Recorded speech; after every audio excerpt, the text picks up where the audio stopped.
What's going on? What's going on? How y'all doing? Welcome to Lapeef Let's Talk. Let me go ahead and introduce the crew for today. We got Mr. Trev Smooth, Lashia, Boston Finest, Miss Sham Monet, Amir, Sweeney.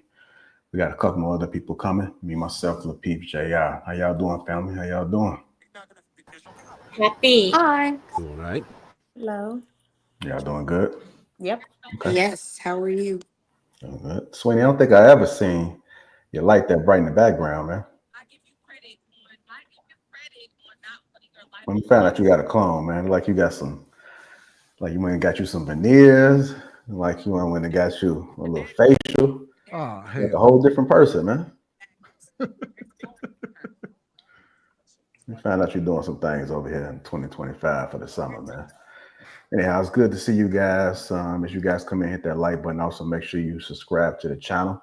See, we got Nike in the chat. Dale Matthews. What's good? What's good? Christopher Matthews. If you are catching this, what's up, Doug Will? If you're catching this on a replay, hit that like button. Also, make sure you subscribe to the channel. I got an icebreaker for you guys before we get into the main topic. The main topic is to study the man. You have to study the mother too. To study the man, you have to study the mother too. But before we do that, we're going to open it up. Let's get folks loosened. So we're going to start off with this clip, and then we're going to go ahead and react to it. Y'all ready? All right, here we go. There are 71% of Black women that are obtaining their graduate degree. That's their master's degree. There is 65% of women obtaining their postgraduate degree, which is a doctorate degree academically, not just an honorary doctorate, but going to get it academically. So that means what? Sisters are back in school full time. Not only that, but Black women are overrepresented in what? In the healthcare industry. And guess what industry they're getting the degrees in, y'all? We're getting our degrees in law, health, and hold on, the last one is what I love, public policy, which means we are revving up to do what? Run for office. So Black women are starting to have a different agenda, and we are starting to apply ourselves and not just make it a conversation piece. And so it may look like we have less employment, but we're also setting ourselves up to have much more of a future than we would have ever had in the past. Black women are also starting to have kids in their 40s versus back in the day. There was a big, I don't want to say epidemic, but epidemic of Black women having kids in their teenage years, which was then, not allowing them to go on and create this future. So being that they are having kids later, that means what? They're becoming more career driven. We are career driven women who are saying we will create and build before we go and have a family so that our kids are born into equity and not into deficit. I am proud of us sisters. Go sisters, go Black women. I see you, I love you, and I am you, and I appreciate it. All right, that was a clip. Dr. Brian did majority of the speaking, but she says women are creating a future of leadership, opportunity, and empowerment. I want to get you guys' thoughts on that. I'm going to go ahead and start with you first. Trev Smooth. Hey, to that sentiment, I say good luck with that shit. I understand the whole building thing, but we've been going over this for the last couple of weeks. I don't understand why it is that Black women are taught that having a man, having a family is going to be a hindrance to their lives, when everybody else sees it as an asset, a benefit. This is why you see the epidemic of them being single. I didn't hear her mention any of the stats of, the lowest marriage rates, period, or anything like that. She didn't mention any of that part. She's just talking about how, they're having women later. People don't understand how expensive those procedures are, and it's not practical for your average person. So there probably is a subset of women who will be successful at that, but it's absolutely nothing realistic to aim for. I think it's silly for that to and then you have to also think about it. Once women are of that age, once you start waiting around until your 40s, your pool shrinkens, right? And it's for two reasons, because women of that status tend to be annoying when it comes to dating. It is what it is. And secondly, they become less desirable. It's no secret that women fall off after a while. Men do too, but if you look at the numbers, after 35, you're talking about a lot of issues. It's not a good look. It's a really stupid philosophy. And if that's what you want to do, go ahead and do that. But I think it's shameful for us to encourage black women on a path that's destined to fail, extremely likely to fail. I didn't hear any numbers about success rates from her, and there's a reason for that. I'll let somebody else go. All right, go ahead, Lashia. What are your thoughts about women are creating a future of leadership, opportunity, and empowerment? I think that's a beautiful thing.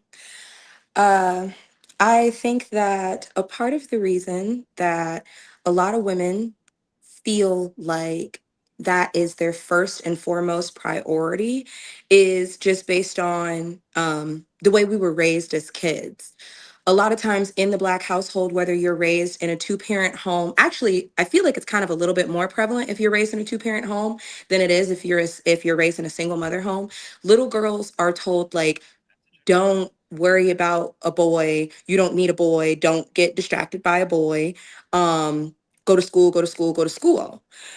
And culturally speaking, we push that narrative on our children, and men protect their daughters so harshly from other men throughout their entire adolescence. And then when those little girls grow up, we have the same men turning around and looking at their wives and saying like, well, why aren't I your first priority? But it's because a man also told her, don't don't make a man your first priority. Make your career your first priority.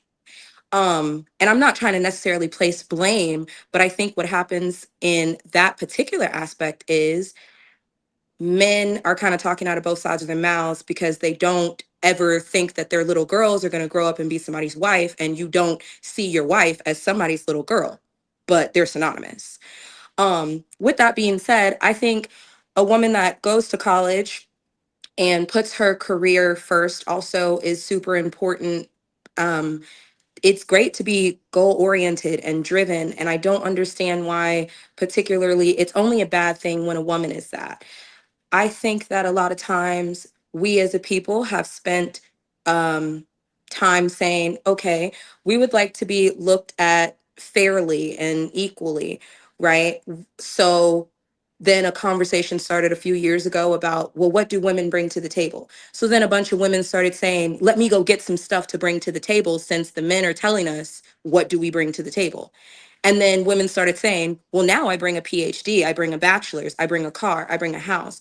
And then men started saying, that doesn't matter. That's not what we're looking at you for. That's not what's important. Why is it only important when a man has it? It should be just as important for a little girl to be able to aspire and see herself on the television and see herself in politics and see herself in tech as it is for a young Black boy to see himself in all of those spaces. We should not do what I believe other cultures do to us, which is move the goalpost once we have achieved something. If another culture shouldn't do that to a Black man, why should a Black man do that to a Black woman? Thank you. All right, go ahead, Boston Finance. Um, okay, so my opinions are not very popular, especially among women. I feel like it's a generational thing for me because I'm Gen X, so I look at things completely different. I don't feel like I think women put a lot of focus on their careers and education and all those things, and I think that's a beautiful thing if that's what you want to do.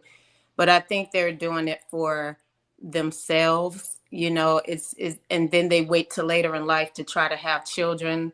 And I have friends now that have doctorates and they waited so late to have children. Now they can't have children and they're very upset about it. And I think that it's okay if you want to be career driven. There's nothing wrong with that. Don't hear me say that.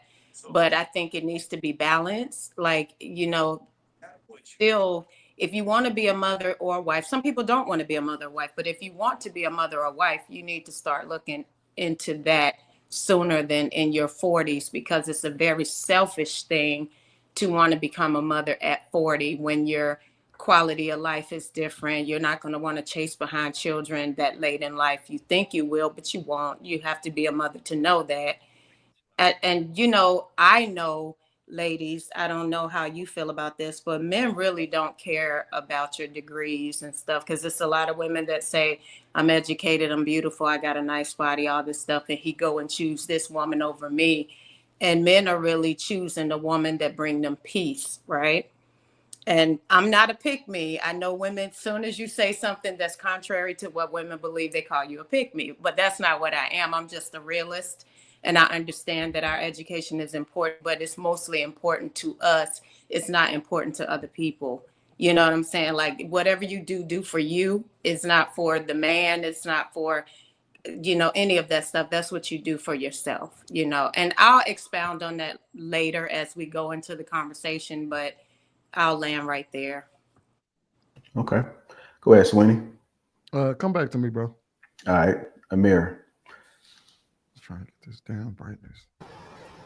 When she was talking, she didn't say like, "Oh, us ladies, we're waiting later to get married and start families." She said, we're having our babies at 40 and bringing them into not legacy. She said something about not deficit, but something other, the other word, I don't know. But anyway, she said, we're bringing them into something good instead of bringing them into deficit. Where did the men come in? She didn't talk anything about men. She's talking about Black women's only, as if Black women's are the entire community. But when it comes to having children later, I think it is a good thing that people are having their children a little bit later. But 40 is way too late to start having children. If you're blessed to have many children throughout your 20s, 30s, and you end up having more babies in your 40s, that's one thing. But starting your family at 40 is a huge risk. You don't even know if you're going to have proper children. And then you're starting at that age. You only have like 1 or 2 years in your 40s that you can, it's silly. It's very silly. But anyway, the other thing is the Lashia, she said that, what did she say? She said so much. She said something about, hold on. I'm trying to remember. She said it was good. And why do women kind of get put down for doing the same thing men do? Why is it good when men do it, but it's seen as a negative when women do it? The reason why that conversation is so detrimental is because when men were asking women about this table thing, they only said that when women said that they were equal, because men never really expected women to show up as men. Men expected women to show up as women. And when women heard, what do you bring to the table? What makes you equal? They started listing off masculine things that made them equal to the man.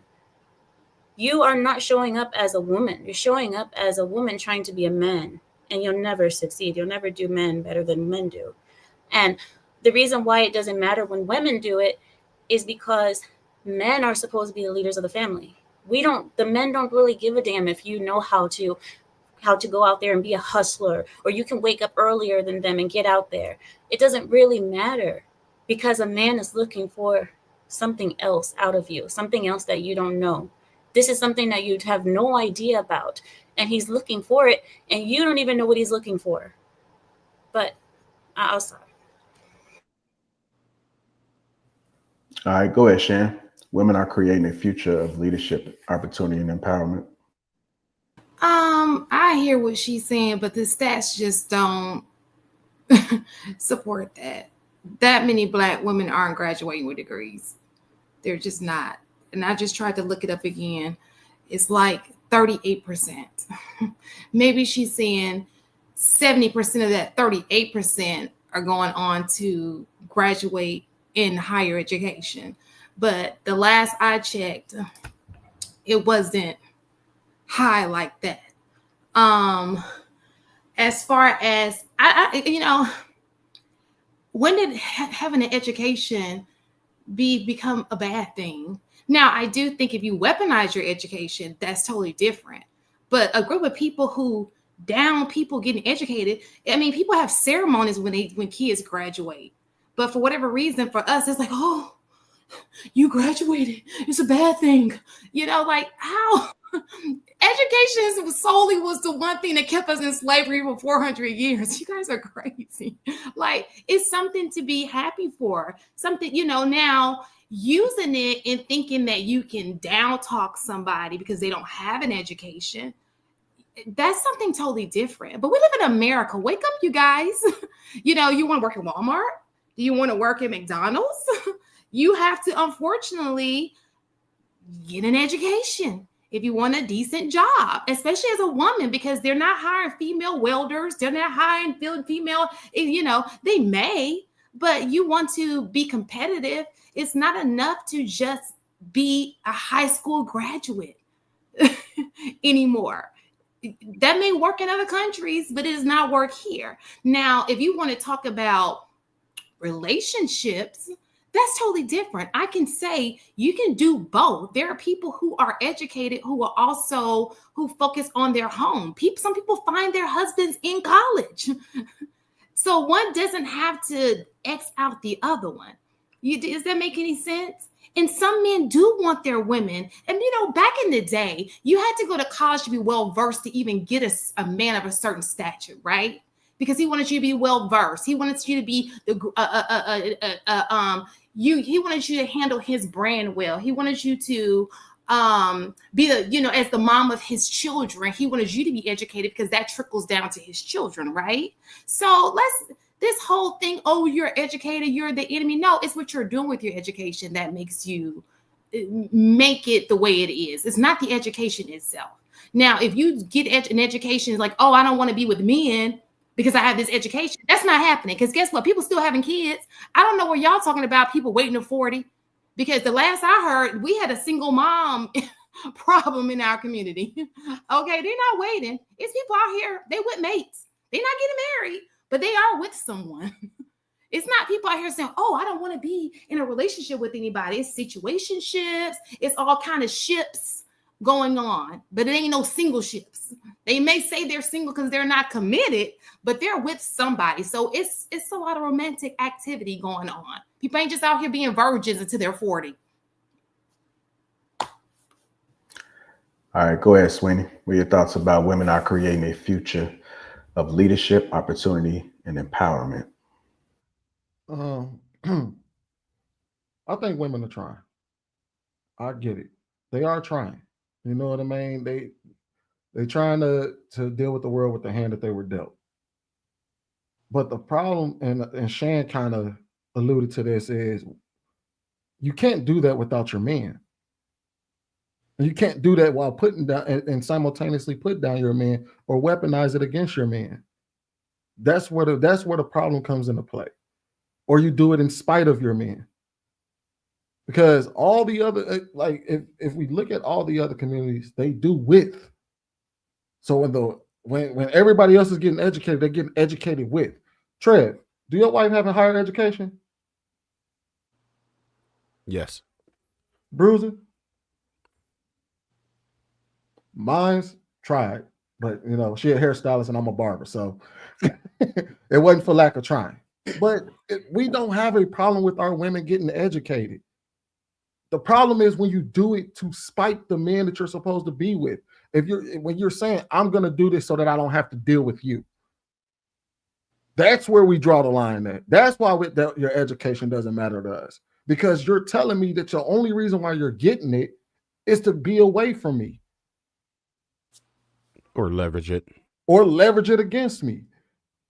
You're absolutely right. Go get your education. And he's going to go get certified in plumbing or some shit like that. And you're going to become a school teacher or whatever y'all do with y'all education.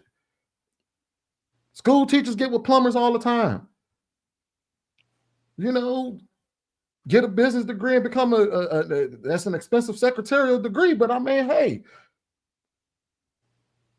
do you, but you're supposed to do you alongside your men. You cannot, there is no getting ahead that y'all can't leapfrog us or try to leave us behind or any of that, because it inherently does not work.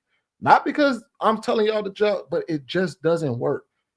Just like we can't get forward without y'all. Because without y'all, there's no children. Without y'all, there's no family. Without us, there's no protection. Without us, there's no family. Without us, there's no children. Without us, there's no growth. So her talk champion, and I think Amir said it, it sounds as if, again, and Cheyenne Bryant kills me sometimes, but you're saying it again in spite of men. Just like on that show where she said black women are running circles around black men. Because we decided not to go to college? Because we decided, hey, I'm gonna go be an electrician, or I'll go be a mechanic, because I chose that, and you chose your a degree in education or whatever. I don't know exactly what women are choosing their degrees in. Well, because you chose your degree in that means that you're running circles around me? Because I chose a trade and you chose a degree? We both in the same boat regardless. You make $50-some thousand off of your degree. I make $50-some thousand off of my goddamn trade. And hopefully, you know what I mean? Shout out to Shan, she a school teacher. Hopefully one day she becomes an administrator. And then, she don't want to do that. But you progress and then I progress. But if you're going to try to go it alone, then your degree means jack shit to us. That's why we say that. Your education means jack shit to us if you're going to go it alone. Oh my gosh, Sweeney, you worded that so well. If you want to go at it alone, it means nothing to us. And I think that sorry. Oh no, I'm done. I think that people, and that's the thing, like we gotta have real conversation. People not doing it alone, they just not getting married. This is the problem. People keep saying it ain't nobody. If you talk to people in the streets and you speak to, more than likely, if you go to a girl, she's already talking to somebody. You talk to men, he's talking to somebody. They're just not getting married. The bigger question is, why are y'all in these long relationships doing whatever you're doing and you're not getting married? We don't value marriage. That's the real issue here. It ain't got nothing to do with nothing else. We don't value marriage. Our race of people, for whatever reason, we don't value marriage. That's where the real problem. I argue that we value it too much because people will have a baby before they get married because they'll say marriage is too much of a commitment. Well, or they look at it as a burden, right? They look at it as a bigger responsibility. But then again, there it is. It's still a value. It's like you don't want it enough to even take on the responsibility of it. I'd rather do without. Or you hold it in such high esteem that you don't want to mess it up. People that mess up having multiple children's fathers, but they don't want to get married or have a divorce. I think they feel that's a bigger mark against them than anything. From what I've heard people who discussed having a baby and because they got a couple of different people that go and interview people on the street, and they're like, would you rather have, what's more of a commitment to you, a marriage or a baby? And the people all say a marriage. And were these younger people, like 30s and younger? They were 35 and down. Yeah. And I think it's within that generation where marriage is not as important. And since the men are the ones that would have to propose the marriage to begin with, I think a lot of men nowadays who are 35 and younger, for one, don't want to be married because they see the burden, I guess, that comes along with being married. They don't feel that a lot of women are marriage material, and they don't feel ready for marriage. I feel that a lot of men, and this goes back to the education thing. Yes, a lot of men could go out and get trades instead of going to school, but it's men that aren't doing that either. They don't know what they want to do.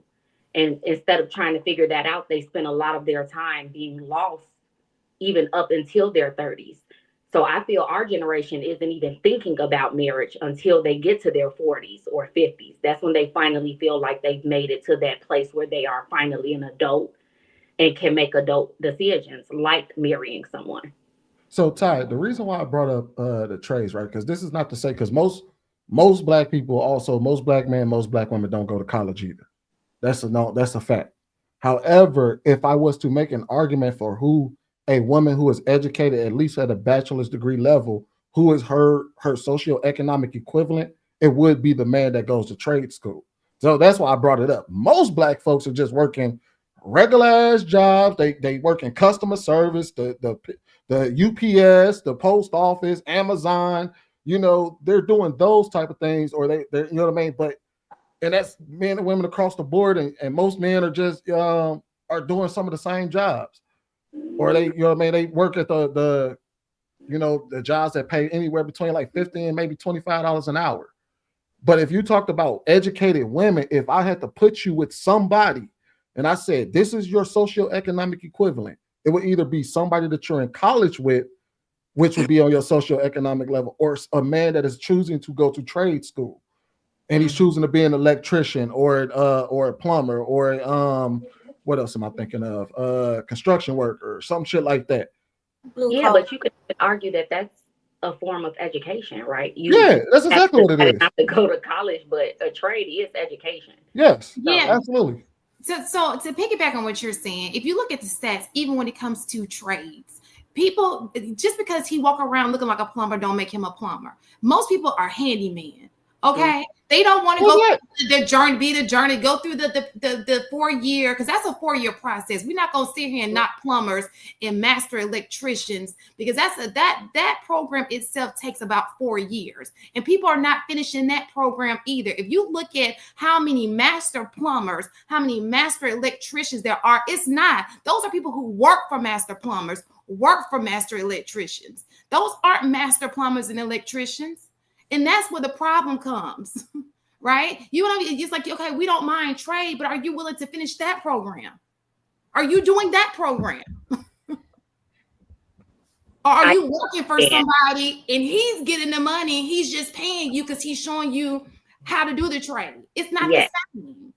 I agree. And that's not to say anything, do what you have to do. But going back to what I was saying, I'm so tired of people putting all of this just on women.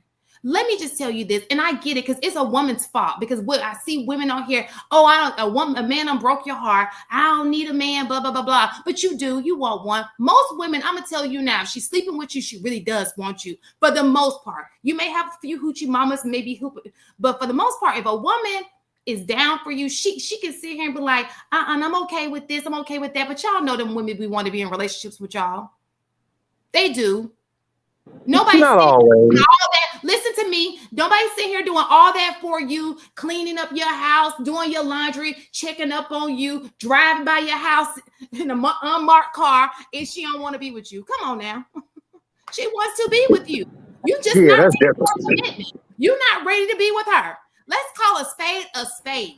Shan, that doesn't mean that she's a wife, because men know a wife. I didn't say that, Amira. I didn't say she was a wife. But what I'm saying to you is, don't act like these women are not trying to be with you. If there's something wrong with her, then you'd have a conversation. Just like we're having this conversation, like she can sit here and tell you what's wrong with you. You need to go and tell her the same thing. Don't play like she's wifey, and all along you don't want to be with her. Say, these are the things I need to see in you, or it's just not going to happen because you don't possess the wifey material. That's not what's taking place. Shan, isn't that what the manosphere have been doing for like 5 years? I'm talking about in your relationship, not a podcast. I'm talking about people, individual, when they're in a relationship with people, they need to have honest conversations.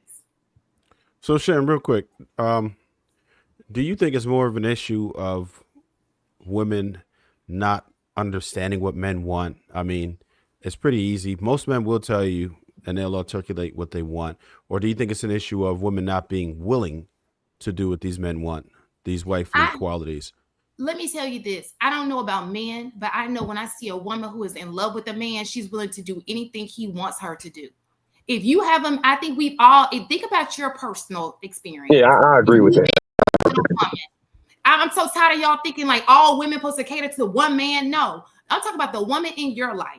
When you are with a woman, you know when a woman is feeling you. She is doing anything you need her to do. She will bend over backwards for you. You know when a woman is in love with you. And men the thing about it is all men, it's not one size fits all. Bruce's wife is going to be totally different from your wife. Y'all all got different needs, right? But I'm going to tell you this. If she's feeling you and you come to her and you say, these are the things I need from you, she's going to make it happen if she's feeling you like that. So could that be the reason why women aren't willing to do it? Maybe they're not feeling the guys that they have access to so much. Now that would be a sign that you probably need to move in on. that case, would it be the man wasting the woman's time or the woman wasting the man's time? So I think that's an issue, right? When women get with a dude, why be in a relationship with a dude? Why have a situationship or anything if you're not willing to do everything that you just explained, like bend over backwards, all that. Like women aren't willing to do that because maybe they get with a guy who they don't respect enough, who they don't who admire enough, who they're not into enough, and they feel like they're settling a lot of times because women do have these high expectations of men, so they might be settling with a dude, and they're not willing to do that. And if people are lacking, then men are probably not going to want to have them as their wife. And let me just say It goes this. both ways, though. Oh, sorry. It does go both ways. And I'm I gonna say think this, and I'm gonna be men do the quiet. exact same thing. I'm gonna be quiet. All right. Think So about it does. Go ahead. In a dating situation, women do not win in dating situations.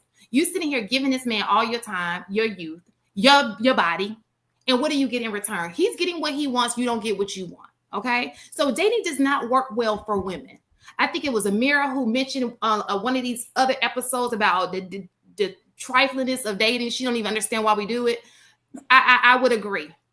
It's very trifling. At the end of the day, you're not winning anything. You are still single.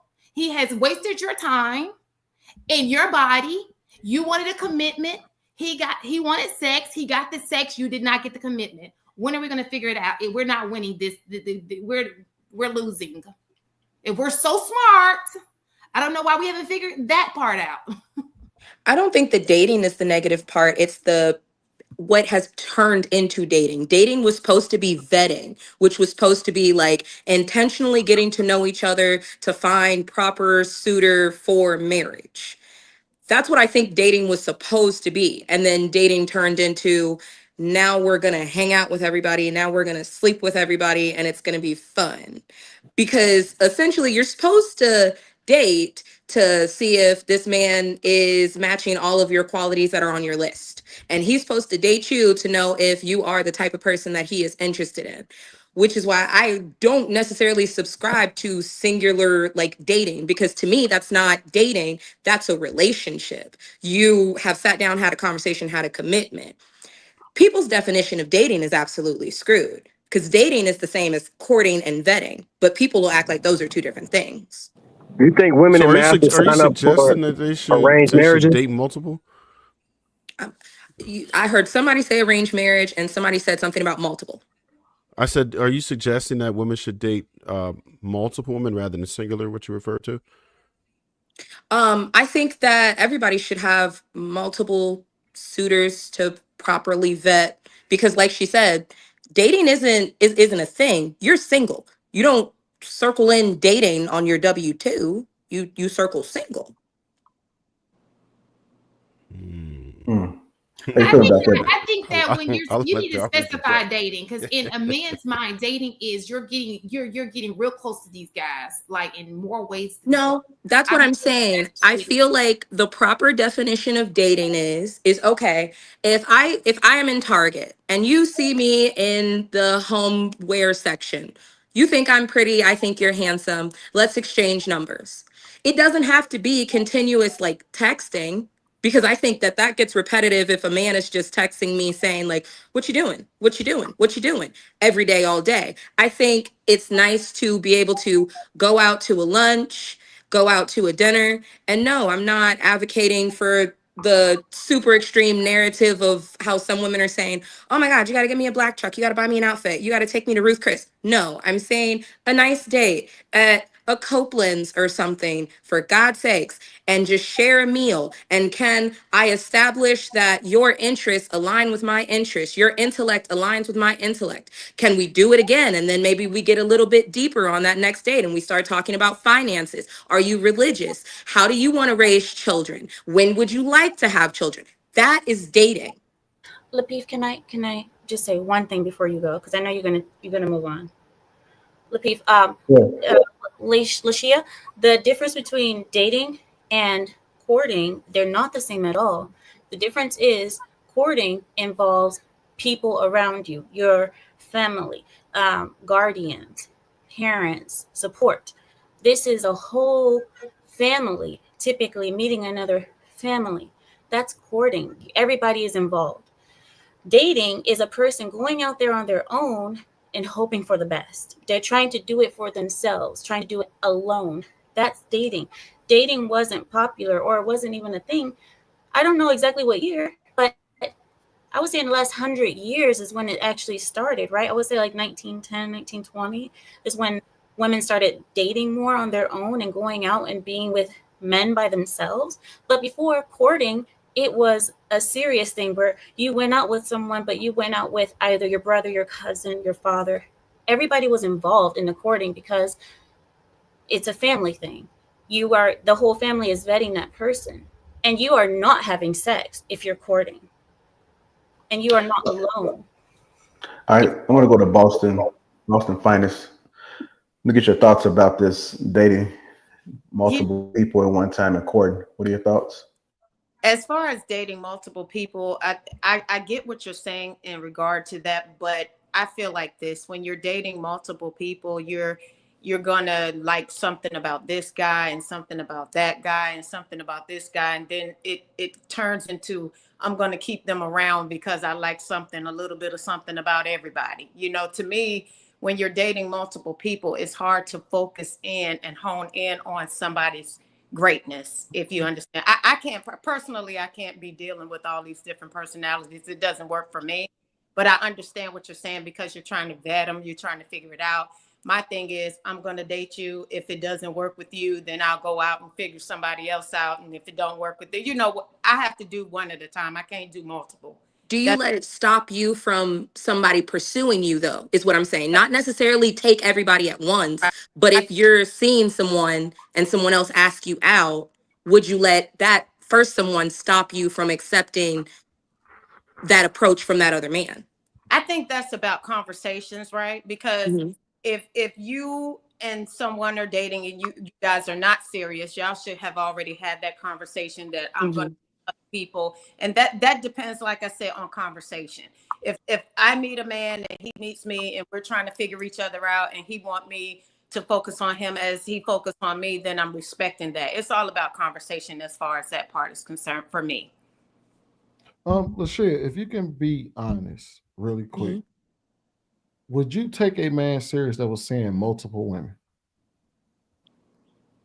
If I liked him enough. Okay. I mean, that's what I'm saying. I I believe feel her. like I believe her. I that's told my Queenie this multiple definition of times. dating, though. It's not fair for me to tell somebody cut off all potential anything that they have with anyone else if I don't know that I'm going to be like the person that lives up to whatever they're looking for. Because you don't stop looking for a better job just because you have a good job. Like, if it's not fully fulfilling you, you're gonna keep looking. You don't just hang out at Walmart if they don't have what you need. When are you ever fulfilled though, really? Like, there's never really true fulfillment with just one person. You learn how to, you know figure it out with the person, right? If you Hmm. what you're doing or what you're talking in reference to, you're never going to find fulfillment, because you can have a great job, but you're going to always want something better. In my mind, it seems like you're always looking for the next best thing instead of focusing in on something that could potentially be very great if you give it some time. You understand? I get what you're saying. I just think that when I'm speaking in those terms, I'm saying that, so if I meet a man, right? And mind you, I'm speaking from a dating perspective, but it's not like I'm dating. Um, if I meet a man and he checks 6 boxes, this is a man that I can pursue a second date with. If I then, because I'm only dating and I'm not committed to anyone, if I then accept a date from the second man, right? I go on this date. Now I have met somebody that may check 8 or 9 boxes. Now, if we can then go on that second or third date and sit down and have a conversation where, okay, now can we establish I like you enough to have commitment? You like me enough to have commitment. Now we're in a relationship where now I'm not seeking anything else. Whatever else you are lacking is now what we have to work on. I have now had a verbal agreement with you that whatever I think you're lacking, whatever you think I'm lacking, we will now sit down and work on it. That's it. All right, let me get Darwin in now. What are your thoughts about this whole conversation, man? Surrounded women are creating future leadership, opportunity, and empowerment. Rossless, Corden. You muted, bro. Oh. All right. So if leaders on a leadership topic that y'all was talking about before, I would say if leadership and empowerment get women the results they actually want, like stable families, strong marriages, fulfilled purpose, then I support it. But if it's producing anxiety, broken homes, emotional chaos, short-term attention, then we got to question the method. Because from my understanding, progress isn't just about power, it's about outcomes. And if the outcomes are off, maybe the strategy isn't as empowering as it seems. But if to the dating part, multiple partners, if dating multiple partners leads to clarity, stronger commitment, and better long-term outcomes, go for it. But if it's just feeding confusion, indecisiveness, increasing body counts, we like to talk about that, turning people into emotionally unavailable options, and we probably got to stop pretending that it's healthy. So And I will argue that it's the latter. Exactly. You beat me to it. So we might just need to probably try to focus on if we're able to hone in those results that we're actually getting. And oftentimes that's just not it. I mean, that's all I can say for right now. I don't think that women are going to school for, I don't think that was the point in going to get an education. I don't think that when you think about going to get an education, it's like, oh, so I can get a man. I mean, I think back in the day it was, but I don't think that when people go to college, they're majoring in getting a man. I think that's something to have a career, but unfortunately, you seeking a career is what's causing you to, fail in another area. So I think that's, we just have to figure out a balance. Shan, I would say that's applied to the Black culture, right? Like, we don't go to college to find a husband. But there are a lot of, white women that go to college for the purpose of finding their husband. Like, we don't have enough. We don't have enough enrolled unless we're talking about dating outside of our race. I mean, when I went to school, and this was years ago, it was 7-1. It would be impossible to get a man. I mean, some people did, and they're happily still married after years because those relationships work and they're long lasting. I met my husband in college. Yeah, but the reality is there's just not enough men for every woman in college. The ratio is off. Especially if you're only looking for a Black man. Mm-hmm. Well, which brings it back. So should Black women, in this case, should the argument be that we don't want to go there today. Looking towards who just said that? Ty from the Shire? At all, interesting. If we are indeed looking for a husband, or should we be at mechanic shop, or like Sweetie said, going to the plumber trades and Amazon and hanging out at McDonald's or something? You know what I mean? Like, where do Black women go in order for us to find husbands? Remember, at the same time, Dodge and Pookies and Ray Rays that y'all claim are not the majority. So, like, where would we go? What is the blueprint, you guys? I would love to hear that. And give us any direction. Like, where should Black women go if we wanted to find a husband? And I'm talking about, like, from high school, right? Like, just like they raise white girls to go to college and hang out at the engineering building. Yep. So that they can find their husband.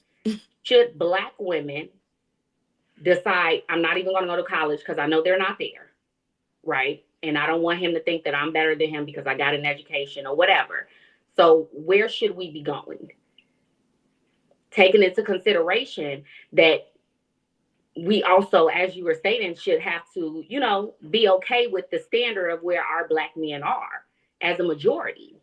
right now. Oh, so you're asking where should the young women go if they're Yeah, born? I'm saying where should women from high school, if we're raising our girls to say, you know, you need a husband, we're going to prepare you for this, where should they be going where we can find a mass amount of good black men who want to be married, right?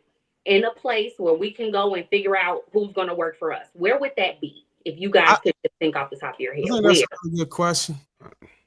But You think it's a what question, Darwin? It's a really good question. Somebody said indeed. No, you know what? You know what the problem. Oh, you want to go, Trev? No, go ahead. Now, I was gonna say I don't think it's a specific location or surrounding or space or environment you need to go. It's just when you do run into a man who is attracted to you or desires you, is to bring him around somebody that can help you vet him out. Because I think just saying go around engineers, that can be a little bit misleading because you might have engineer like me. I was a computer engineer major. I got a computer science degree, bachelor's degree. You would have brought your ass over there. You know what I'm saying? You would have got your ass handed to you. Well, I would have handed your ass to me.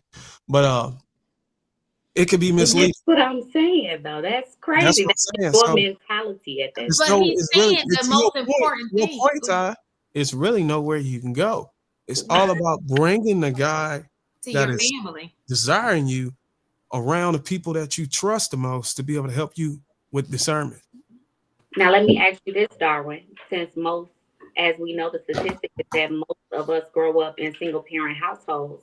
So they also do not have any experience vetting and dealing with men or running into a good man themselves, right? Who would be the vetters? Your grandparents, they not married? They not together? She got a point. My parents are not married. Got a point. My grandparents they're passed away. So right. So they have a point for us. They have a point. They don't have any available for this. This is the reason why. This is where everything's falling off.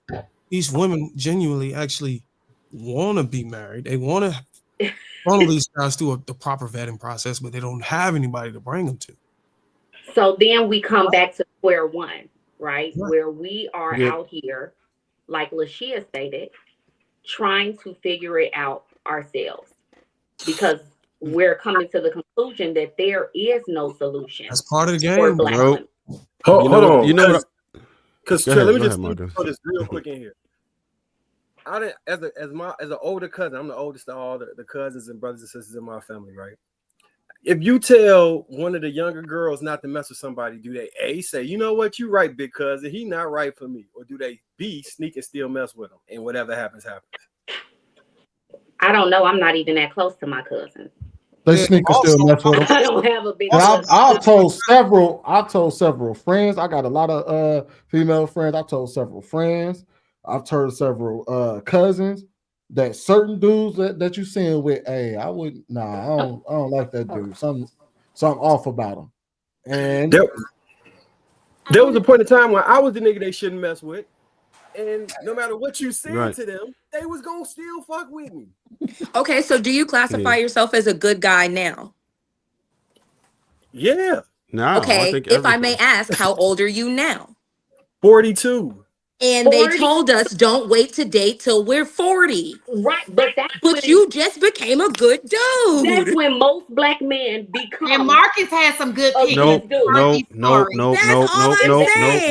When that clip of that lady turned off, the first thing that Amira said was, "Don't wait till we're 40 to date. That is dangerous. We don't know if we can have kids." You know what your problem is? I'm gonna tell you.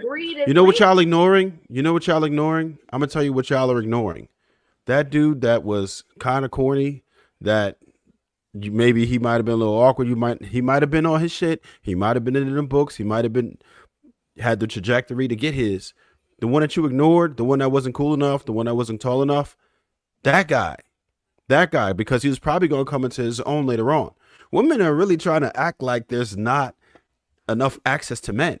You get men coming at you all day, and they're not all trash. They're not all trash. There's no way they're all trash. It might not have been every single thing that you thought you qualified for, but it could have been a man that would have been a great husband, gave you a great family, and been a great provider. But y'all ignored his ass, and somebody else scooped him up.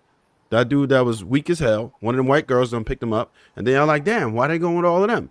Y'all ignored his ass. Y'all teased his ass. Y'all didn't care.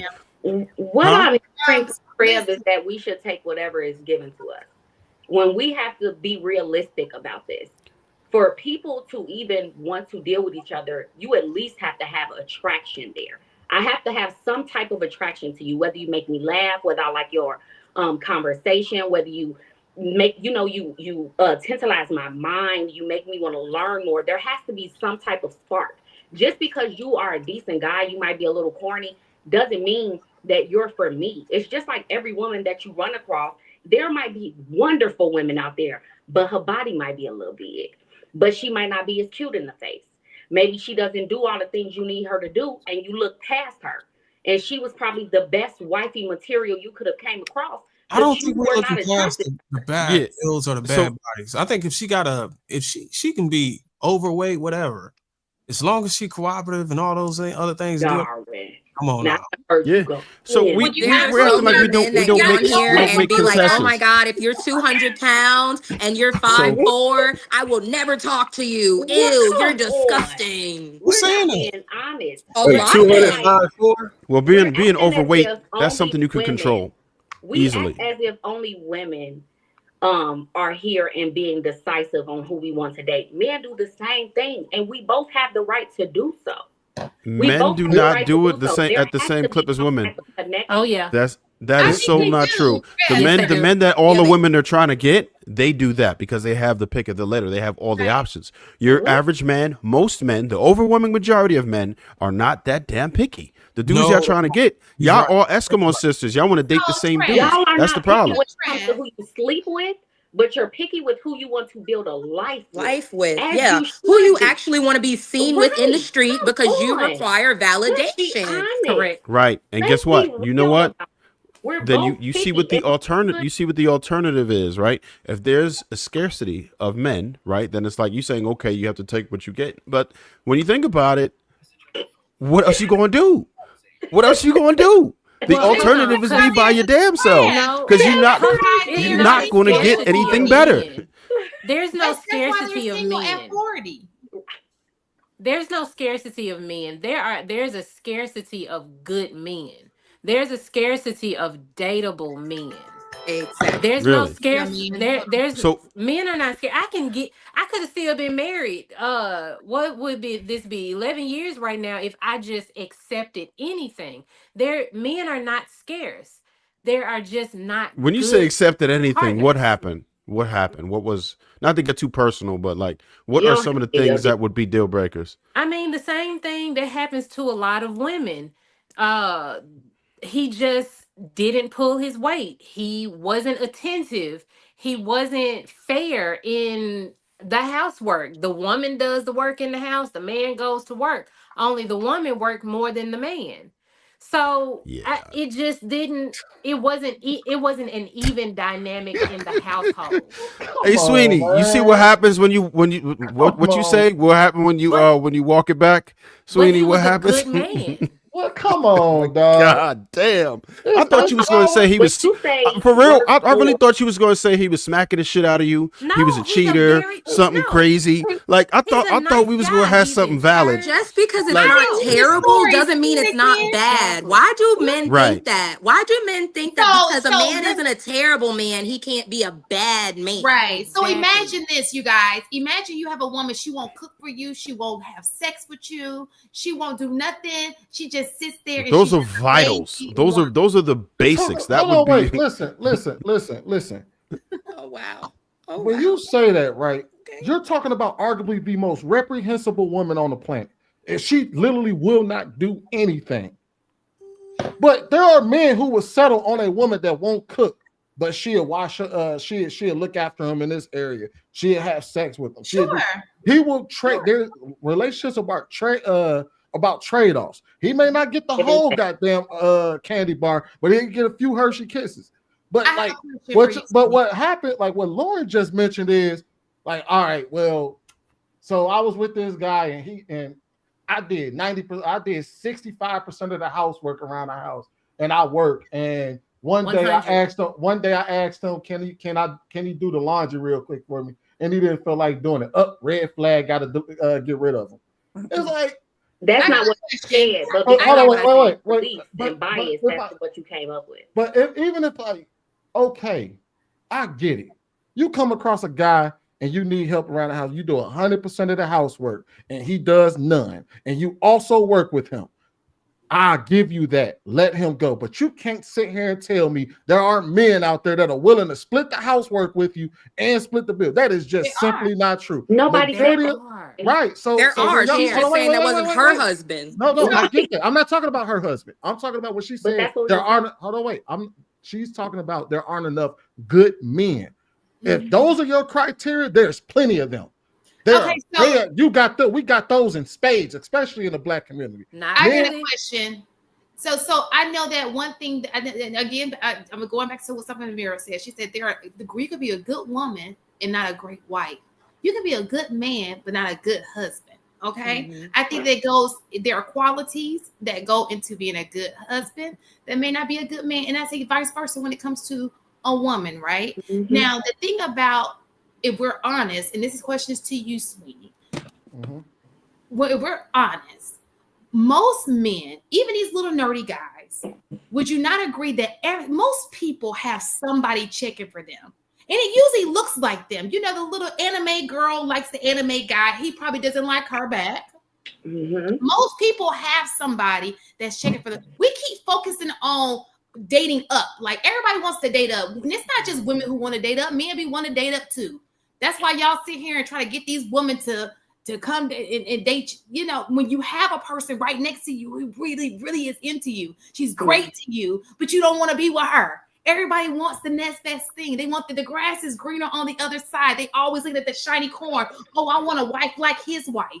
But this woman right here will be a great wife to you. She really loves you. She's willing. That's just like that football player that just married that girl that nobody think he should marry. But he feel like marrying up because he could have never got her if he didn't have that money. Because he knows that's marrying up. The funny thing is I don't think she's marrying up though. Well, and look, no, he feel like he marrying up though. That's why he did. Let him white get in there. The thing that I heard was that women and men aren't at their natural pairing because women have used makeup, plastic surgery, and weave to overshoot who they would naturally be paired with. And now they think they're dating down, which is what their actual level is. And the person above them is dating the new, because the beauty standard has increased with the more access to beauty products and beauty enhancers that exist. So now the woman who would have been happy with a 6 version of a man believes she deserves an 8, and the 8 believes it deserves a 10. And now the men who don't use those products, because it's frowned upon for a man to go get a fake, I don't know what they call, but man unit. A mantle, like a frontal, but for a man. Yeah. Hold on, wait. A mantle. Beard challenge. A mantle. Don't knock a mantle. Hold on, y'all. They actually NY still going, y'all. Go, let him speak. Hold on, y'all. NY still going. So if a man got a beard unit and shoe lifts and a mantle, a man unit, then the women gonna clown him, and he ain't gonna be able to get the woman who got a weave, a fake ass, as they should, and then a pound of makeup on her face. Well, in all due respect, Marcus, they both gonna look at each other and be like, "Damn, what the fuck are you?" He gonna be like, "Damn, what the fuck are you?" And that's who y'all really are. And y'all really should be dating each other, but because y'all they go together. Y'all technically supposed to be with each other, but they go together. I'm better than the this. frontal and the mantle go together. So when they both ball, they ball together. A different person. You know, you get a wig, put another wig on for them. Like, I'm so and so today. Sometimes they into that.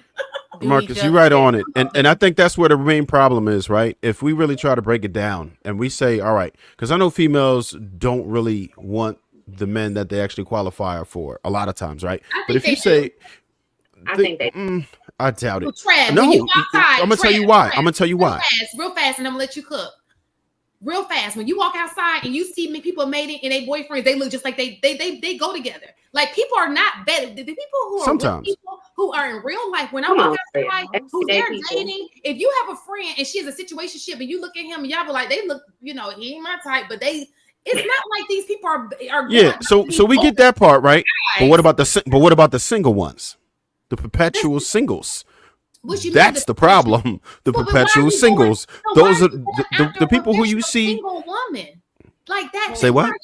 No. What I'm saying is that the people who you say look like their partners, at least as far as where they ranking, that's one thing. We're talking about the women who are perpetual singles. They are the ones who have some type of a warped idea of where they stand in the sexual marketplace. So let me real fast. Most men, I don't know if y'all know this, most men are not the most gorgeous. If you have a few handsome men and the rest are pretty average. We dig it. We understand that 80% of women are attracted to 20% of men. We know that. More attractive, right? And so what I'm saying to you, and let's just be honest, we're not necessarily the highest on the chart when it comes economically. Okay, so if you walk outside and we say that most people have somebody in their lives, so your friends, you think about all your single friends, they chasing a female. I mean, a female is a man that she likes, right? And if you look at him, he ain't no God. He just an average blow Joe, and you like, why you like him so much? So let's not do that. You look at him like, what is this trend? You just said it. It's been people that your cousin has brought you like, he ain't the one. Let him go. You know it's trash. Pookie is sitting on somebody's couch right now, sleep. And he's well Pookie's ain't got no business getting loving in the first place, right? Because y'all see him coming from a mile away, but y'all figure y'all gonna purpose him and then get attached, and that's where you're fucking up at. You giving him that energy, and you probably should have been giving it to Poindexter instead. That's the problem. No. That shows how low the standard is. But isn't that her not having high standards and trying to see the best and the potential in that person? Is that not? Oh, stop it! You know that wasn't going nowhere. You know what? I feel like it's a catch-22 because if I don't believe in your potential and date you for your potential, and then you become somebody, you're gonna say these women only want me for what I got because nobody messed with me when I had potential. But then if I date you for your potential and you don't become somebody, it's she picked bad. She picked a Pookie and a Ray Ray. Listen, it's me in jail who got. All right, look. We just watched. You know what's crazy? We just watched a video about a woman who was promoting. You know what? She's gonna go for these crazy high positions where it's extremely difficult to get into. It's extremely competitive to get into. It's not realistic or practical to get into. But this is what's encouraged. This is what's championed, and this is what's praised. And there's no problem with that. I didn't see a single woman on this piece have a problem with her saying that that's a good thing to do. Nobody said she should not do that at all. They said, okay, maybe you should also have a relationship, but that shit is unrealistic too. Because most women will never land where she was talking about those high-end positions. It's not going to happen, right? So no one had an issue with it. The video that we were watching, she's talking about these people are going to school to be senators and all this and that. Nobody said, no woman on the panel, period, had a problem with that. But nobody called it out. Nobody said anything about it. And I don't care if you do or don't. I thought it was fake. It's not right. Real. It's not. Yeah, but you didn't say that it's unrealistic for most women to try to do that. Now, even so, I'm not saying that you should. But what I'm saying is that it's okay to be optimistic when it comes to your career. It's okay to be optimistic going for all these crazy positions. But in my opinion, maybe I'm off point right here, but I think that it's probably easier to obtain a man than it is, and more realistic to maintain a man that you qualify for than it is to go for these crazy ass high positions. I truly do. If you were intentional, a doctor, yeah, of course it's easier to get a man to be a doctor. Well, no, if you practice, you know, I don't want to talk about that. Yeah, you already know how that goes. You have to be accepted. Come on. For some strange reason, I got cussed out one night because I told black people they didn't even be doctors. All right, so JR got to get the super chats in. So I could read the super chats and then we'll go to Lauren right off the super chat. All right. Yeah. AP Accountability Party. What's up, big dog, with the $5? I love your hairstyle, Lashia. Salute to the panel. Did I pronounce that right? Laisha. That's your name, Laisha. You ain't correct me one time on TikTok. I was gonna wait. You've been wrong this whole time. Just don't let me just say your name wrong. And I was gonna tell y'all, but it's Laisha, like with a Y. Ain't that some shit? Laisha. All right. Yes. AP again with the $5. If you listen, she is promoting having kids without a family structure. I don't understand that mindset. Help me understand this, y'all. Dub Will with the 5. Big dog, what's good with you? Higher education is great, but don't talk generational wealth when you're starting out with tens of thousands of dollars of student loan debt.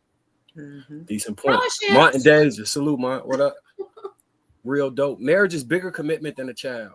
You aren't tied to your child. You're tied to your wife, husband. Children leave, start their own family. So that was to that point. I think mine is lower than 35 too. Jay Prince for president with the $10.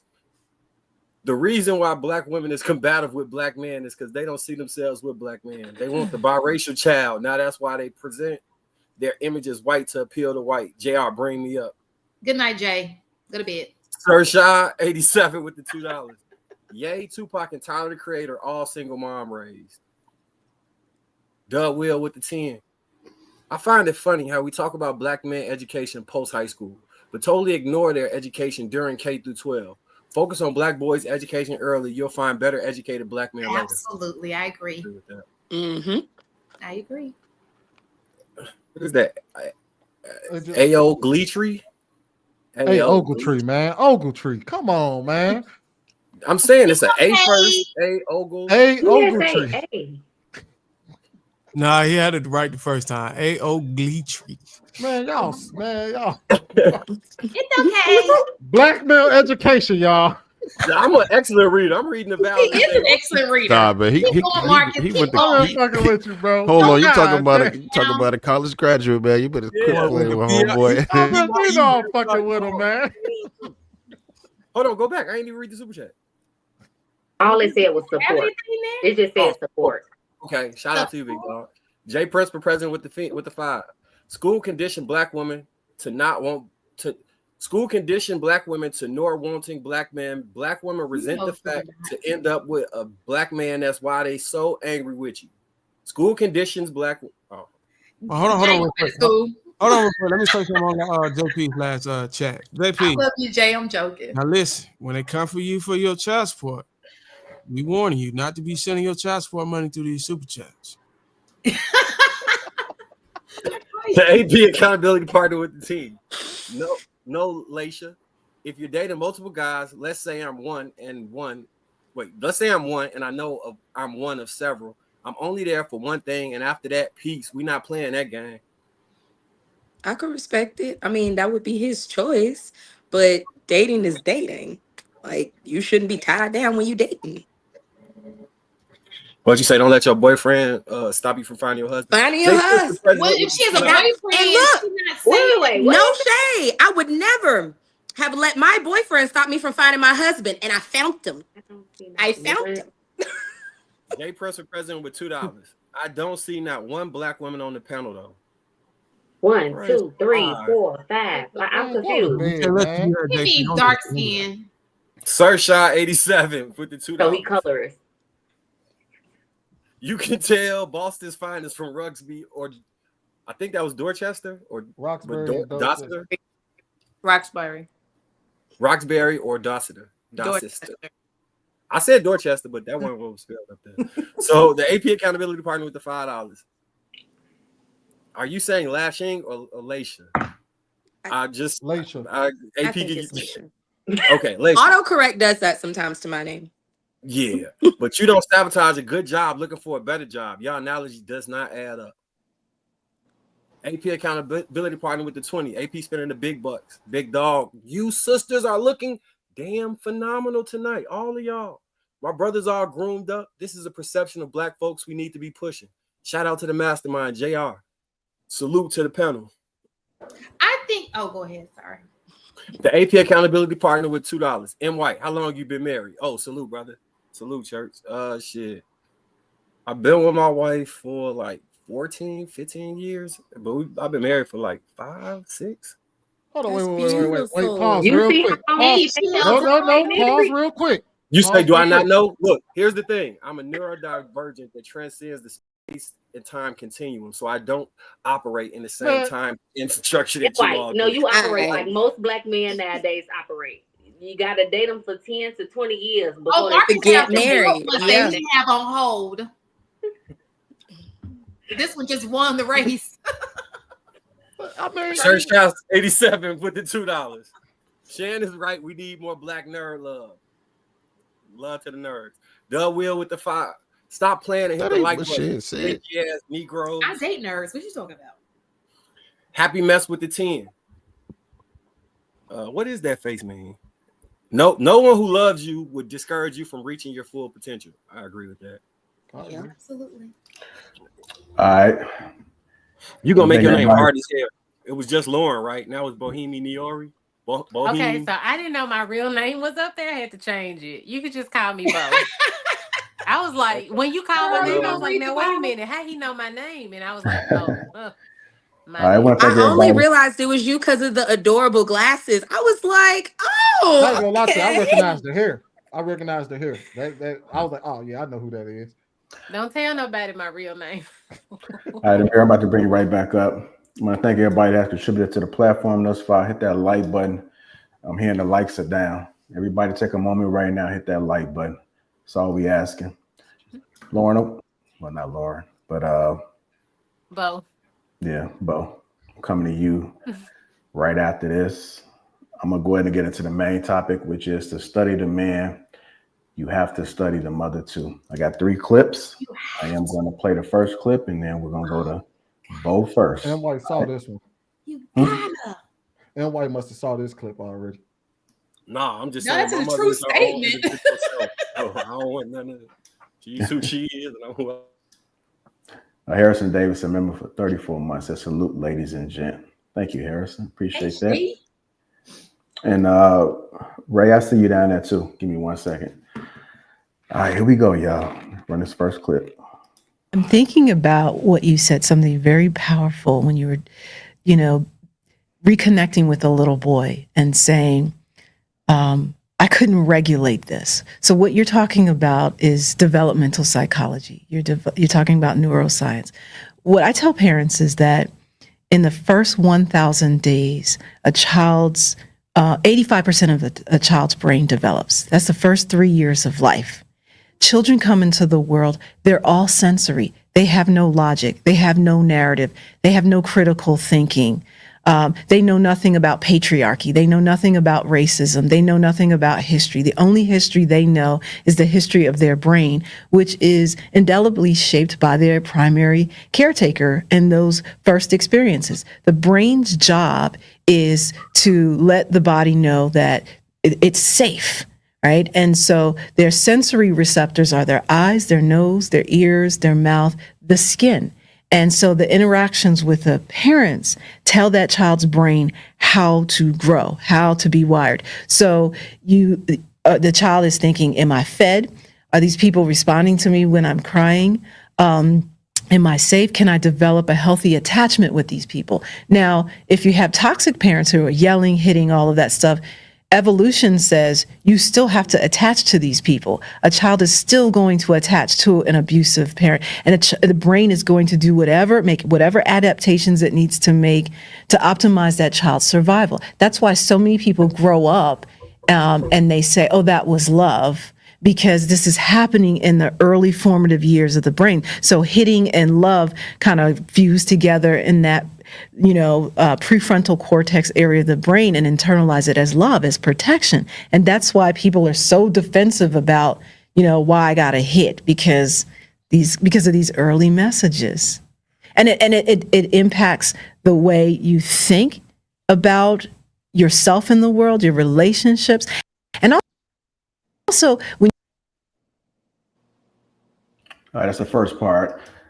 Bo, do you think a mother's love can sometimes be harmful?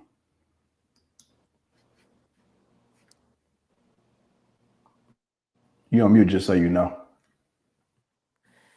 Okay. Yes. But the only thing I'll say to that is we have a responsibility as adults to get to know our parents as people and not parents.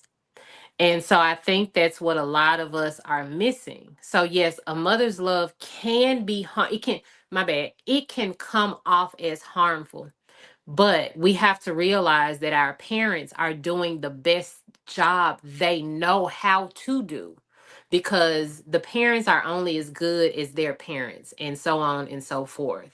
So if we don't come to grips with who our parents are, if we don't sit down and have a real conversation with our parents and understand their thought process, then we are going to continue to see the world the way a child does, being raised by harmful parents.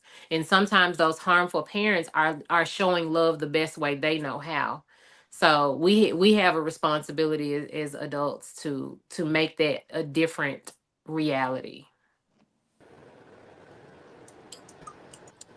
I want to go.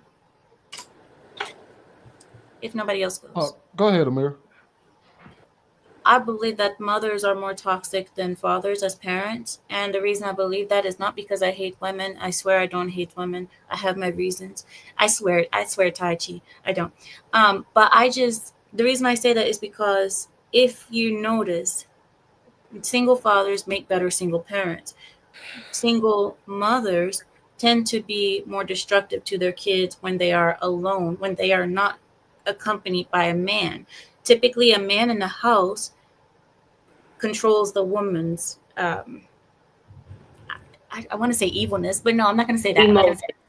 Yeah, there you go. Emotional thing. And another thing is that women are harmful to their daughters mostly, but they're also harmful to their sons if they are single, because they tend to put too much I'm not going to say too much pressure, but they try to make their son into their husbands. We guys already know about the son husband thing, but there's another part to that as well that holds the men back, because also when a mother is single, she feels like she has to be mother and father. But men, when they're single, they never feel like they have to be a mom too. They just say, I'm the father. But now when they have a single mother, she tends to try to be stronger on the son because she thinks that she needs to be a daddy to him as well. And what happens is you're not really being stronger to him. He's not seeing you as a stronger woman because you're mean to him or you're rough on him. He's seeing you as a rough woman, and a woman that is toxic in many ways. And he grows up to be with another woman who is domineering, who is abusive to him, who tends to be more masculine. And this is I believe part of the damage that comes from boys being with single mothers. And that's where a mother's love can harm a child. But with fathers, I don't see that as often. You don't see fathers trying to be women when it comes to them raising their children on their own. They tend to just be fathers, and men are just more stable emotionally. You breaking up, Amira? I can't. She She froze. froze. She had to Sorry, come out. sorry about that. Oh, go ahead. But I'm done. That's pretty much it that I wanted to say anyway. I wanted Can to. I ask you a question? Oh, I'm so sorry, Oh, Tyler.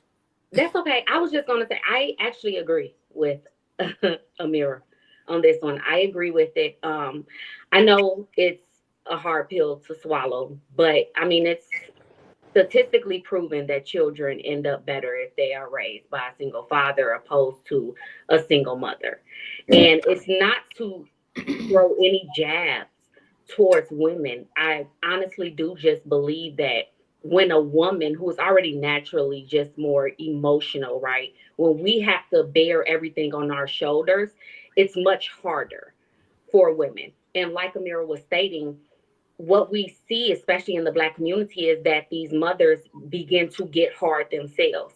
And I honestly, the only thing I didn't agree with is I don't think they're harder on their sons. I think they're softer on their sons, and they're harder on their girls. And that's why the girls get older and they end up doing the same thing. They raise their girls to be independent, hard workers, right? Like you got to get everything yourself. You're going to have life yourself. They raise you to be by yourself because that's their reality. Whereas they raise their boys to be catered to because that's what they do for their boys. They don't have a man in their life, so their son becomes their man. I'll do everything for you. Then the boy gets out into the world and he realizes everyone is not going to cater to me, and he falls as well because he never really learned how to handle things on his own.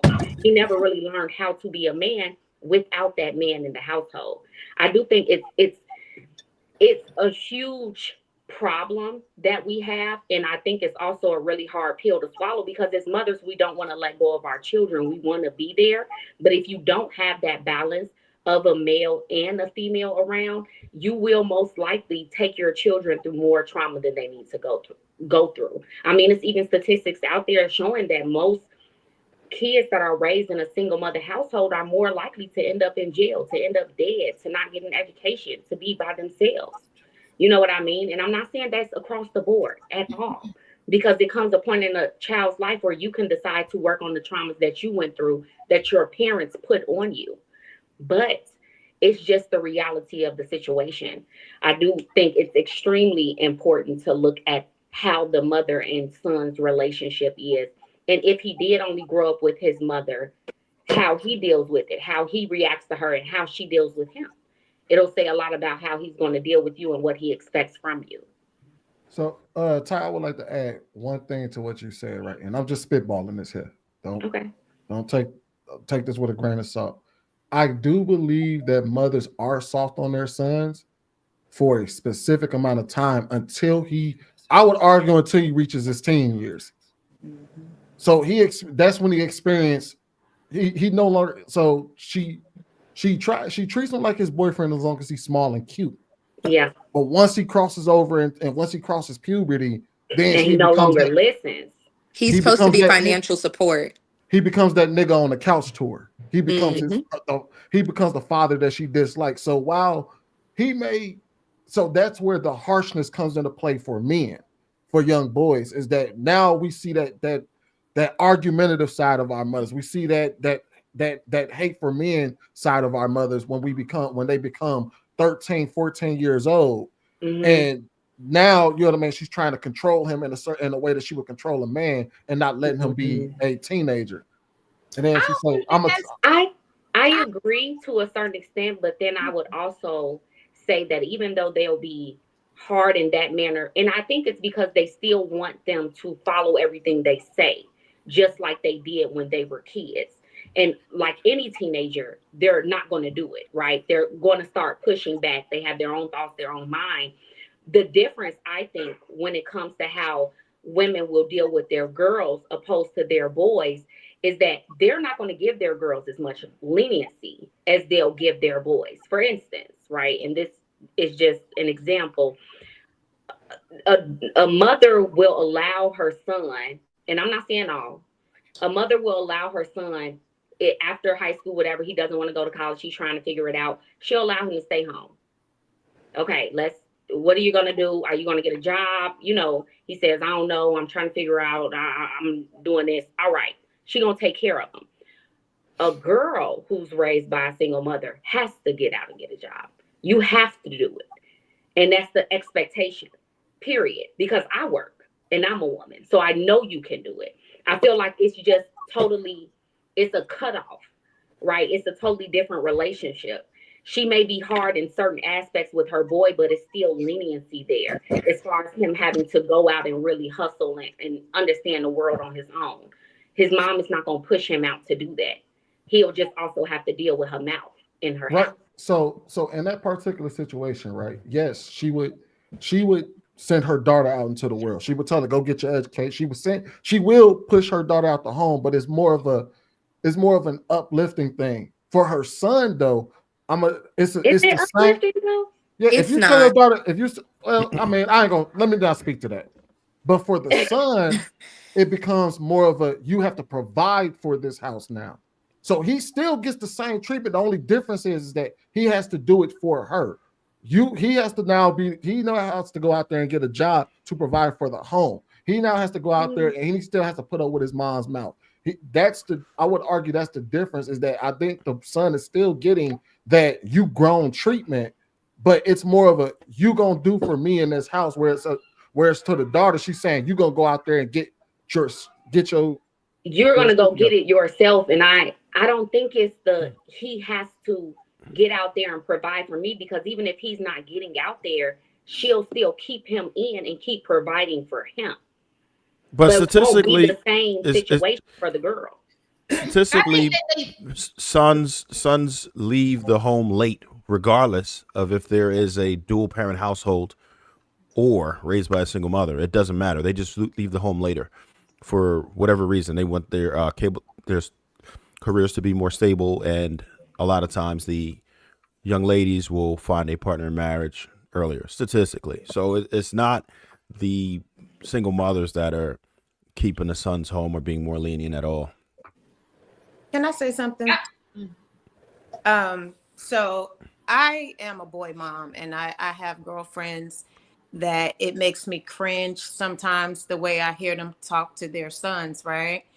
And I have told my girlfriends, I said, you know, you're creating a monster without even really knowing it, because the first level of disrespect most young men feel come from their mother first, you know, and it's really sad because I think someone up here said they feel like they have to be the mother and the father to the kid. So, you know, it's the way some women talk to their boys, and it's so disrespectful. And then I see that child, because he has to endure that because it's his mother. You know, he's not going to disrespect her most of the time. So when he becomes a grown man, then he feels like no woman will ever talk to me the way I was spoken to. And then they have this hard exterior, which I have noticed. I'm only speaking to what I've experienced. So if it doesn't apply, please let it fly. But I have seen young men that had to put up with their mother's mouth when they were in the mother's home. And then when they get out of the home, now no woman will ever disrespect them like that. And I think it's sad because it's like Frederick Douglass say, it's easier to build strong children than to repair broken adults. You understand what I'm saying? So you have to get these babies right when they're young, and preferably in a house where a father can teach them how to be a man, because we can't teach boys how to be men. We can't do it no matter how we try. We can teach them how to be soft and how to be gentlemen and all that stuff like that, but we cannot teach a boy how to be a man. We don't know how to speak to that because we're not men, you know. And I just think we need to do a better job of allowing these children's fathers to be a part of their lives, because a lot of women, not all, get mad at the father and don't want the father around the child, and then that becomes an issue as well. Now you have this child around you constantly because you're pissed off at the father. You know, we have to separate emotions from raising a child. You know, just because he don't like you don't mean he doesn't love his child. You know, and that's what I mentor young ladies, because it's so important to me. You know, I want to see our girls do better. You know, they call me auntie. So if I'm going to be an auntie, I'm going to do it right. I'm going to try to keep you from banging yourself upside the head so that you can go off and be better, you know, because each one got to reach one. That's how I feel.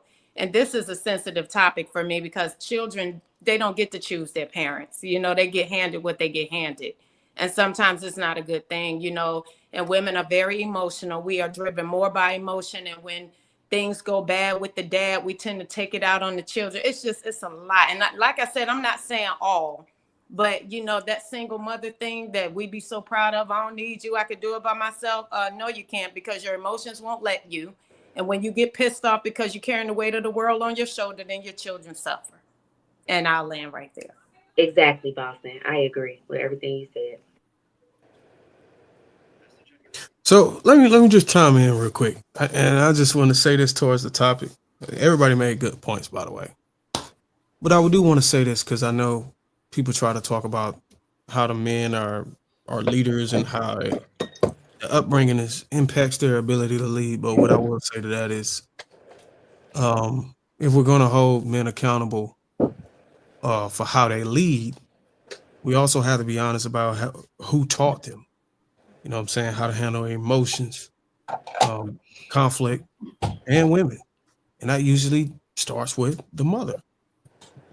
A lot of these so-called toxic traits in men, they're not coming from their fathers. They're coming from being over-mothered, emotionally manipulated, or raised without structure. So what I do want to say to everybody out there in the chat, that's if you want better man, you got to raise boys in homes where the woman respects the man so the boy learns how to respect himself. Because I strongly believe that if the boy was able to witness the father figure, his father, whatever, whoever is in the household, if he's able to witness the man being respected by the women, it indirectly impacts his ability to respect his own self. And I'll land right there. If I could just add to that, I don't disagree with that, but I will add to it. It is how the single mother raises their son, but it is that coupled with every man that that boy encounters, but also the boys that they encounter in school as well. That is how they learn how to manage their emotions and interact with women and people. It is both. It can be very good or very bad, or good and bad, but they are encountering people, they're encountering men outside the home. It may not be the father's influence, but it is a man's influence somewhere, because you're not learning all of that from your mother. You are definitely, it's coupled with every other every other man that you come in contact with as well. Yeah, That's but how we the only thing, the socialize. only issue is there's no confusion. Whenever when he run into multiple men or multiple teachings or concepts of how a man is respected, he may be faced with the confusion, and he can always report back to home base and see how that aligns with the man in the house, and he can check all of that stuff down. But when you don't have a man in the house, there's nothing to check down. You just left out there on the whim. You get what I'm saying? Um, sort of. I don't completely disagree, but I will have to slightly disagree, because even if that man was in the house, there will still be influence, because you have to understand that kids find more value outside of the home at a certain point than they do inside of the home, because outside of the home is new and it's fresh, but you've always seen and heard your parents. So you are heavily influenced by something that looks cool or sounds cool, or you're at school with the boys and they're sharing with other boys what they've been taught. You're influenced either way. So even if the So let me man get was this at straight. home, You're saying that newness trumps an intrinsic value that a boy can get from his house, the father in his household. it adds to, is what I'm saying. It doesn't trump, but it definitely does add to. That father cannot fight that outside influence. It Can you give me an can't. example? Can you give me an example of what that will look like, of a boy running into an outside influence that his We father see it all. would be incapacitated to deal with? I'm not saying incapacitated, but we see it all the time. We see these boys raised in two-parent households, but they're heavily influenced by the streets. And there's nothing that their parents can do about that, because they're just going to be influenced by the streets, because it's new and fresh and fun to Well, them. I agree that there's some influence outside. Yeah. Whether or not he yields to the influence is where I'm kind of lost at. Okay. So I'm lost at, I'm trying to see what is the likelihood of the boy yielding to the outside influence when he actually has a father in the house counteracting that. That's I mean, usually an very, It's example would very be likely. smoking. Most people smoke, and I don't think anybody's parents advocated for them to smoke. A lot of people do Percocets. I don't think anybody's parents advocated for them to do Percocets. It doesn't matter how active your parents are in that household. These teenagers are literally going to get vapes as 13-year-old eighth graders with two parents in the household. They're sneaking and doing these things. And it's not necessarily like, oh, I'm just blatantly disrespecting my parents, because I can get where your confusion may come from, because it's like, I'm an active father, I'm a man, I'm present. Yeah, nobody's negating you're not doing your job, but Right. children are children, and they're sneaking and doing these things because the outside influence is like, I want to be cool too. We all went through our phase of I want to be included. The point that he's making is it's gonna the parents' leadership and influence is going to absolutely supersede whatever outside influence there is. I got two teenagers; they don't do none of that shit, and they never will. And I will bet on it. I will bet any of y'all any of that type of money that my children won't do that. And you know why? Because I'm active. Because I've created that space where my children can talk to me comfortably. And if you are fucking up out there, it's a result of poor parenting. I don't understand why we're trying to erase or minus accountability. No. This is what we love to do. There is such a thing as good parenting and shitty parenting. There are some shitty parents, and in more cases, the overwhelming majority, if you were doing your thing as a parent, you're likely going to have children that are doing well in life. There's it's also not shitty kids too.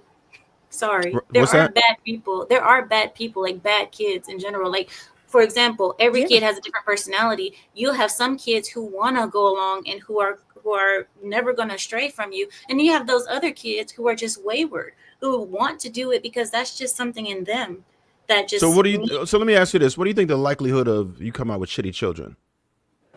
If you have a lot, it's gonna be one.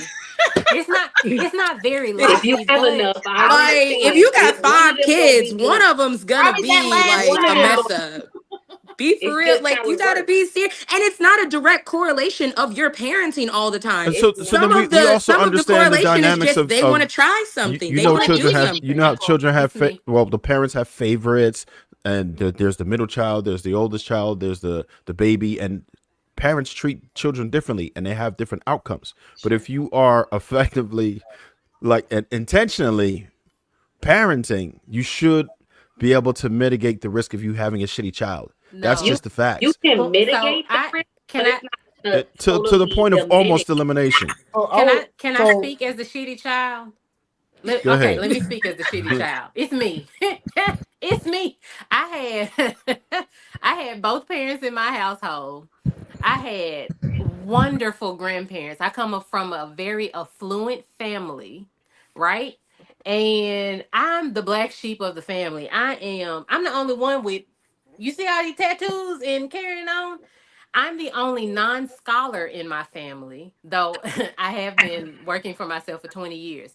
But the outside influence, definitely, because I come from an affluent family. So I went to a hood school, though, only because they were really good schools, and one of my parents went to all of those schools. Which one? So I went to Alcee Corey No, I'm Hamilton. saying which parent. I don't know. I My don't know bad. what the school is. My bad. I was like, what? My dad. My dad went to these schools, knew all of the teachers at those schools because they were still there. Like a lot, well, not still there, but a lot of his classmates were at the school. So like everybody knew me. Even my dad was a substitute teacher at one point in one of my schools. So I'm like, I come from a very affluent family.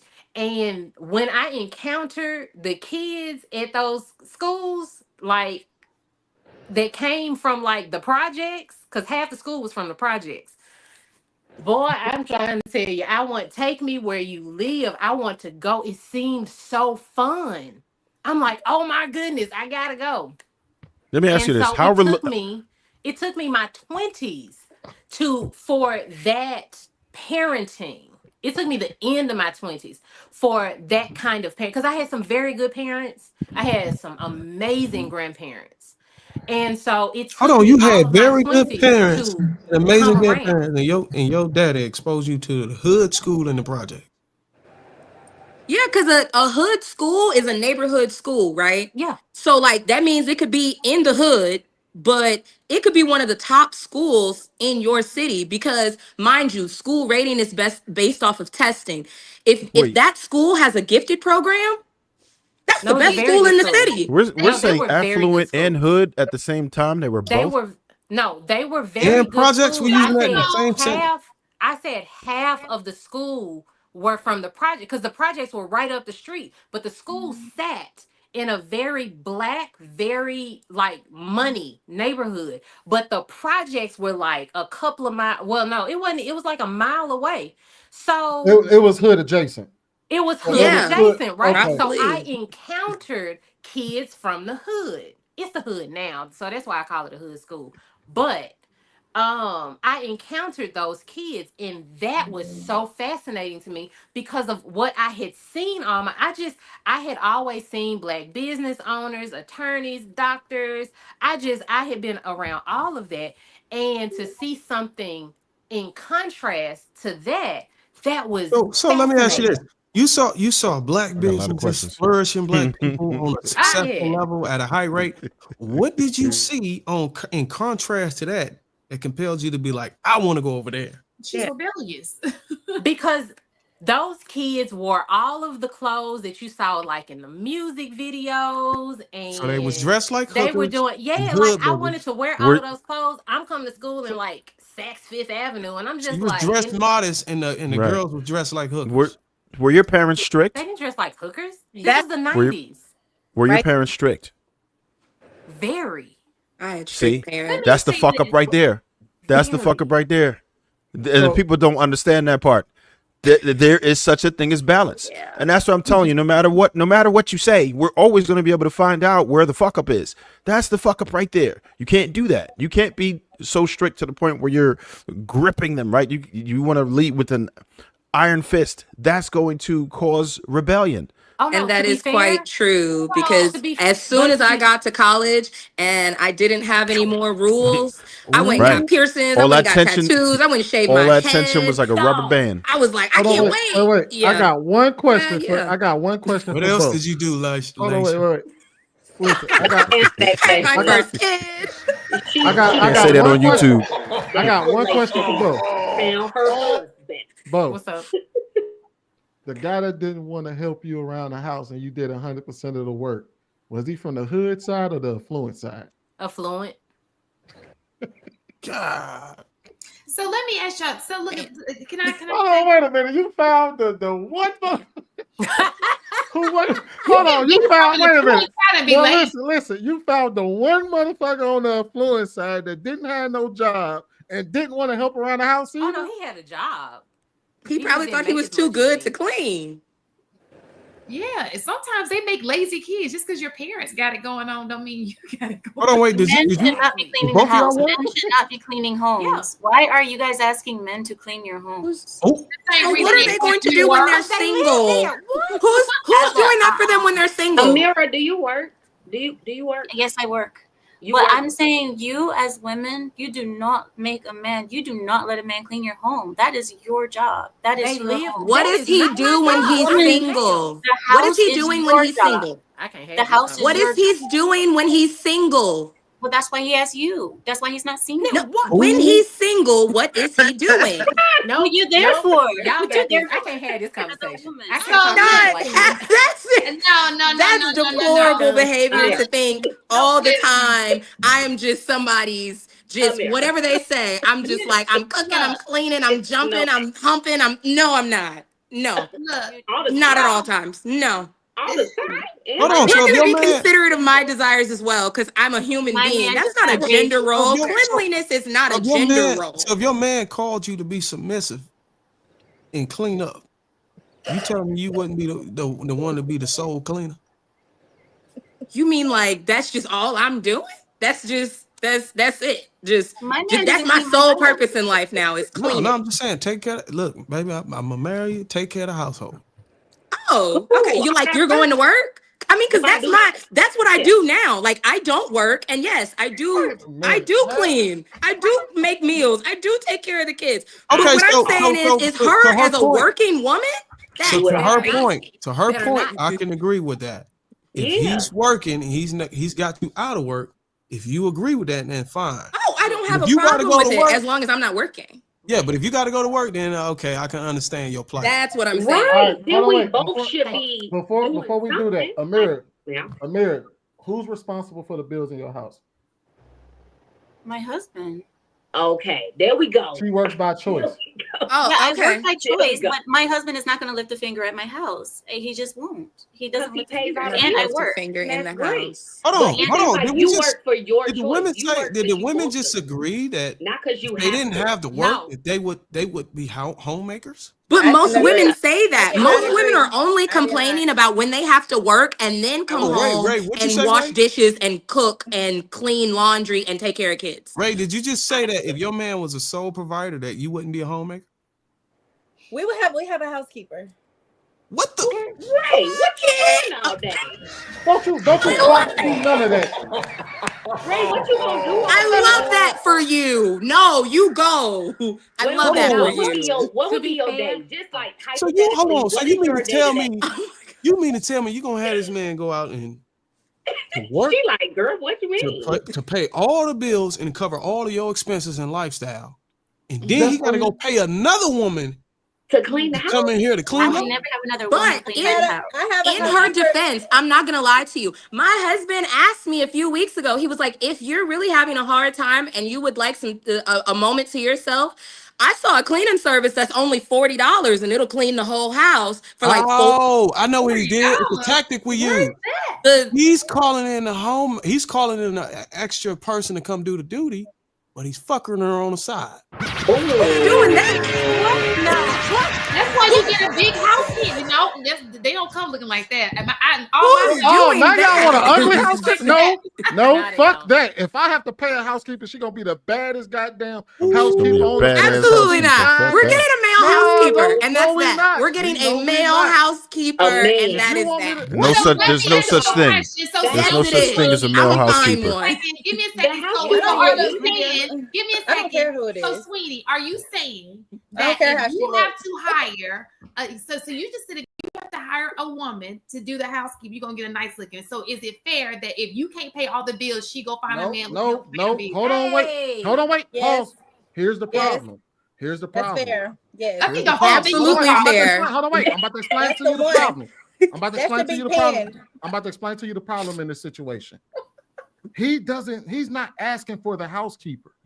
He's completely okay with doing his job and you do your job. You come to him and say, yeah, I understand that you taking care of me, you paying all these bills and everything, but I'm not cleaning this house no more. Hire a housekeeper. No, He I ain't cleaned up. Let me say So something. at between that the two point, things. so you absolutely right. If a man came to you and you was doing your job as a wife, and he came in and said, F you, I ain't going to work for you no more, then yeah, you can find somebody to replace him. But that ain't the case here. The case here is he's doing his job. She don't want to do her job. She said hire somebody. Then basically what Bruiser said. Shit, I'm gonna hire. Winnie, I had Hold on, wait. Okay, I'm gonna let me say something. I need to give more context because I already have a housekeeper with or without a man. Let's start there. Obviously, as a grown woman, I'm going to clean up in between housekeeper visits. That's just a part of being a clean human person in an African American household. We're going to clean up. That certain things go without saying. Just like I'm gonna have groceries in the refrigerator. That's the first thing. The second thing, Sweeney, as we discussed before, if he doesn't own the home for me to cook and clean in and the housekeepers to clean up, then he can't even have this conversation with me. Now you gotta own the home. He can't just pay the rent. He gotta own the home. Sweeney, we already went over this, but for those who don't know what I'm speaking of, I was saying I don't have no type. My type is a homeowner. Oh, she wanted them. We already talked about this. Okay. All right. You got a man? Hold on, wait. This was me. Remember last week? Y'all remember? Hold on, Ray, you got a man? Last week. I wasn't there, Ray. So can Ray, you? you got a man? It said LA Love Doc last week. No, I don't have a man. That's not my priority. We went over this. I guarantee you. This was. I remember her. Yeah. How convenient? She still has a housekeeper. You don't have a man, and it's not your priority. Yeah. And you got all these crazy standards. How That's convenient? me. Yeah. I don't have the perfect man. Remember?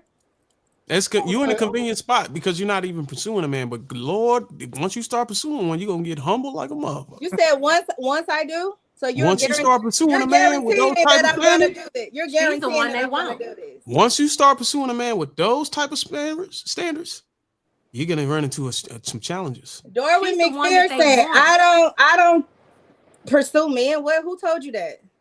Okay, what I'm saying is once you get open to prioritize and get in a relationship, whatever way you want to spill it, you're gonna run into some challenges with those standards. But is that a guarantee that I would ever get to that point? Can you guarantee that? Can I guarantee that you ever get to what point? Why I would prioritize having a man? Can I guarantee you ever get to the point where you prioritize a man? I can't guarantee. I can't guarantee that you would prioritize a man. No. Thank you. Okay, I'll change it for you. If you ever switch up and want to prioritize a man, you're gonna run into the problems that you. And that's what do you prioritize? And Sweeney, and if was a fifth, you know what? We'll all be drunk, baby. Put that goddamn drink down, man. You What is know wrong the with vibes. you? Wait. Yeah. So I don't know. What exactly do you prioritize? Myself. Oh. She one of them. Lord. Herself. I'm one of Diane those. That's fine. Bryant, Look, y'all. listen, That's listen, one of listen. those. Bryant right there. Wait, let me I'm just one tell of you. Let me those. just tell Hey, you. Listen, time out. Hold up. Listen, I don't see a Yeah. problem with it. If Ray Tracy Ray Ellis. it's good with that. Listen, she has the right. That's her prerogative to prioritize herself.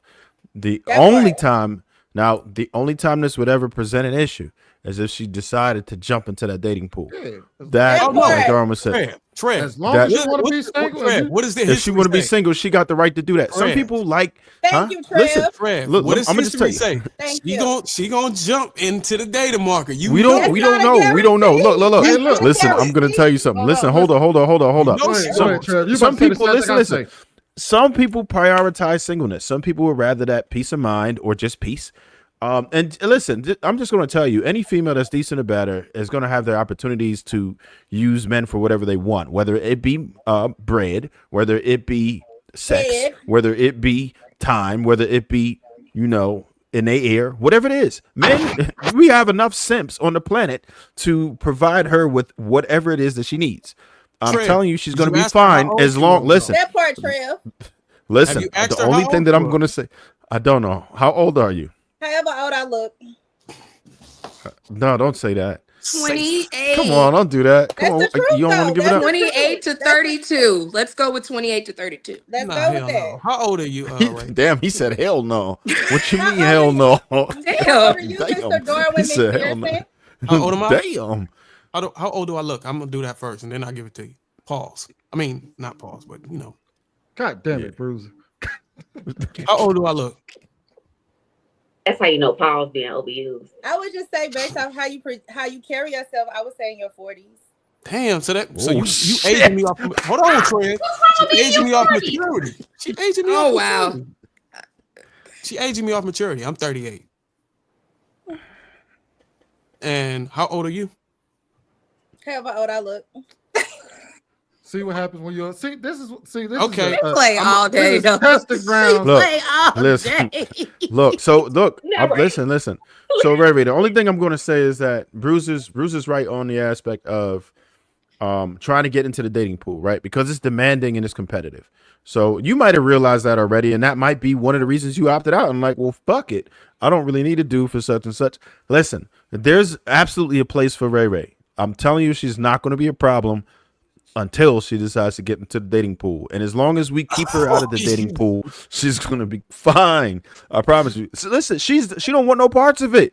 And I'm not even going to say dating pool. I'm not even going to say dating pool per se, because she could date and be fine. But it's only when she tries to get into a long-term committed relationship. That's the only thing. Do you have children or want children?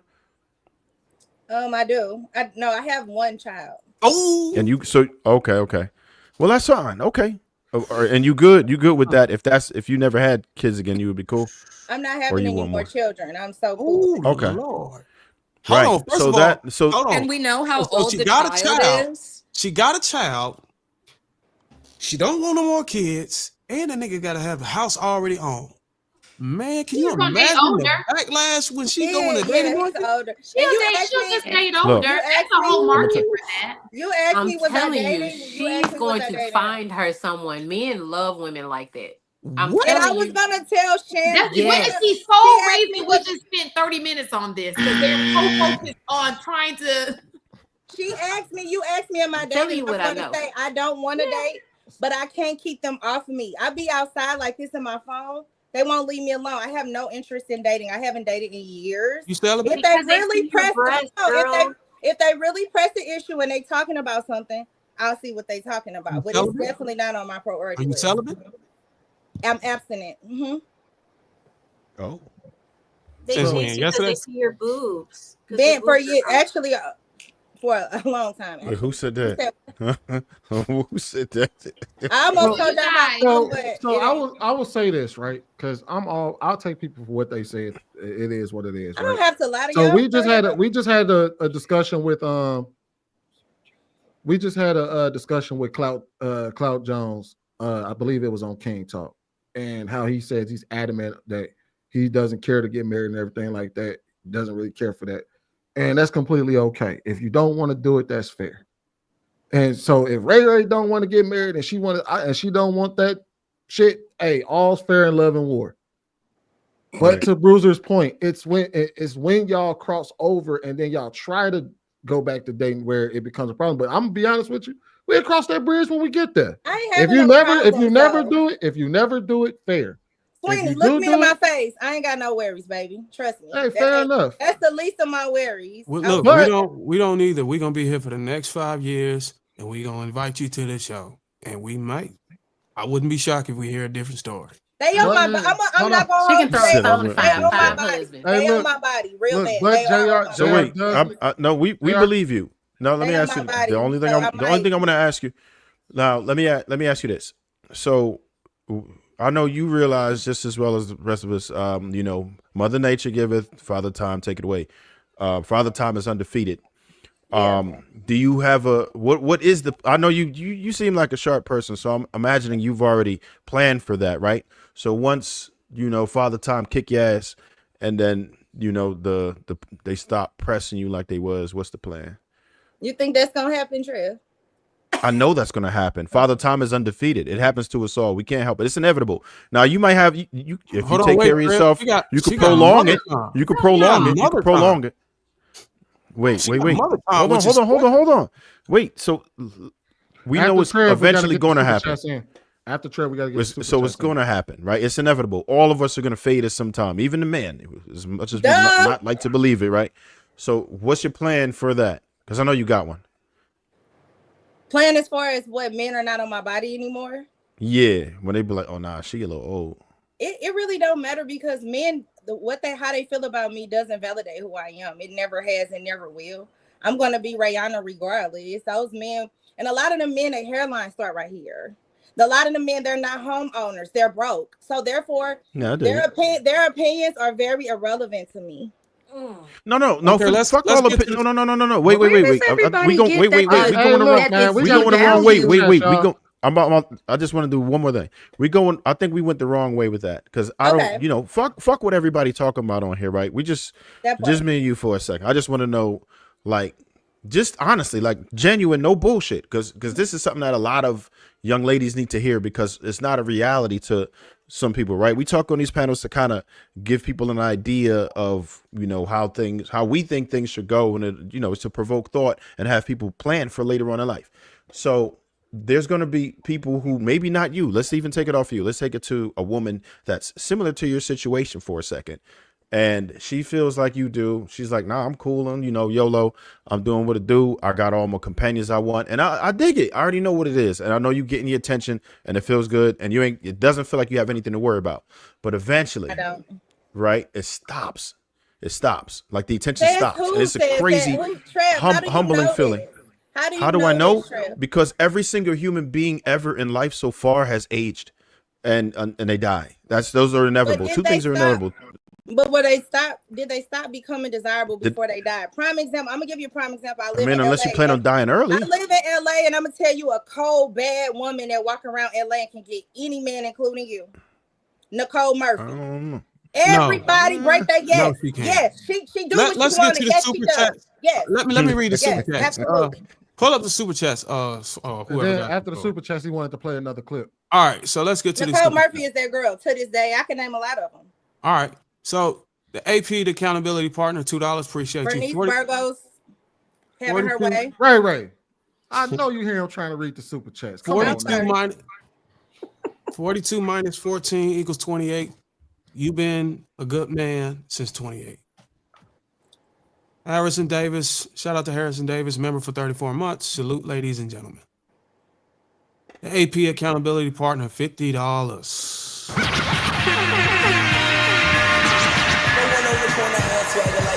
Shout out to him, the sponsor of tonight's show. Very generous gentleman there. Y'all, shout out to him, man. Put a 1 in the chat for the AP accountability partner with the 50 ball. Talk. Don't forget to give context, M. White. You've been at this thing 6'14"-ish. So from 14 to 28, you may have been running these streets, but you were still in your 20s when you started to turn it around. Women hunting for family at 40 is a bad idea.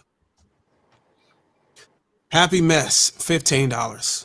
Single mothers are victims of narcissistic abuse. They've been devalued and discarded. This causes a ripple effect that harms the children. The narcissistic father is to blame. Ooh, that's a topic. The AP accountability partner, again, $2. Speak on it, Ty. The AP accountability partner, $2. Okay, Ray. Cleave it to Beaver. Okay, sis. The AP accountability partner again. Damn. He the owner of the show? $5.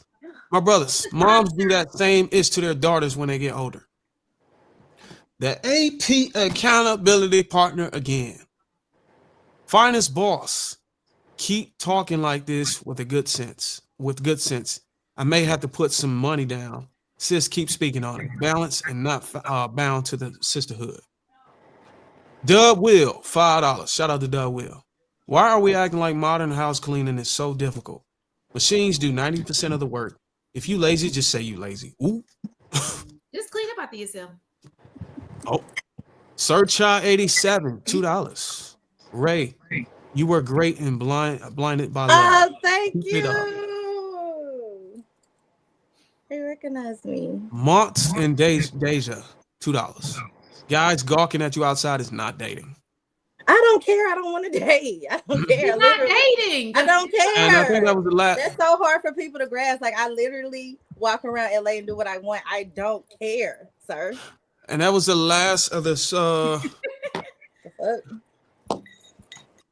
And that was the last of the super chat for The that. men are more pressed about me dating than I am. That's crazy. Oh, okay, look, Ray, look. I know you got a lot to say. You're passionate about it, but I will tell you, even though you withholded a lot of information, I would tell you, I can promise you one thing that will negate or make a lot of men kind of walk away from you, some really good men. It's the fact that when I would ask you about what you prioritize, you said me. And men and women knowing that you have a child to raise and that it's important to bring a father figure in that child's life, given the statistics, given the likelihood of his trajectory. The fact that your answer was to prioritize me over even considering the fact that this kid might need a father figure was one of the things that might be a chink on your resume whenever it comes. Well, see, the thing about it is, Darwin, you don't know a lot about my business. I didn't tell you the age of my child, and you don't know that he's an adult and he's training to be a Navy SEAL. And we cannot talk a lot about his business. You don't know that I had my son when I was a teenager, so you don't know know my business. Well, so no, my son, hold on, let me finish, because see, there you go. Y'all do a lot of assuming on this show.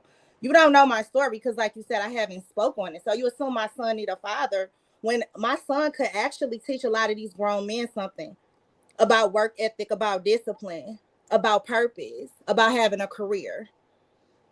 Okay. Well, one thing you got to learn when you come in a space like this, when you breadcrumb information that's critical for us. That never asked. You never asked.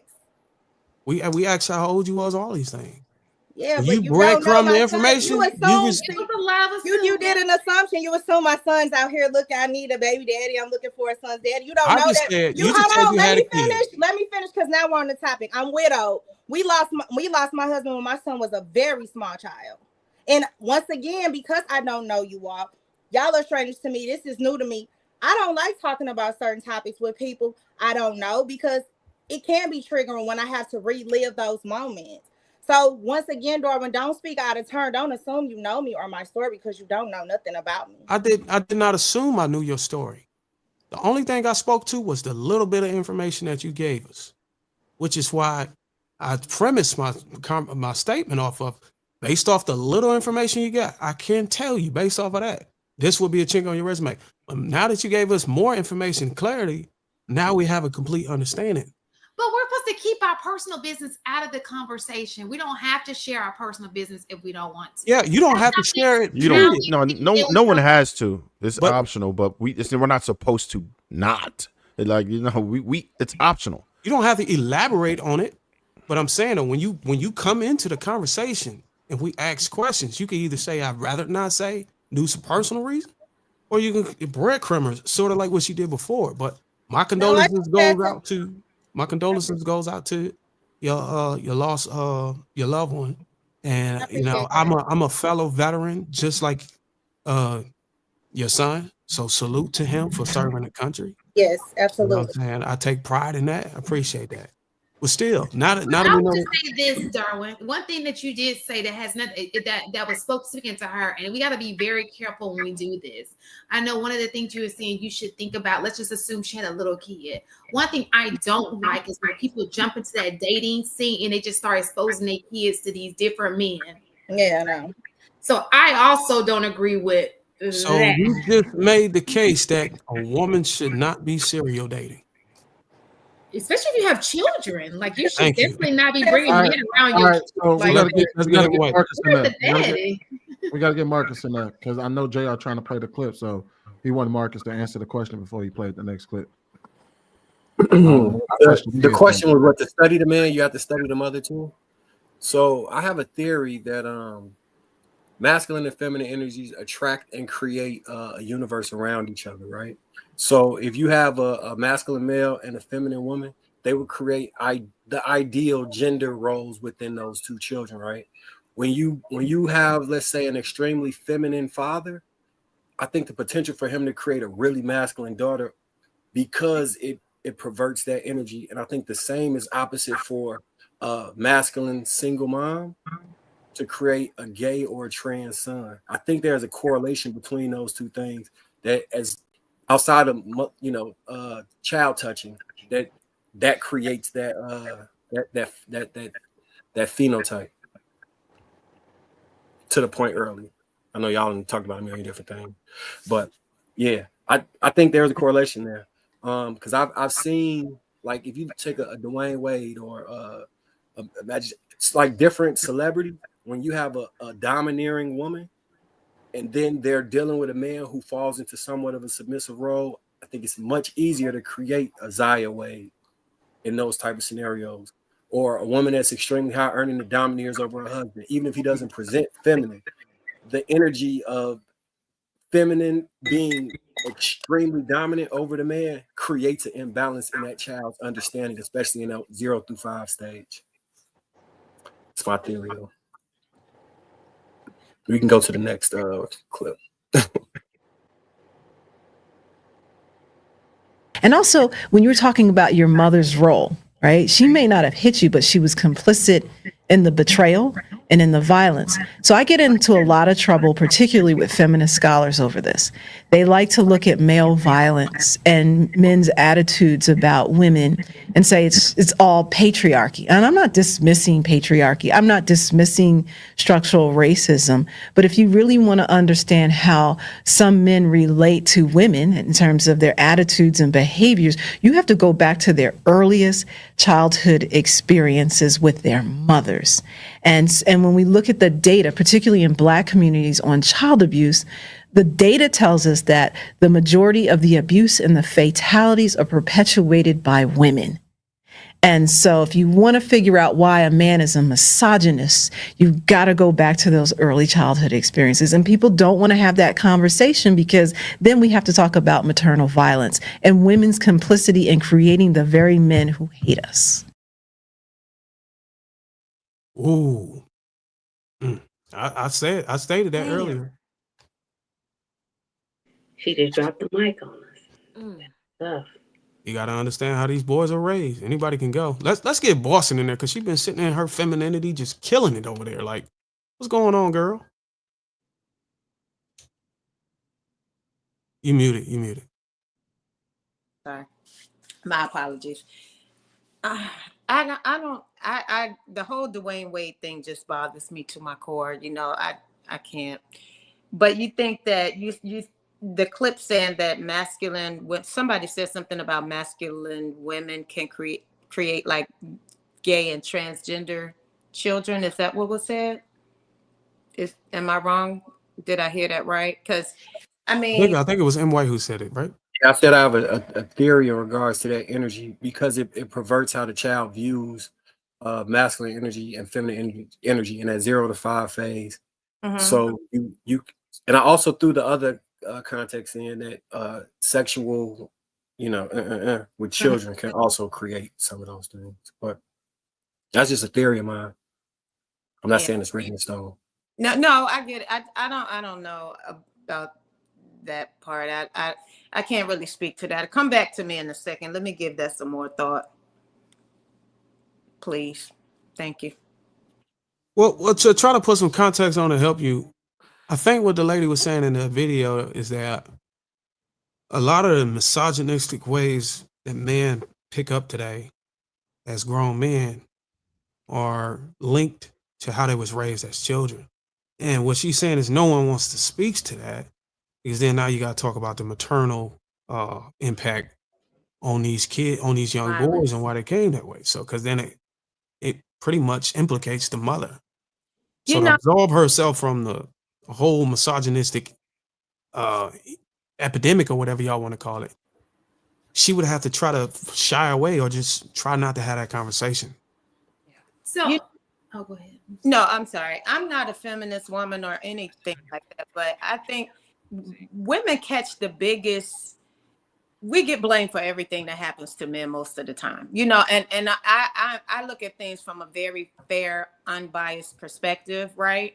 But I think that men hold a lot of weight in how a child grows up. You know, it's not like, I don't think, and this is just me personally, I don't think women grow up and say, you know what, I aspire to be a single mom. You know what I'm saying? You know, you get into these relationships with these men and it works out for however long it works out. Some people are married and the marriage fails and then they get a divorce and they appear as a single mother, but they were actually married and ended up divorced. So it looks like they were a single mom or they didn't have two parents in the household at one time. I just think that we have to be mindful that, you know, though the woman has a lot of responsibility as a single mom, she's the only one there to blame. But why is the father absent? You understand what I'm saying? Like, and all the guys that leave are not Pookies and Ray Rays. You know, it's some decent men that leave the house and forget about their children too. And I know you say, how can you put decent and forget about your kids in the same sentence? But, you know, people are good until they're not. Right. You know, that's the way I look at it. And I just hate that, you know, when we have these conversations, the conversation leans towards the women being blamed for a majority of everything. And so I want to say this. Shan, real quick. Okay. Can we get Bo in there? I promise you we're gonna come straight to you. All right. Sure. Okay. Two very important things. One very important thing and then another thing. I get your theory, M. White, about that subject, but until you have lived with a person like that in that community, I would encourage you to talk to them. I would encourage you to seek some knowledge about it, because it's a lot more complicated than that. And so, as a person who grew up with a cousin that is trans, I really want you to seek some more knowledge about it. I get your theory. It's fair. Don't get me wrong. But I don't want you to say that again without talking to some people who have had firsthand experience of that or who live that lifestyle. But can I respond back to you real quick? Sure. So I appreciate your the tact in which you're handling that, right? So my theory is again, it's a theory. So I'm not saying it's cement. I made sure to say that. But so in knowing a lot of strippers, what I found is that a large majority of them have been sexually assaulted in some way, which led to either over-sexualization or like a prudish where they distance themselves and try and become asexual. Sometimes people operate normally, but those spectrums seem to skew further and further. When it comes to the men that are feminine presenting gay men, a lot of them, if you like look at the shows where they discussing the stuff, will say that something did happen. There are people who say that they were born that way. I'm not saying that does not exist, but I'm saying that the way we engage with things, when we were talking about early childhood development earlier, right? We were saying that if you're hitting your child, then they may become violent or regressive and standoffish because of the impact of that. I'm saying that those things don't necessarily mean you can have a perfect child, like you said, and you can have a child who was raised perfectly right and he still becomes violent. He still could become gay and all those things. However, there is a correlation between the people who talk about extreme, like we have we had a guy who used to follow like trans men the men who transition, right? And then they became like S workers, sex workers. And a lot of them had those stories amongst that this was done by XYZ. Yeah. So I've seen a lot of them discuss this. I'm not just really pulling it out the air. It could be the sample size. It could be the sample size. And that's not to say you look at every one of those people who dancing or who did XYZ that they were definitely, touched as a child. I'm just saying. Mm-hmm. You say you were? I wasn't. I used to be. I wasn't. Right. I wasn't an S worker, FYI. But yeah. You used to be a dancer? Yeah. Okay. Majority of those women that were dancing with you, did they have some type of, like I don't know. I was a baby. They throw money up? Did they throw money while you were dancing? Yeah. We ain't got to go into it deep. But I don't know. I was a baby. I was only 18, so I don't know. I never had those conversations. I was you wasn't no goddamn baby. I know. 18 is a baby. Know a decent amount of dancers, and a lot of them, when you get to know them, will tell you XYZ happened. Okay. And then they began to sexualize themselves, and to the point where they would say, "I had control over my sexuality by being able to give it away, so nobody could take that from me." Yeah. Mm-hmm. And that's a real thing. And I'm not saying women being sexually promiscuous can only be relegated to this and this haven't happened. I'm saying that tends to be like everybody that's 7'4" not going to the NBA, but a lot of people that's 7'4" go to the NBA. You see what I'm saying? I'm just going to say this. I've interviewed plenty of women who were in that industry, S workers to every extent, right? From dominatrix to stripping to OnlyFans to list crawler or whatever, right? And the overwhelming majority have been violated in some way. That always comes up. It always comes up. They've been violated in some way, like you described earlier. That's so that I would say that is absolutely a contributing factor. And I have a very large sample size, and I've pretty much really been close to the underworld and talked to a lot of people who are in that industry, like a lot.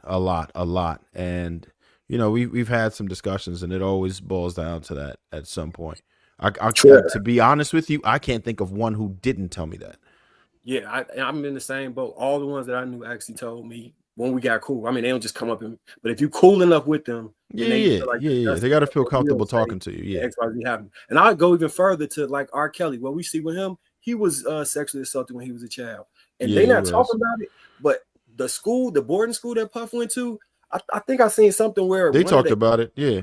The dude.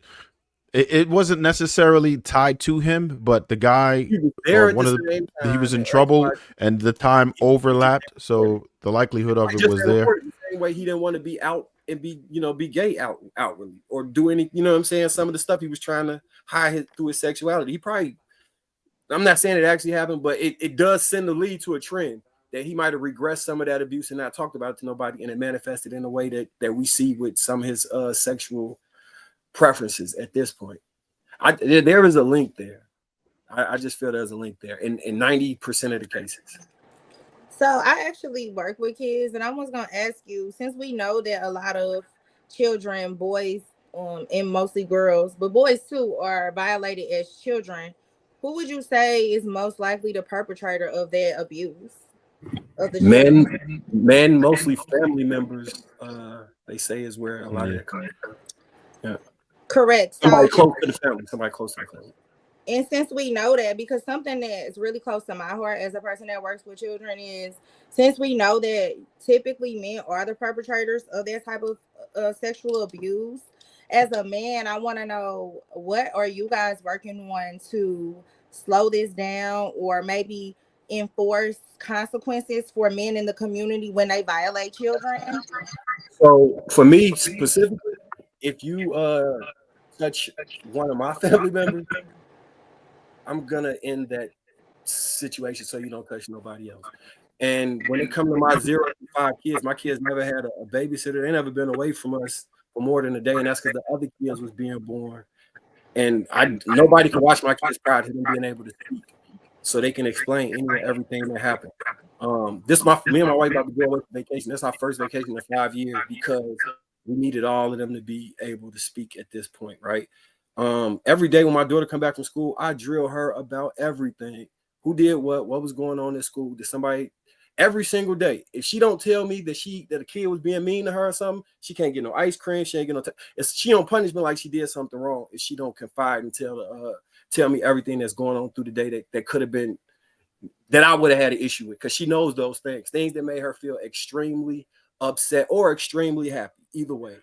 So yeah, that's I'd like to chime in on that, but and from my understanding, you're saying you're not saying the immediate family. You're saying men in the community. Like if we know a man in the community violated somebody, you're saying that you're calling for these men to come stand up as leaders and do something about this dude or this issue, right? Most of the time, it's not community. It be people in the family.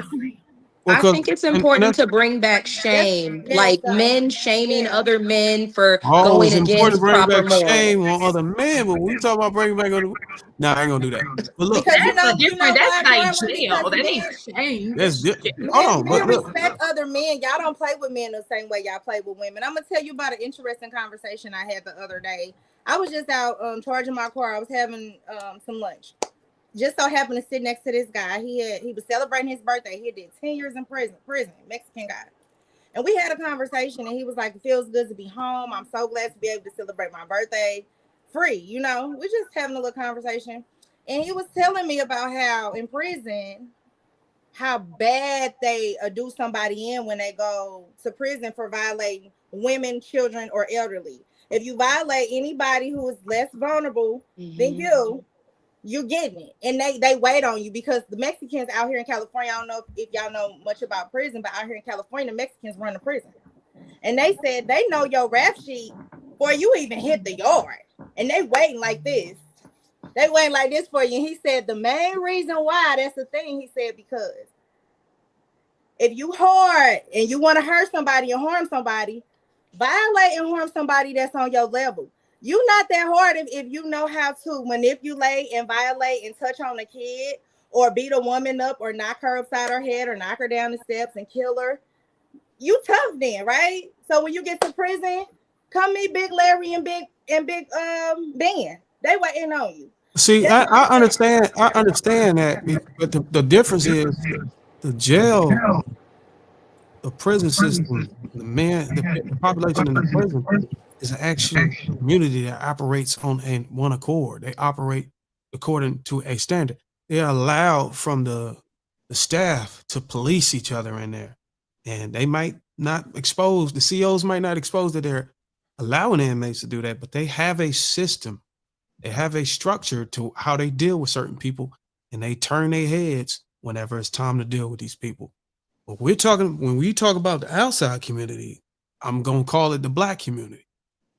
We're not operating like that. You don't feel like the four of y'all right now could get, each one of y'all have 5 friends, and they have 5 friends, and they have 5 friends. And now you have a community of men that hold each other accountable. So guess what that ties back into? When Ty started out saying, where can we go find these good men? Now we can go to that community of good men that are being held accountable, that we know are educated, that we know are active fathers. And that's where we can go and get these good men, because it started with the 4 of y'all. And if everybody that does content that claims to be this good upstanding man started something like that, you'd have a bunch of groups of good men holding each other accountable, being able to be partners, be active fathers, identify bad men, help us vet bad men, get rid of other bad men that are going to continue to be bad to the single women and to your daughters that are growing up. I don't think that that's crazy. It's the same concept as a fraternity. Are you saying that we should? All right. So, and Ray asked a fair question. She said, "What would we do in situations regarding?" But wait. I was trying to. Some interrupted my ear. Lisa, hold on. But let me say this, Sweeney, real quick. You're talking about us 4 men. This is more like a virtual community.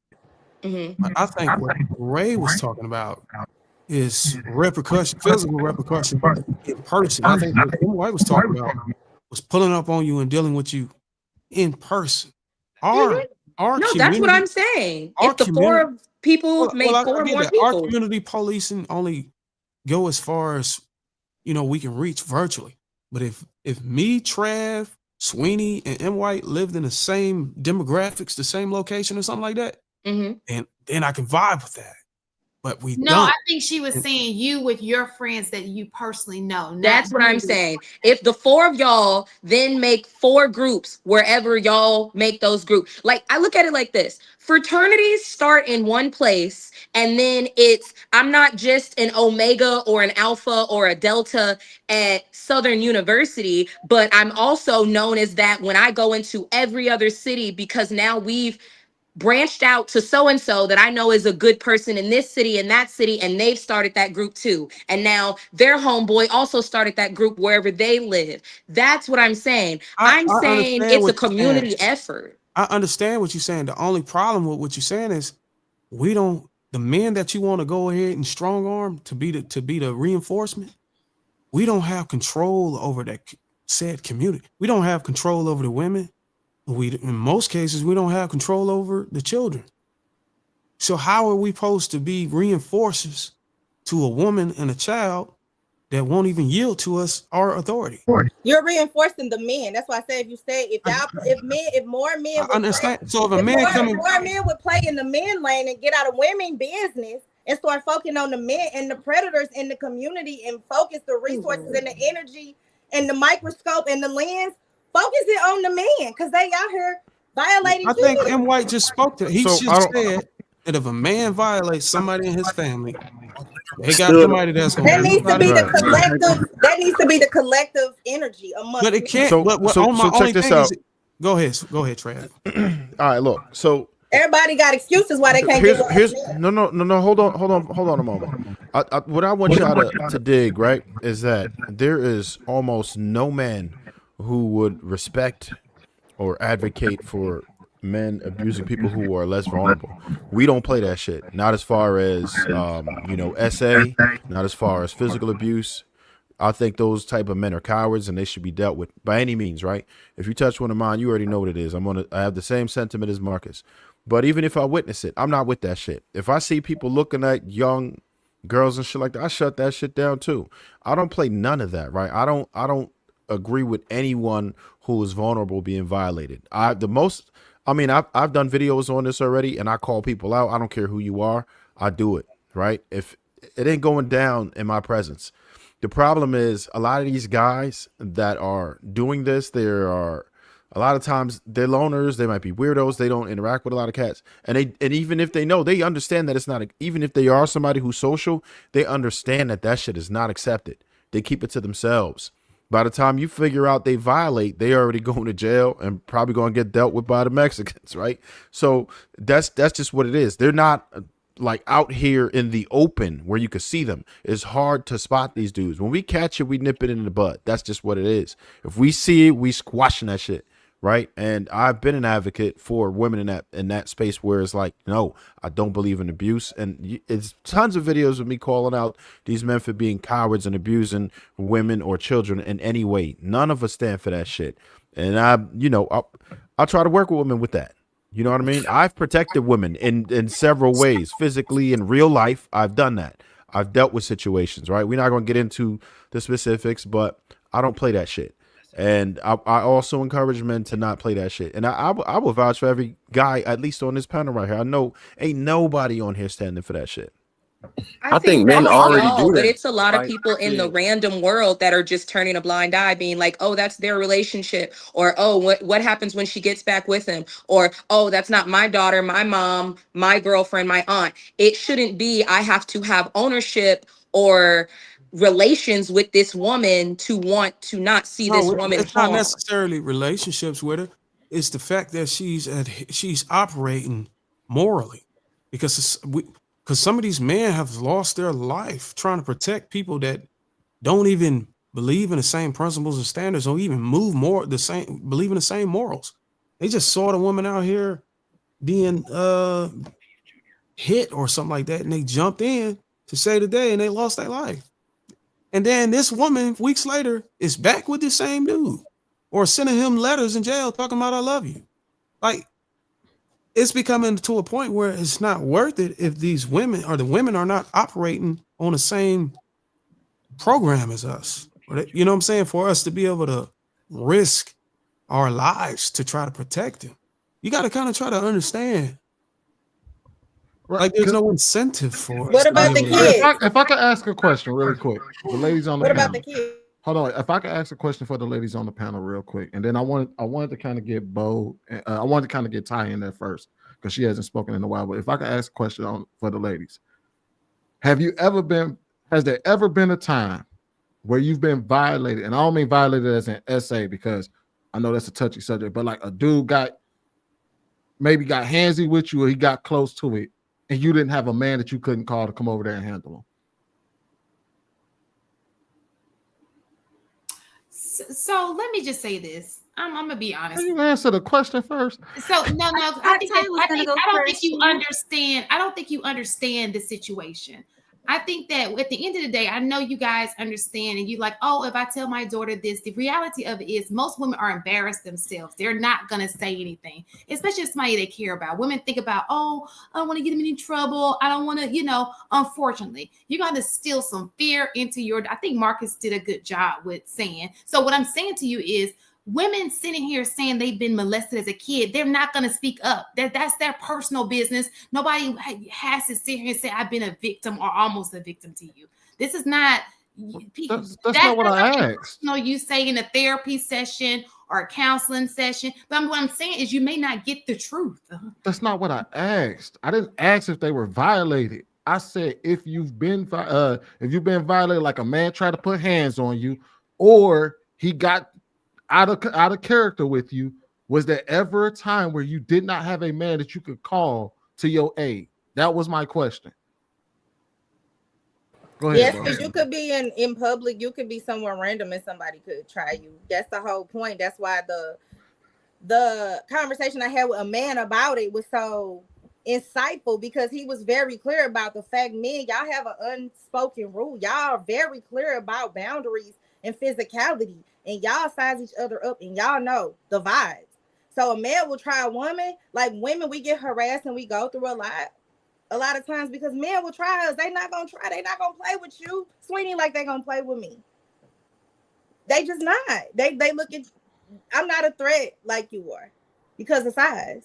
So what do you want? The only thing that I can say makes sense for a man to understand is, imagine if you were being verbally harassed by a transgender or a gay man.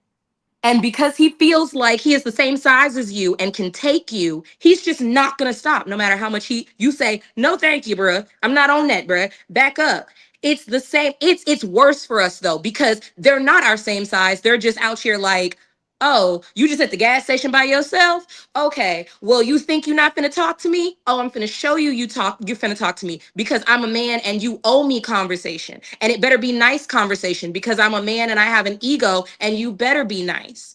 That's what we're saying is the problem. So it's not that somebody doesn't have a husband or a dad or a brother. It's you can be at the gas station by yourself. And I would hope that if I'm at pump 7 and a nice man like one of y'all is at pump 8, y'all be like, bruh, she said no thank you, back up. Like, don't hover over her, don't make her feel threatened. I think it's a community thing that the older generation said we used to have, and I don't know how, like, what happened to lose it, because I am fairly young, so I don't know, but it's something where we lost it. And I don't even think it's a certain type of violence, because there were weapons in the 60s and people still had camaraderie. It's a certain type of movement that caused that to go away. But I'm not going to even pull that card. I don't think it's gone away. I've been in a situation where I was at a gas station. Now, it wasn't an officer, though, a fine black woman, baby.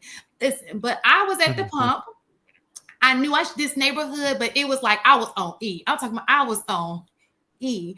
And I had to go to a QT because I had like a little, not every gas station did a little scan thing. And so I went and I said, this dude, I had to go to the other side. I was in my son's car to go to the other side of the car to pump the gas, and I'm pumping. And I knew that there were people that I felt like basically I didn't feel safe.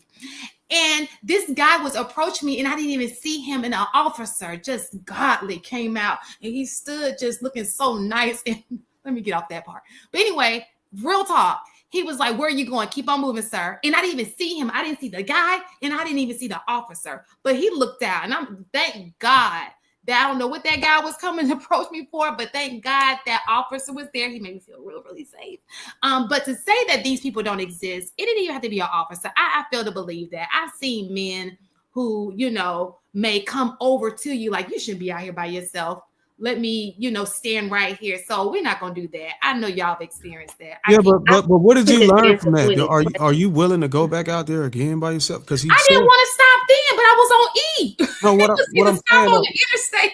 What I'm saying though, the lesson is that a lot of people miss is that you actually should not be out there by yourself. Oh, and that's a part of the protection. That's the part of the thing that we're talking about. Like a lot of these women don't heed to that. They just feel like, well, you just shouldn't touch me.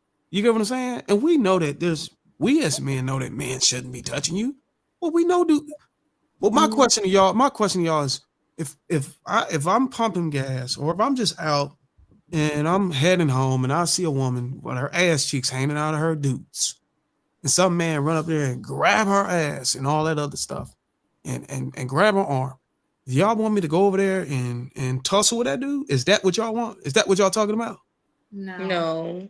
That's not.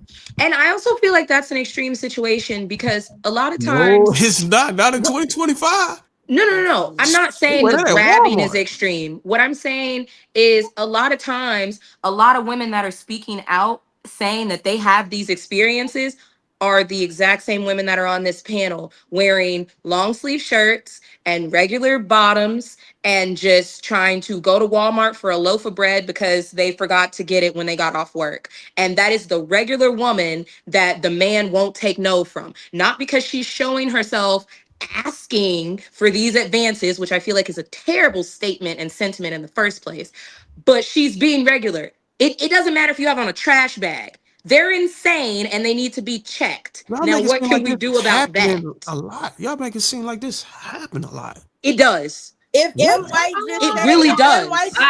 We have no reason to lie. So it happens a lot. So we gotta get Ty in there. We gotta get Ty in there. Hold on. So if it happens a lot, the majority of the perpetrators were men. We gotta get Ty in there. I got it. Let me but M. White just confirmed that men are the perpetrators of this type of violence and abuse. So what do you mean? How often does it happen? If you look at the statistics about men that are in prison for that, I'm not saying it's not. All I'm saying is children or people. Listen, all I'm saying is, and I'm gonna give it to you, Ty. Right. If it's happening a lot, like you said, shouldn't that? It ain't that I say it, Darwin. You know it happens a lot. Stop playing dumb. Okay. If it's happening a lot, like you saying it, like it does. I'm just saying. I'm just responding. If it's happening a lot, if it's happening at the rate you say it is, what shouldn't that compel y'all to prioritize getting in a relationship and getting a man? Yes, but to be in a relationship is to make he has to pick the woman. If he doesn't pick her to be protected, how is it her fault that she's not protected? If she's not optimizing herself to be picked. Amir, does that happen to you a lot? It doesn't matter about the woman having a man or not. Yo, we gotta get Ty in there, y'all. So Amira, so people don't come up to you. I know you heard me. So let me just say this. No. So we get Ty in there because y'all gonna keep going and going and going.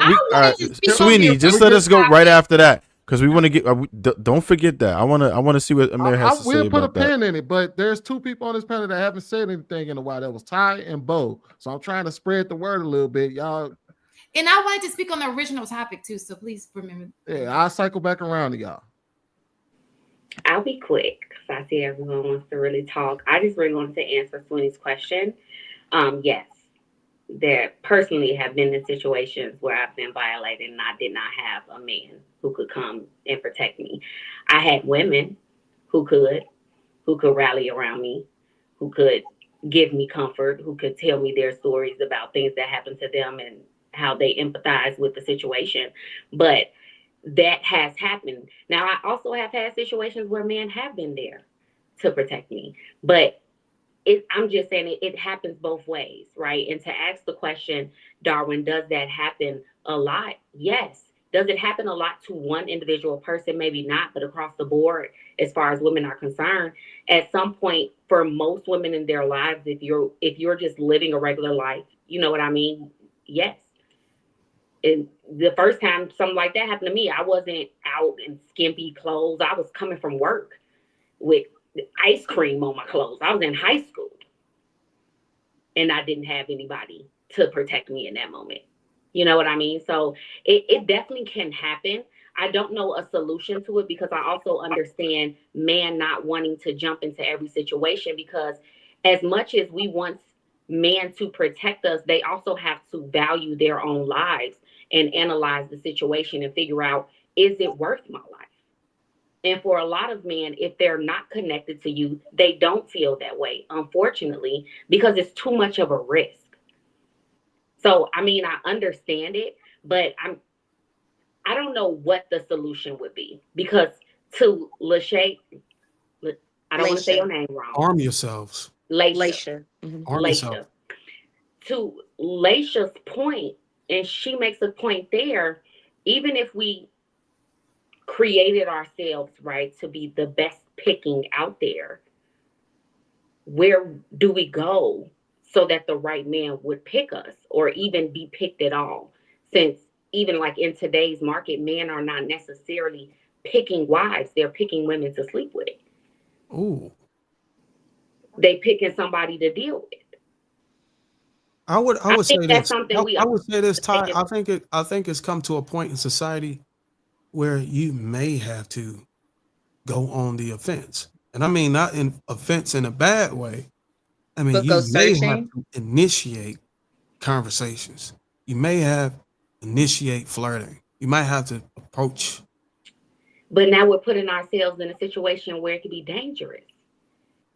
And that is the risk.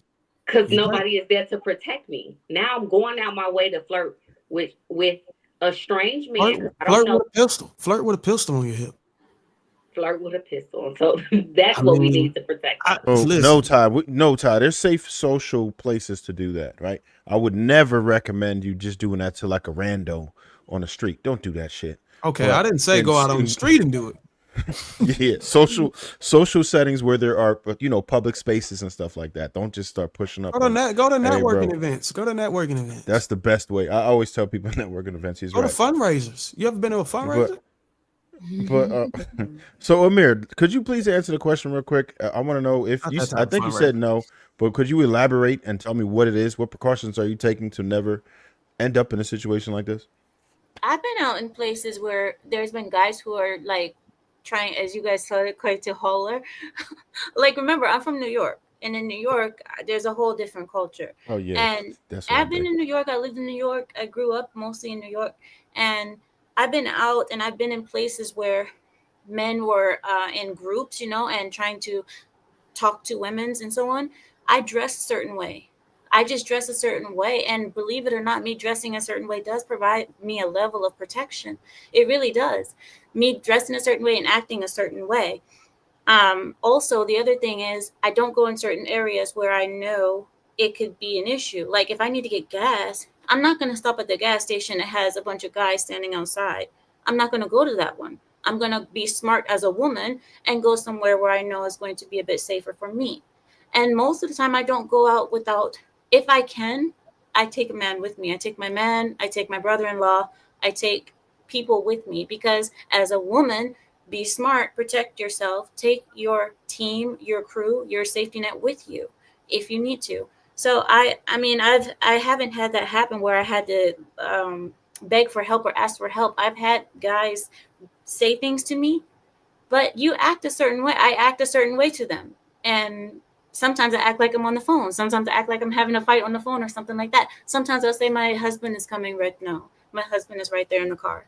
Sometimes you just have to be smart. But I'm not saying that it doesn't happen where women get assaulted and stuff like that. I'm not saying that, but in my case, that's what I've done. Do you feel like you've gotten it right every single time?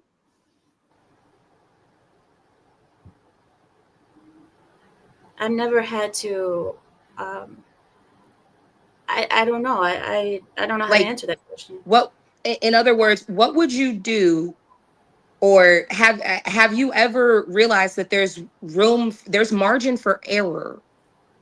Like, yeah. Because if you say so, example, a guy's talking to you and you reject him, and then he gets attitude, like turns away, and he's like, "Oh, what?" You know, there's obviously margin for that, and that stuff happens as women. It happens where some guy, maybe he's drinking, maybe he doesn't know what he's doing, or maybe he's just an a-hole, but there's just certain ways that you have to work around it. I mean, I've only had that happen maybe like 3-4 times where the person has gotten rude or something, but never have I gotten rude back to him. Never have I just did certain things to get out of that situation. Not what you could do better, more so what I'm saying is I guess what I'm here's me being cut and dry with you, very honest. Do you feel like you are in an area that has very aggressive men, like very aggressive men, very alpha, domineering men that would respond with, if you said, "I have a husband, no thank you," they would respond with, "Well, we don't care about that. You can't have no friends." Because I bet you every single other woman on this panel could say that they have responded with, they have a husband. Even if that is a lie, sometimes you will say that to be like, get him away. And I can guarantee you any other woman on this panel has heard in response, "I don't care. That mean you can't have friends." They keep the conversation going. I'm talking about dealing with persistent men. And it could be a cultural divide that we have now reached in this conversation. But what I'm telling you is that in my community, in a lot of these other people's community, there are men like that at the gas station, at the Walmart, in the mall, at the Target. We're not talking about we got dressed up salacious and went to the club. I'm saying we did normal activity, just like any other person should be able to do normal activity, male or female, and we were essentially made prey for a predatory man. No, I get it. I get you completely. Maybe I just dress a certain way. Maybe I give off a certain energy. I don't know. You said you've been arrested 3 or 4 times. Oh no, Amira, you're right. You do dress it is a certain way to dress. They're not counting for that. I don't know why they're being disingenuous. A lot I mean, of and also it could be because I'm not. Maybe it's because I'm not their race too. Because it could be a comfort thing, where it's another woman of their same race that they feel like they can be more disrespectful. I don't know. Amira, you know how they be dressing. You've seen them out there. You've been out there. How you gonna say how Amir, you said was you in New York City? Yeah. What borough? Brooklyn, Prospect Park. Oh shit, Brooklyn. Yeah, they got all the aggressive men in the world over there. All the aggressive men in the world. She said she's been harassed 3 or 4 times, though. I mean, it was like 3 or 4 times where they would respond. We're talking about danger, right? So she said it was no danger. That 3 or 4 times, what were you referring to? The 3 or 4 times, Emerald? What was that? You know how it is, like when you say like, "Oh, I'm no, thank you," or you keep going, and if somebody says like, "Oh, you have an echo, Ray. You have an echo." Where you say like, "No, I'm in a marriage," or something like that, and then they say, "Oh, so what?" Or "What does that mean? I can be your friend," something like that. Where they keep it going, just like Lashia said. Do you wear yoga pants out, Amira? No. No. How many of y'all sisters wear yoga pants out?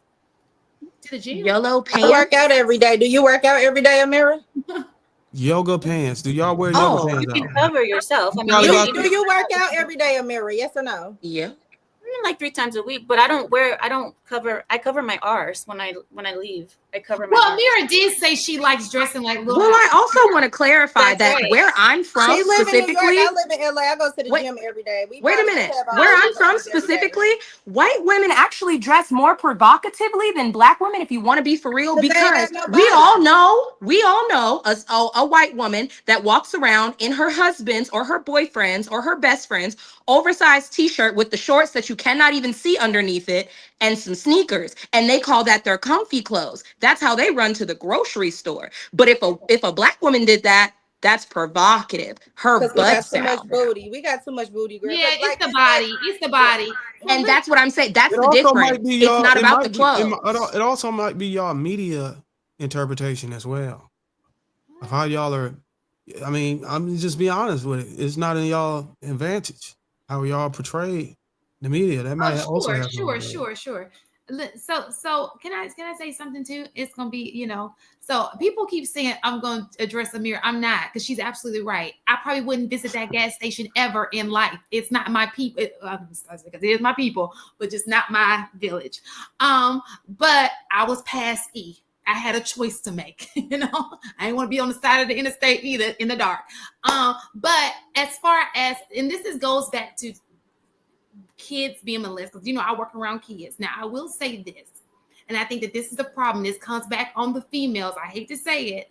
I have noticed that when people talk about them being molested as kids, especially, most of the time, if it's a family member, that mother figure tries to protect the person who does it. And if the mom does find out, let's just say a father's not in the home, there is some type of, what's the word? Oh, you don't want to say, you'll probably discipline the kid, but not take it any further than that. Because if you have two kids, and let's just say it's the brother doing it, now the parent has a choice to make, right? And a lot of times they don't take it to the dad, because the dad may take it to a different level if the dad is involved. If the dad's not involved, the mom, sometimes they love their sons. Y'all know what I'm talking about, right? Am I speaking? And sometimes the women the mothers don't take it to that level because they don't want their sons to be put in the system or whatever when it comes to, and I know several cases like that. And then I wanted to speak on the prior situation. I had the original topic, and it's not about abuse, because I don't think this is abuse. When we talk about, I have a friend in particular who he's dating, he married a woman who's outside of his race. So anyway, they separated. Make a long story short, we had like a little powwow. He was going through something, and we're already friends. All my friends are married. But this particular day, he was in there, and some of us asked, like, well, why are you, what made you date or marry this woman? And he brought it back to his mom.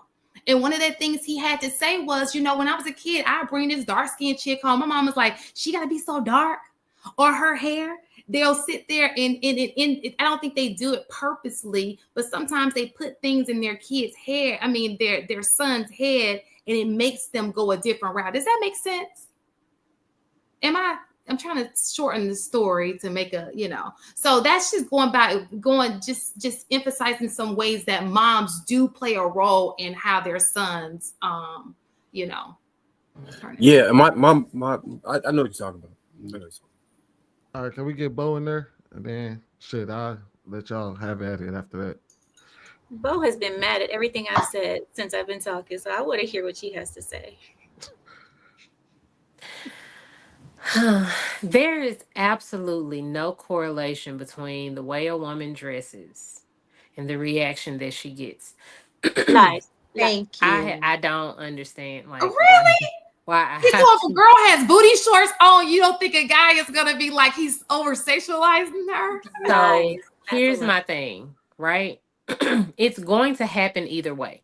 It doesn't matter if you are shaped a certain way. It doesn't matter what you wear.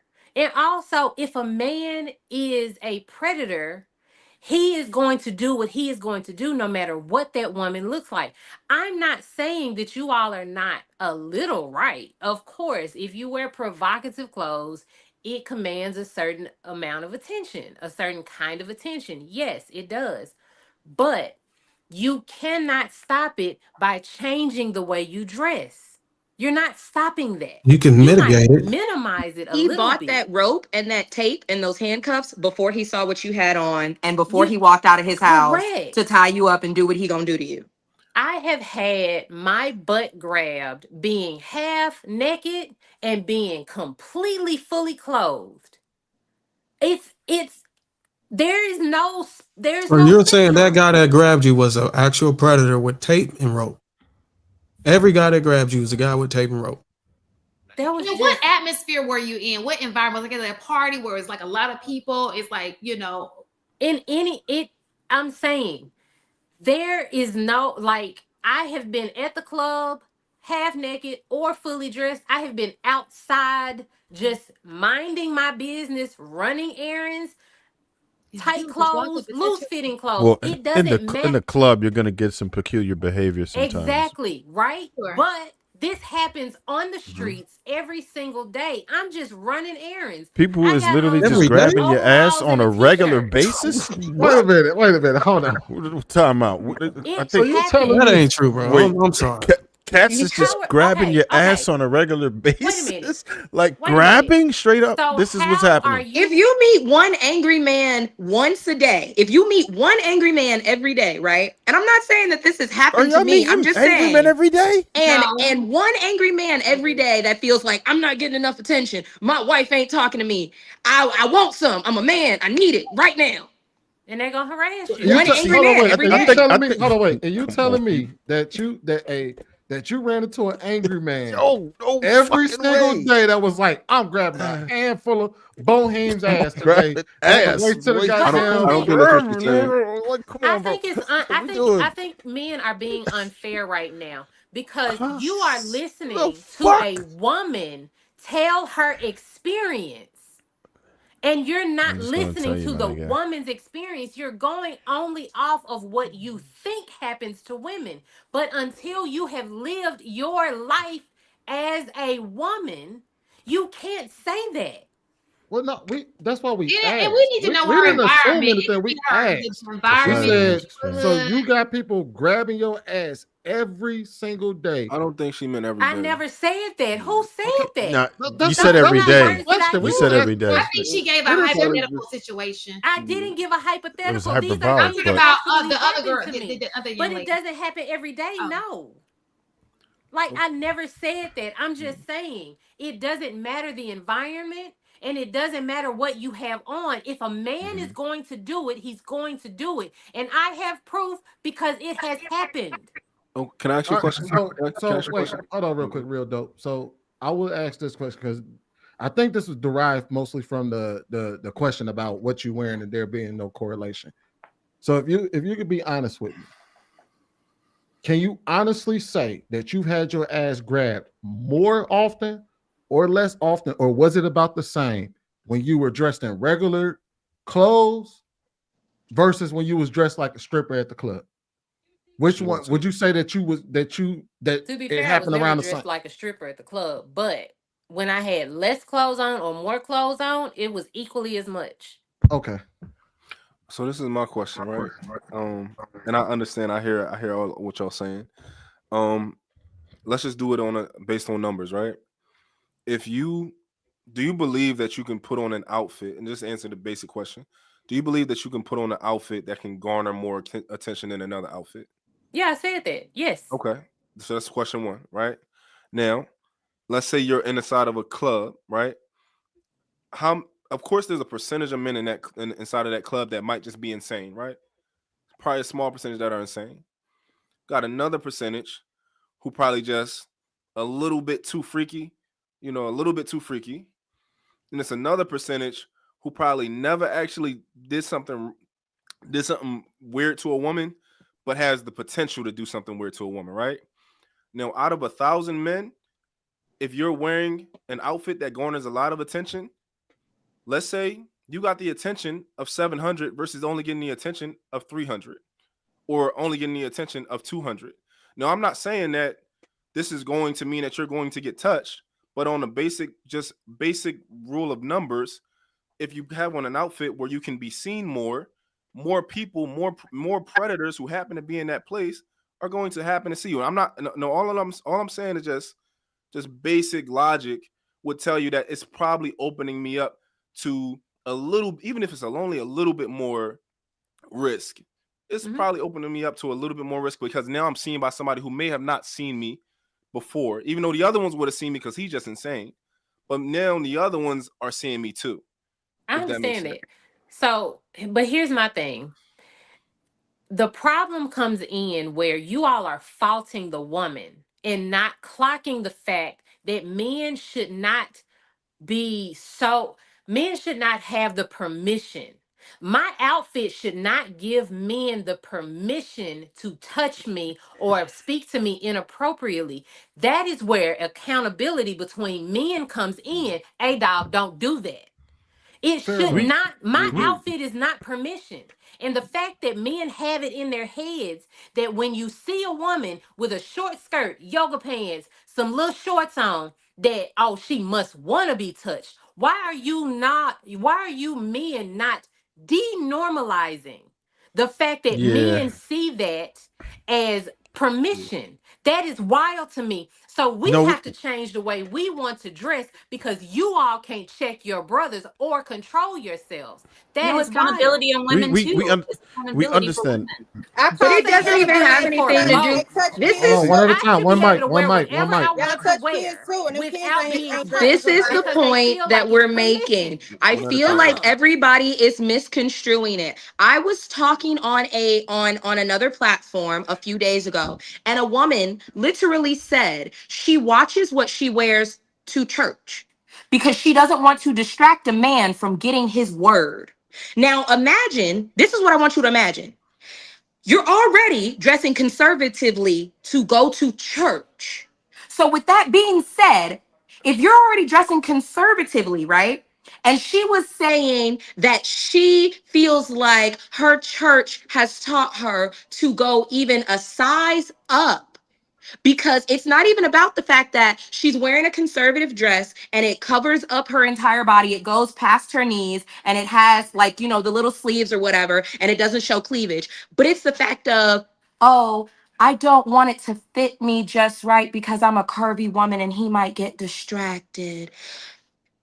Are If you you went are to, are you that much of I hate to say it like this, but of a child and an imbecile that, like, you lack that much maturity to be able to, like, be in a setting with a woman and see hips and it distracts you that much? if you went to your That's Well, listen. crazy. if you went to You know your what the friend's problem wedding, is. would you outdress her? Would you wear a dress for Trev her? about to hit it though on the money. What? Yeah, I was. Yeah. Oh, Pause. See, Pause. Go ahead, Trev. listen. If y'all want to get mad at biology, you can, right? And this is not the green light for men to be out here tripping. But guess what? Men appreciate women's bodies, right? It doesn't give you the right to touch or grab ass in the streets. That's weird. We get it. But men looking, if that bothers you, sorry, it's going to happen, right? It is what it is. And y'all don't have to like that shit, all right? But that's biology. Men are going to look. Men are kind of creepy when it comes to that. It's Women not do the the same shit. looking. It's their Well, we were just action complaining following the about looking. We looking. were talking about how women dressing in church because they didn't say they was grabbing ass. They said they was looking at them. So I was addressing that. Now, and secondly, with that, right? We have a situation where we thinking like, okay, a bunch of men are running around grabbing people, right? I seriously doubt the numbers are that crazy like that. We understand that there are some weirdos who do it at a high pace, right? Most men don't do that type of thing. That's real life. Most men don't even press women like that. We had a homeboy on here the other day that said he never ever talks to women on in person, only online, right? So this is how far removed men are from that, right? There are some did you say that That was me. real dope? Okay, cool. Yeah, he don't even talk to women in person. So unless you giving out serious choosing signals, you ain't even gonna get attention from him. And we're not trying to marginalize or anything like that. We don't want to like say, all right, your experiences are not valid. We get that part. But we also can't ignore the fact that if I'm walking around with money hanging out of my pocket, I should not get robbed. Right? I should not get robbed. You shouldn't get robbed, but you may. But I likely will. And people go, and if I have my money hanging out of my pocket and I go home to any of the ladies who just complained about it, they're gonna say, why the hell you had all your money hanging out of your pocket? You know that there are bad people out here. You know what the risks are. It's not supposed to happen like that. We understand it. But as far as holding men accountable, we do. But we still can't stop everyone. There are laws in place to stop this. There are police in place to stop this, and there's still not enough to stop it. We can't stop it. So at some point, being that the onus has to be on you to a certain extent because you would be the potential victim. So who should protect you more than you protect yourself? Why are we Who should protect the kids, Trev? Y'all talking about women. Talk about how men, they violate the kids too. I protect my kids. Hold on, yeah, that ain't right. Go ahead. the kids are not safe in the streets and they're not dressed provocatively. So what's the reason men are not enforcing it? Just like I said, when I met with that man, he said it's a code in prison, but if the code translated to the streets and men would there would be consequences, physical consequences for touching kids, I promise you, y'all would stop it. I promise you, y'all would we had a situation happening in the city. I don't even know the That's not moving the goalposts because men are predators to women and children. Right. What state do you live in? I live in California. California? Okay. What I'm saying what state do you live in? Chicago. Look, Illinois. So we had a situation. My people moved to a neighborhood that I'm not from, but I know some affiliated people over there. Situation happened. I hit their line. They gave me the whole rundown on what happened, the people, where they, you know what I'm saying, the description, all of this shit. We went with the move. Like, men do operate like that outside of prison. Like, they operate like that where I'm from. I don't know about. And that's what we like. That's what we're saying. We want that. But I'm for it. I'm for it. Yes. I'm for Let's it. do that. So no, but this is if NY can give a little bit more clarity, those guys that you can call on, y'all operate. I'm not gonna call it what y'all is, for an organization, an affiliation. Y'all affiliated. You know what I'm saying? Yeah. That's what I'm trying to say. Well, I would argue this to Mark NY's point. If you want protection as a single mom or some shit, when her father is not in the house or something, it's best you go live in the hood because the hood gonna take care of its own. No. I'm gonna take it a step further. Hold on, wait. I'm gonna take it a step further. Hold on, so that ain't it? I was wrong. Listen. So in order right, for but no. Wait. In order for you, because what Ray Ray is advocating for is for men to go out there and put hands, feet, and potential death on other men. And if they were to, this is what Ray Ray said, not Bohem. I'm not talking about all of y'all. Ray Ray said this. She want men to go out there and put hands and feet, if not end and delete men who touch kids, right? The only problem with that is that you have to actually also have a system that will protect that man if he does do it. You can't have a system that'll put that man in jail long after he deletes the person that was touching kids. I think that's fair. So let's talk about it then. I would literally support that fund. I swear on everything. Because if there was a crusader out here deleting the child predators, I got 3 kids. There is no amount of money I wouldn't pay for a vigilante that is deleting child predators. Why can't you be the vigilante? Because a man respect I'm with all of that. No, I want all the smoke. It ain't about respect. A man, I'm talking about y'all respect physicality. No, and respect y'all size power. each other up. Y'all respect physicality. Y'all don't come to other men like that. Y'all not gonna play with Big Larry like that. Every time I step outside of my house, I have a firearm. Every single time, because it's dangerous, right? And every one of you on this panel can do the same thing, and you should do the same thing because it's dangerous outside, and I only have 2 hands, right? So you think a woman should get with a man just like a man gonna get with a man? That's what you telling me. You should absolutely have a firearm. Do you have a daughter? You a dope daddy? Do you have a daughter? Yes, I got 2 girls. So when your daughter get a little older, do you think? No, you got 2 girls. You think the daughter's gonna be out here just fighting men and be able to physically protect themselves against boys? My daughter's wrestling right now. Armed. I'm doing what I can. When she's 14, will she be armed? Let's use our brains, people. Let's use our brains. When she's 14, she's gonna have me. Nobody's playing. You're not gonna be with her 24/7 when she's 14, bro. No, I can't protect her 24/7. But she got. So use your mind. What do you mean? So I'm not supposed to protect her 24/7. I'm supposed to empower her and teach her so that she can try to protect herself. Empowerment won't protect her from predators. Let's use our minds. Let's be realistic. I think that most protection is not 100%. So, you just said firearm. I talk about kids. Kids are vulnerable. Let's have a back and forth, right? They transitioned the kids because we pretty much checked them on the adult side. So my kids are with me most of the time, right? But let's say they're not with me, right? The part about protection is everything I teach you is protection. So you, for example, a man probably can't protect you because he can't teach you anything possibly. But when your parents used to tell you come in before the street lights, right? That's not them just telling you what to do. They're trying to protect you. When they try to teach you how to identify certain characteristics or like don't be here. Don't play the club let out till 2 p.m. Right? When they tell you be in the house, when they tell you don't go to that side of town. That's protection, right? Now it's never going to be 100%. You can run into a police officer who want to give you a hard time, right? It's never going to be 100%. You can something can always happen, but you want to make sure you at least cover the bases, right? How many of y'all take self-defense classes? How many of y'all how many of y'all can run 5 miles? Look like her fist don't hurt. How many of y'all can run 5 miles? I need to step up my self-defense and my arm. I need to learn how to. I'm just saying, are we even controlling the things that we can try to control? That's why I said the kids, because the kids are vulnerable. That's why I said kids, take it off us. But again, like I said, though, I know y'all are saying, see, the thing is like, it's very easy for y'all to say on this panel, oh, I would definitely fund a situation where somebody is a vigilante. The problem is vigilantism is illegal.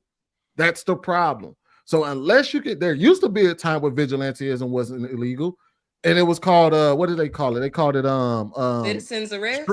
Street. It was called frontier justice. Oh. So there was and then there was frontier justice, which is the community come out. If you wrong somebody in the community, people come out there, hang you by the neck, and until you're dead. That's no longer a thing. We don't have frontier justice. We have a justice system, and we have a justice system that tells you you cannot be a vigilante. So at this point, if you're going to ask men to be able to do this, you have to put a system in place that will protect him for protecting you. Because if I have to risk going to jail and going to prison to protect you on the street or protect a random woman on the street, then I'm going to always think about me, myself, and my family first. I will call the police for you. And I will say, hey, look, there's some shit going down over here. I describe it as she's a light-skinned woman with red hair, and there's this dude over here assaulting her. But that's about as far as I can go, because the moment I insert myself and I lose my life or I lose my freedom, who's going to be there to protect me and my family? Sweeney, I have a question for you. Don't you think it's kind of strange that women are fighting so hard for the right to run around naked and not have men notice them? But women are fighting so hard about this. They're like, well, I should be able to be out there however I want.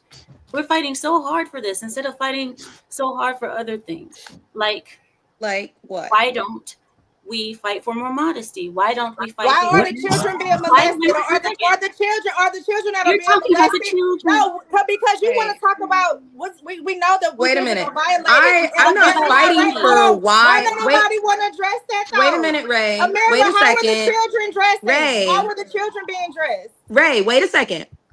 Amira, I'm not fighting for women to run around half naked. What I'm fighting for is the same thing that I would fight for with anything. Is a I'm choice. gonna be naked at the gym.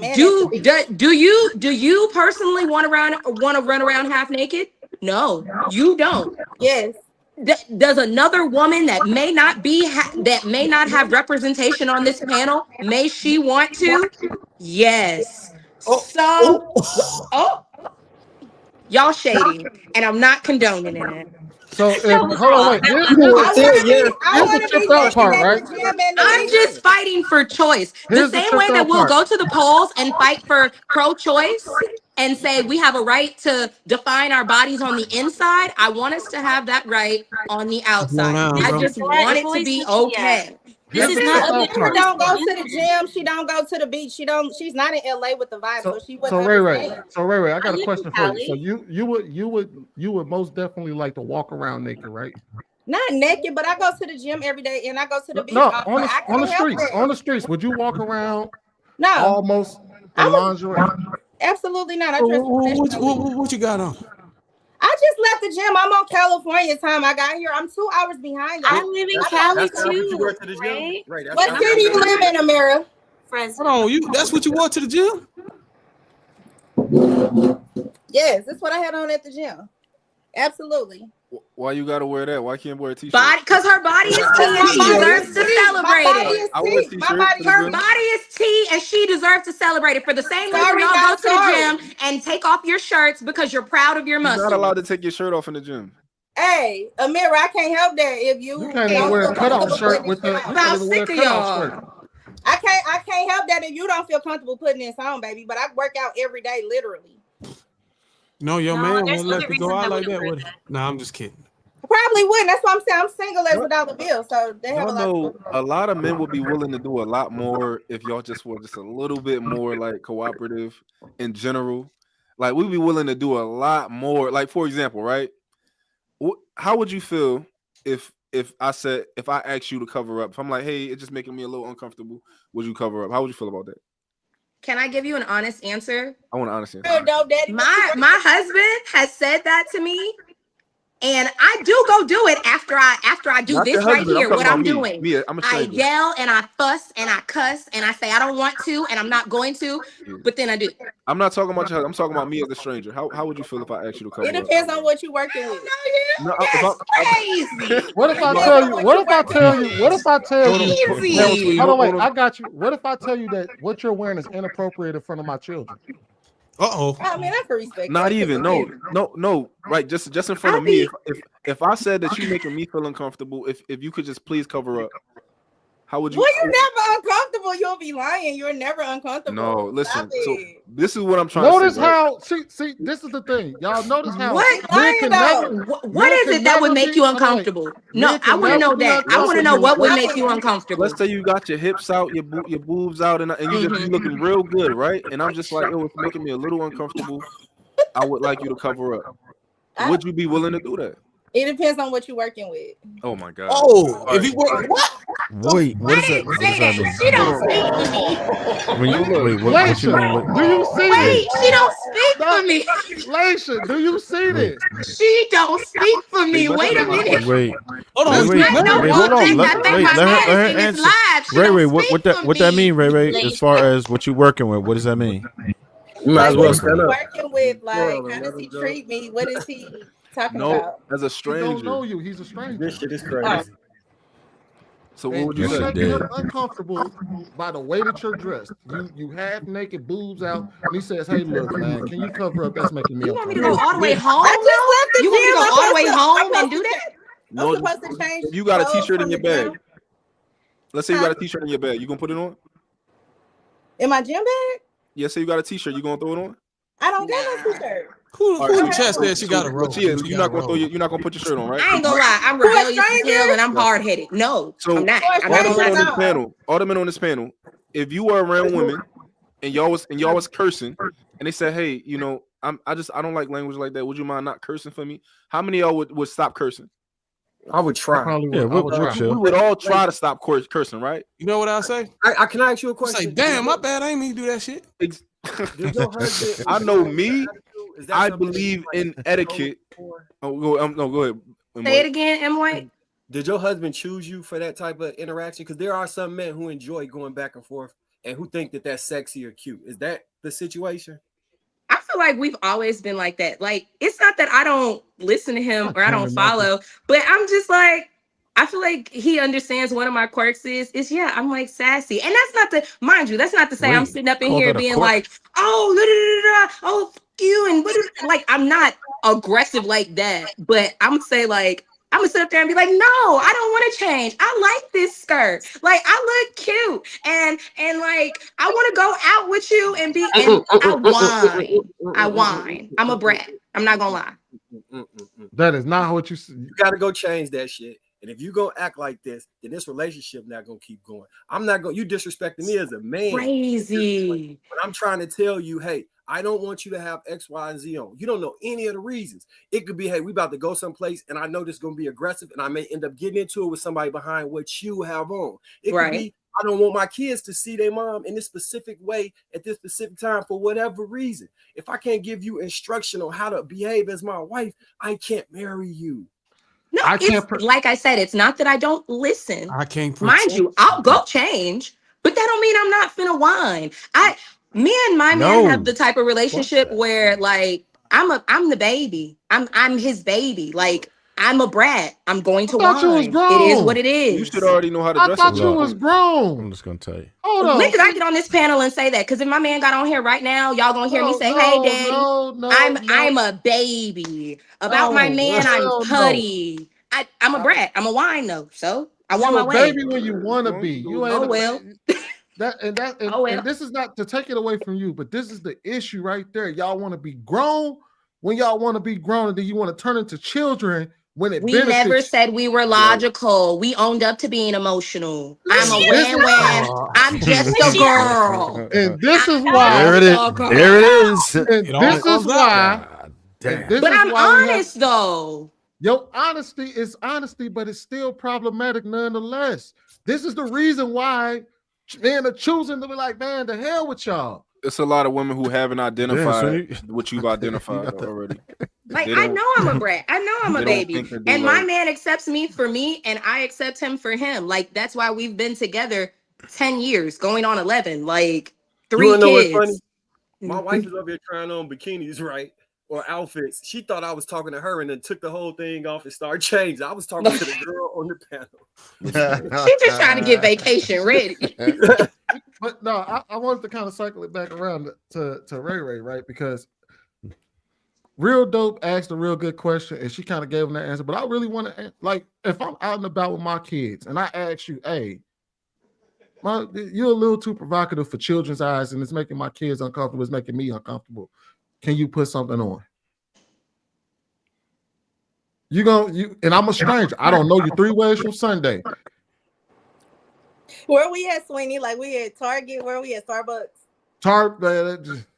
We walking in Walmart. I walked in Walmart. You in the aisle shopping for goddamn paper towels, and I walk right past you and I say, "Hey, look, my kids are a little uncomfortable. You're making me uncomfortable. I don't think you should be dressed like that in front of my children." Lashia, that's you. I'm gonna say, well, you know, you don't get paid to think. You need to stay out my business and worry about them kids.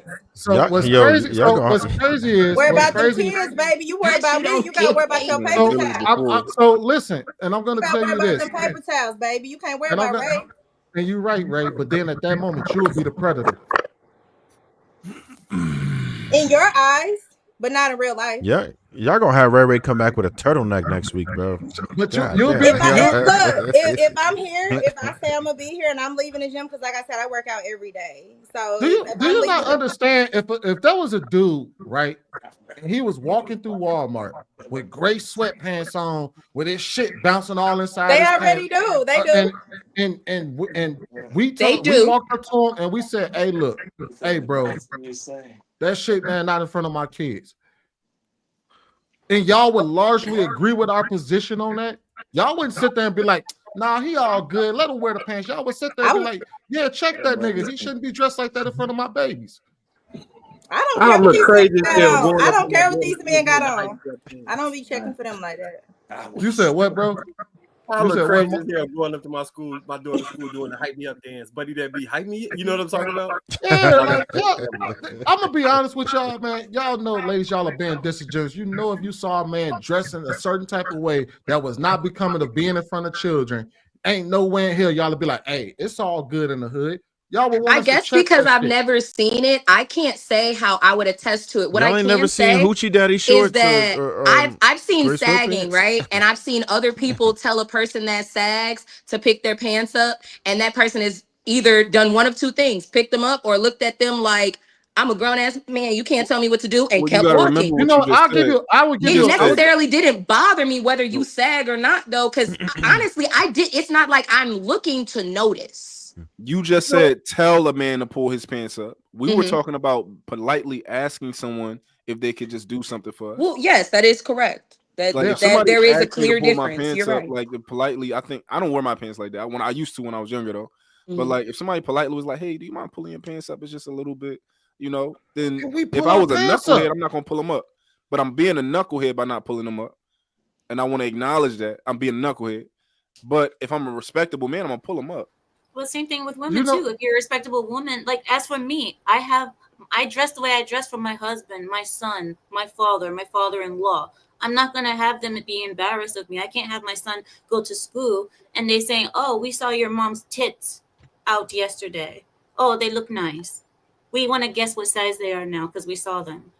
I don't want that kind of stuff going around my kid. I don't want that around my husband. Why am I going to put my husband in danger and put him in bad situations just because I want to be showing my tits? That's not cute, especially for But women who have children. I'm trying to get a clear also understanding of like when we're saying we're asking a woman to put on clothes, it's is it because literally her cheeks are hanging out and she's got on a bandeau top, or is it because she's Listen, I'm showing not. I'm not midriff like a asking. crop I'm top not and asking we're her to acting put like belly nothing button on. is sexy? Listen, I'm not asking her to put Like, nothing you on. know 'Cause those shirts that have cleavage? I'm talking about just the average shirt that ladies wear today. The you know what's cleavage gonna shirts happen. and stuff You know like what's that. gonna happen when you And walk up and to. the leggings. The leggings. That's not even clothes. People Do can you see know what's gonna exactly like happen How when do you they your walk? can man see feel your about you being on a panel with they all can these men see your every front day? like this. I've seen guys look at women with their camel toe and say, "Oh, you can see your camel toe because they're wearing Do you know leggings what's gonna like that." happen But that's also like an when a extreme man walks up case. to a That's woman not today? extreme. They wear The them all camel Not the That's toe. extreme. regular. I People got are a camel showing their toe. We're camel toe telling on you the at regular. the Yeah, gym, for you can sure. see women Hell camel yeah. I toe got a Okay, at the then camel gym. I shut my toe. mouth. And I got the Okay, gap. because And I got the thigh gap. I could wear tights and not show no camel You toe. know, That's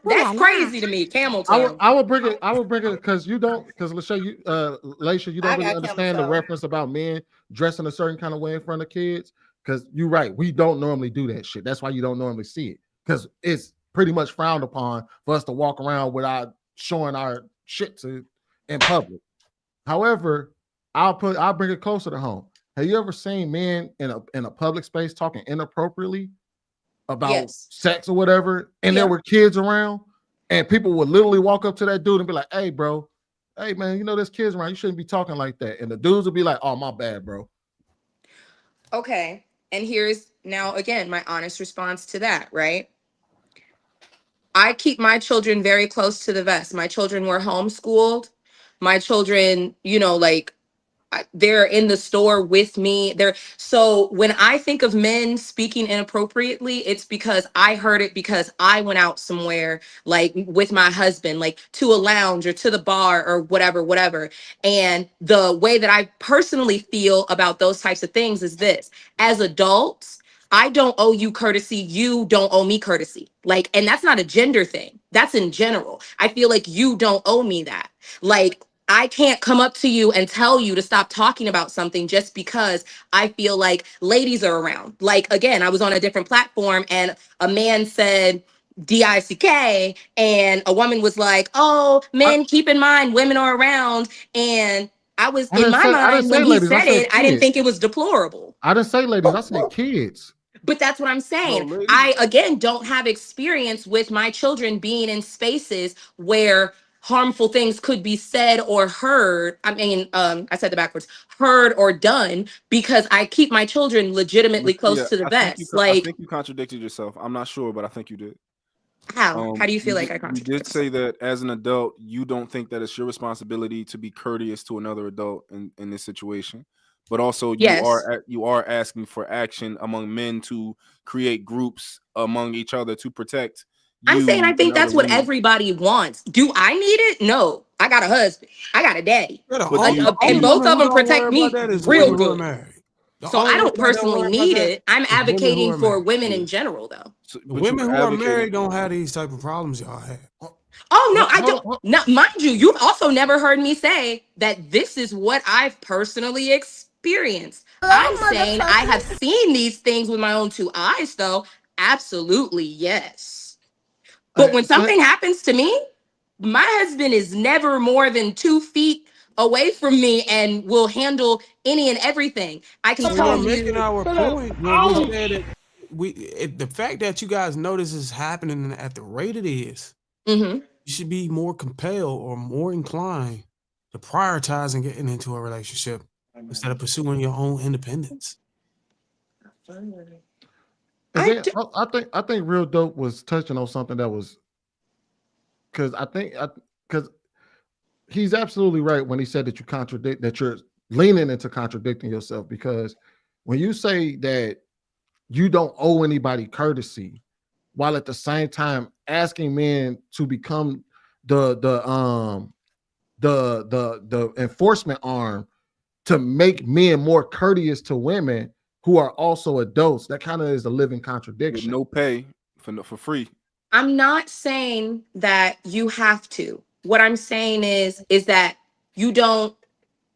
I wouldn't want to see anybody get harmed. So I look at it like this: me as a woman, right? If I hear a woman scream, it is in my nature to care. Me as a woman, if she comes and tells me her story, this could be a woman that I just bumped into in the mall, and she tells me how she's going to be hurt at home by so and so. You can ask anybody who knows me. I actually start to make that my business. I become that person that since childhood I wanted to bring that abused person home and save them. So I'm not saying it is your responsibility necessarily. I'm saying, could we all extend a certain courteousness to each other out of the sake of we all want better in general? Like, you don't want that bad man to raise a bad son and be the bad seed that then gets a hold to your daughter. I'm just asking for that in a sense of like, I think that that would make everybody feel better and do a good job for everybody. Now, just verbally clarified the speaking, contradiction. if you're just outside talking about sexual relations, I can't ask you to shut up because that's not even a courteous thing. It's some people feel like that should be talked about at home. Some people talk about their sexual explorations outside, and we're all adults and we all do it. That's not a secret. You know that it's literally criminal to like it's criminal to text like sexually exploitative things to children, right? Like it's criminal. Yes. Yeah. So if we're saying like, so imagine being in public around children and speaking sexually exploitative. So it's not really a courtesy to tell somebody, hey, look, there's kids around. Can you not speak that way around children? You get what I'm saying? Mm-hmm. That's not a courtesy. That's a straight up, bro, there's children around. Yeah, I completely understand that. And majority of men would be like, my bad, and it will be checked right there at the door.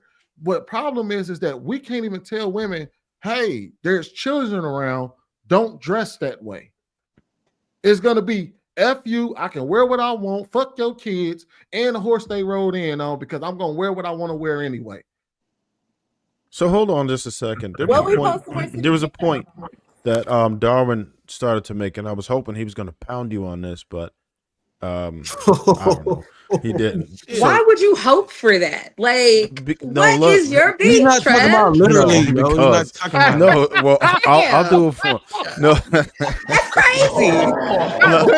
There's kids around, man. You just heard Lacey say she's a child. Just a girl, Trey. Hey, look. Because a little earlier you were really going hard on how, you have to live the life of a woman because, these dudes are out here grabbing ass all crazy and shit like that. But then just a moment ago, you said that this is not your problem at all because you got a husband who's like 2 feet away. Right. And I dig it. So wouldn't that would absolutely make the case like the easiest way to avoid all these damn problems is to have the coverage of a man. Oh my gosh, Darwin, was I not on your panel and saying I completely advocate for marriage? I think that marriage and relationship should happen. I was not the person, y'all getting it confused. I was not the person that was Ray saying single, whatever. I don't need a man. I don't care. I said everything that I've got on here and advocated for is the protection of a woman that hasn't been picked. And I specifically said that. It's not her fault if she hasn't been picked yet. It's on a man to choose. Yes, it is. So what do you do until you get picked? You need something else. That's all I'm saying. Can you give me an example? You telling me it ain't Ray Ray's fault that she ain't been picked? Well, I think Ray Ray is a nice woman We're not trying to get. She's not worried about none of these dudes out here. We're not going to say her fault. Let's say her choice, right? What was that? What happened? You heard me, Ray Ray. You telling me it ain't Ray Ray's fault that she ain't been picked. It is. I mean, I have been chosen. I'm just not accepting a lot of times. It is my fault. No, it ain't Ray Ray. So you telling me it ain't her fault that she ain't been out, that she ain't out these streets? I'm not gonna call that lady out. Why do you want me to do that? I want you to be honest. It's cool. It is Mr. my Cole. fault. No, wait, because you was cutting into the men on TikTok, so I want you to be honest. Yeah. Be honest. Tell her, woman, you know damn well. What she say on TikTok, Winnie? What she say on TikTok? I was okay. I can acknowledge that, I be having, because I feel like this. Here's my thing. It's two things that really upset me about men. Outside of that, I love black men. I am a supporter of black men. I want to see them win, right? What makes me angry is Women are held accountable for so many things. If he's a bad man, blame his mama. If he's a deadbeat, we don't talk about the deadbeat, we talk about the baby mama. If he was abusive, a lot of times they're like, she's either lying or what did she do to provoke him? If he's a rapist or an essayer, we're talking about what was she wearing or was she too drunk? I feel like that is my entire agenda where I'm just like, please, for the love of God, I don't mean to sound like a person that dislikes or hates Black men because I don't. I have a Black father, I have a Black son, I have a Black husband. I love Black men. I was raised to be so pro-Black. If you catch me outside, I be outside sometimes just yelling at people like, hey, like, because I love us. I'm saying I want a more of a morale code amongst We men. have And that when I here. We meet talk good about men, I want to be able to express that to you guys because I feel like maybe if you guys become the leaders of the group and rally, it won't be so many bad interactions where I hear so many women saying, this is what happened and that's what happened. Not speaking for myself sometimes. Sometimes I'm speaking for the woman that you haven't even ran across and is saying this happened to her, this was said to her, and I'm letting you know it happened. So if y'all are saying we're the good men that I'm meeting on the panel, hey, get the bad ones in check. The same thing with the police. We don't just fault the police officer that shot the man. We ask for complete police reform. We ask for the good police to like call out the bad ones. That's all I'm saying. That's all I want. Do you know where good men are? I got one in my house, so I don't know what the They rest in the of them house at. taking care of their family, right? You in the house taking care of their I, family. You know I where I can live at? respect it. I live in the suburbs because my kids need a good school. So Yeah. I'm not in the clubs. So I'm not protecting women in the clubs because you're never gonna find me in the club. You probably not gonna find me walking down the street near a bodega because I don't be in the hood. I got kids and they go to a nice school and we in a nice area. So when I meet other good men, most likely they're on the same time. They move to a nice place. When they meet men like me, we hang out occasionally because we taking care of our families for the most part. So I don't really know, what are you really looking for? I'm looking for okay, so like if I may ask, how old are you? 32. Okay, you're 32, right?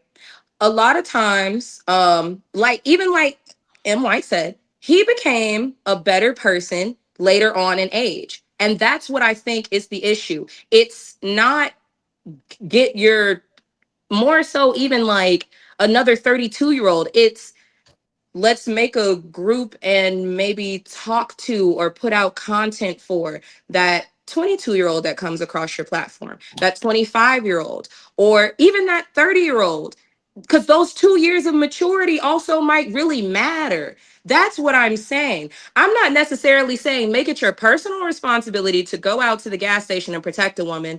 I'm saying start bringing shame back. Make it not cool to leave that girl if you got her pregnant. Make it not cool to just be out here having casual sex if you know that when you do that and you get that girl pregnant, you have no intentions on talking to her ever again. Make it not cool to hit that girl upside her head no matter how angry the words that came out of her mouth made you. That's what I'm asking if for. we do that, then we gotta make it not cool to have no fault divorce either. What do you mean? Why do you say that? If you gonna make it say, if you gonna tell a man he can't leave a girl after getting her pregnant, you gotta tell a woman she can't leave her husband after marrying her. I think marriage counseling is Marriage important and great. I mean, I don't have a problem with it. If the president was getting protected by the Secret Service and the president refused the directives of the Secret Service, what would you say? And the president got shot. Would that be the president's fault or the Secret Service fault? Yeah, that's the president's fault. So if men are telling women to do XYZ and things happen, like, hey, don't go outside wearing XYZ, and they do, and something happens, whose fault is it? I can take accountability for that, but I'm just saying that, like, I know we don't live in a perfect world, and maybe I'm asking a lot, and maybe I shouldn't be asking for that. I don't think Can I ask you this question? Much. Let me ask you a question real quick. Let me ask you a question. And this might not be even a fair perspective.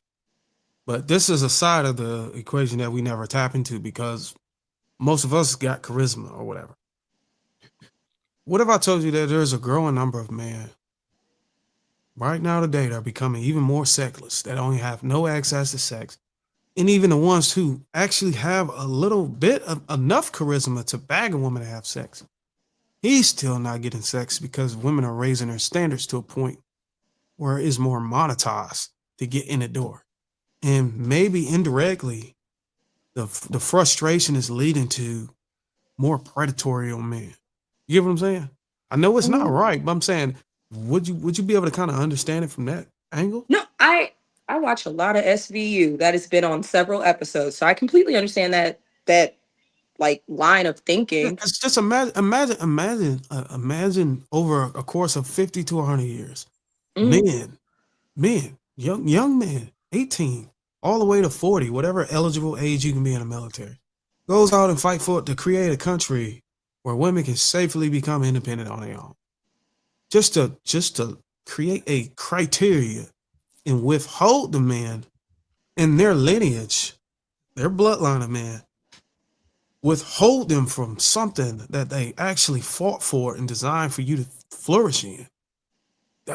Can you understand how disappointing that is? You know what I'm saying? Can you understand how we paved the way for this country to have this type of freedom for men and women?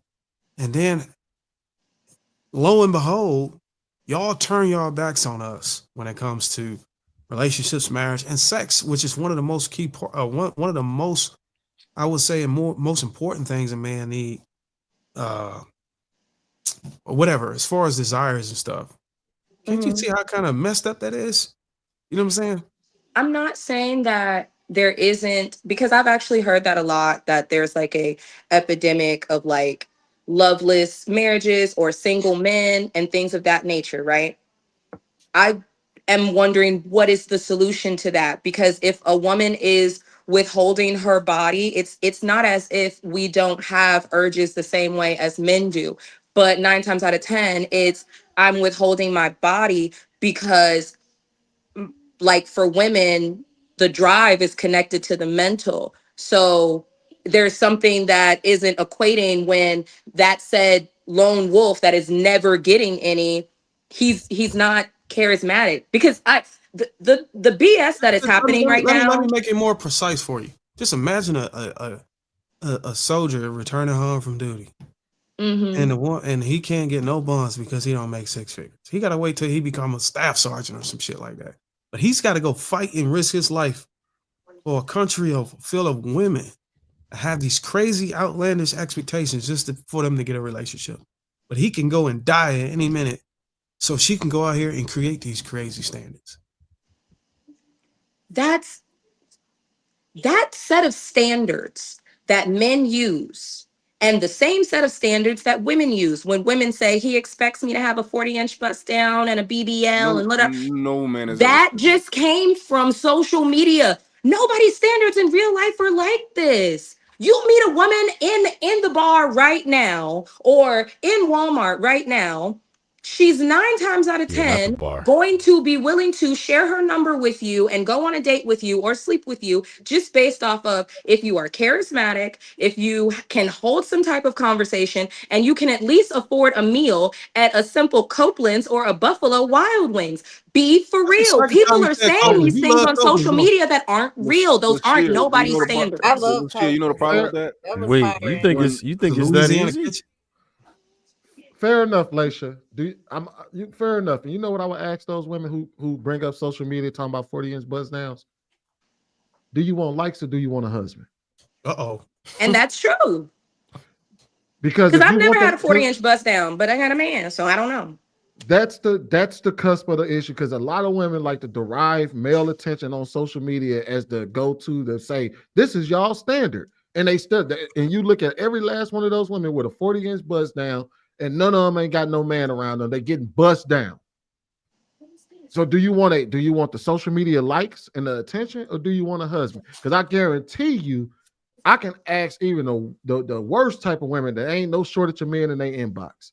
They may not get as much attention as the chick who got her ass cheeks out with a 40-inch bust down online, But you got men in your inbox, just like Shan be talking about how everybody, you got male attention.